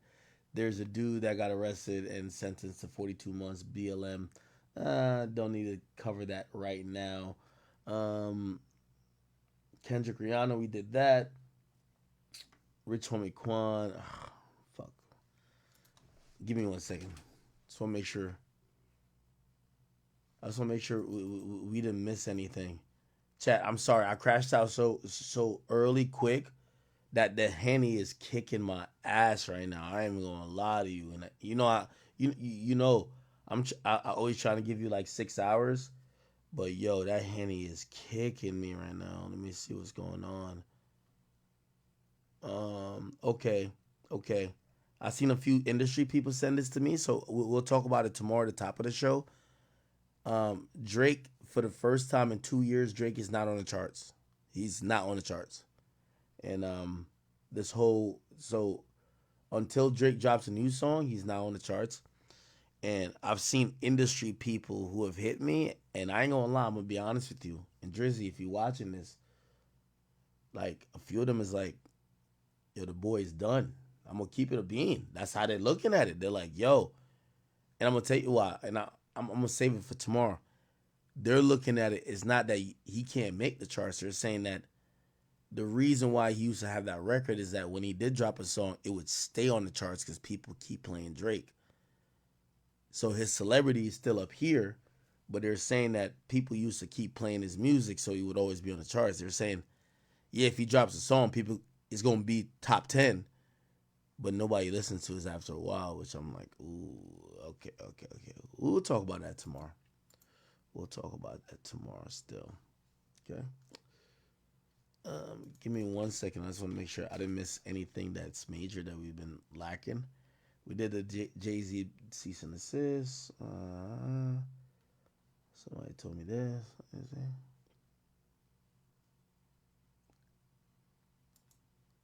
What the fuck?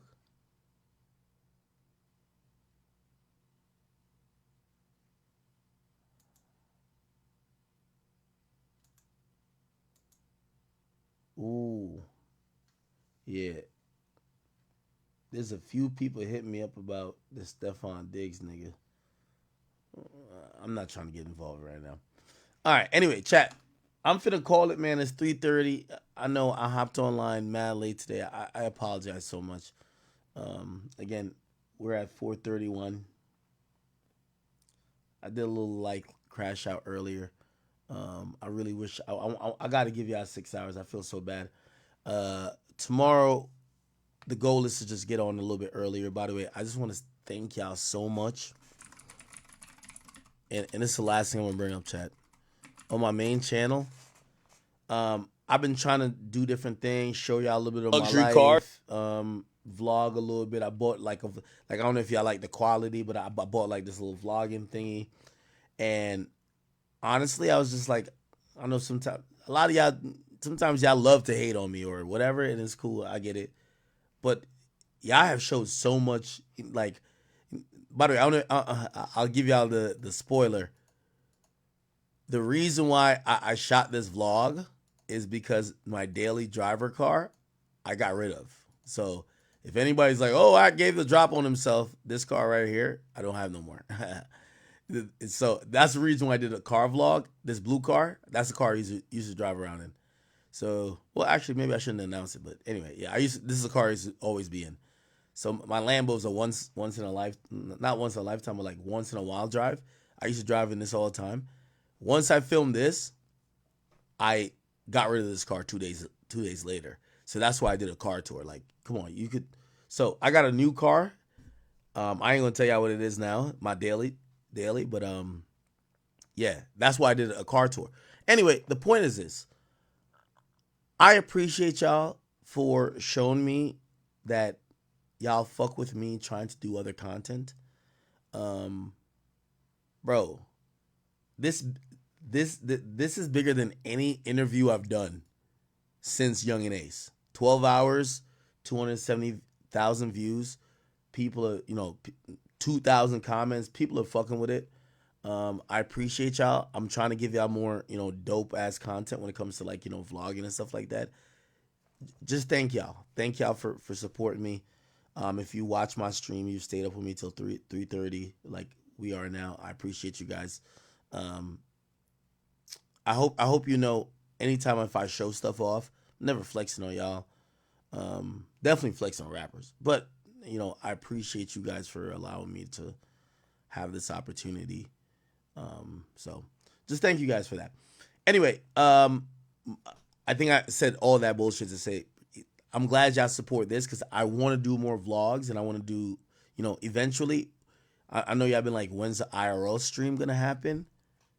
Yo, when I do an IRL stream, it's gonna be some crazy shit. And just thank y'all for supporting everything I've been doing. All right. I'm gonna call it tonight, chat. I do love y'all. It's 3:30. If you're on the West Coast, I know it's about midnight or like 12:30. I apologize if I usually try to do 6 hours. I'm gonna get to it. Let's try for tomorrow, okay? We got a streak going on. I appreciate you. I love you guys. Thank you guys for all the support. You guys are amazing, and I give it. Nah, actually, I won't tell you that. Anyway, thank y'all. I'll be back tomorrow earlier with my shit. And by the way, here's the thing, chat, for the people who do care. If you've sat through here, you deserve this. I seen some people like, oh, Axe losing weight. I think I'm 8 pounds down from even this weight. So the weight I was in this video, I'm 8 pounds down. Like right now, I'm 8 pounds down. Promise you. So, that's good. Anyway, chat, love y'all. I'm gonna get out of here. I'm gonna go take a nap, and I will be back up tomorrow with some new topics, and I will see you then. I appreciate you guys. Thank you for watching. It's your boy DJ Akademiks. Thank you for watching the stream. The Academy.shop. Go cop someone over there. I am out. See you tomorrow, all right?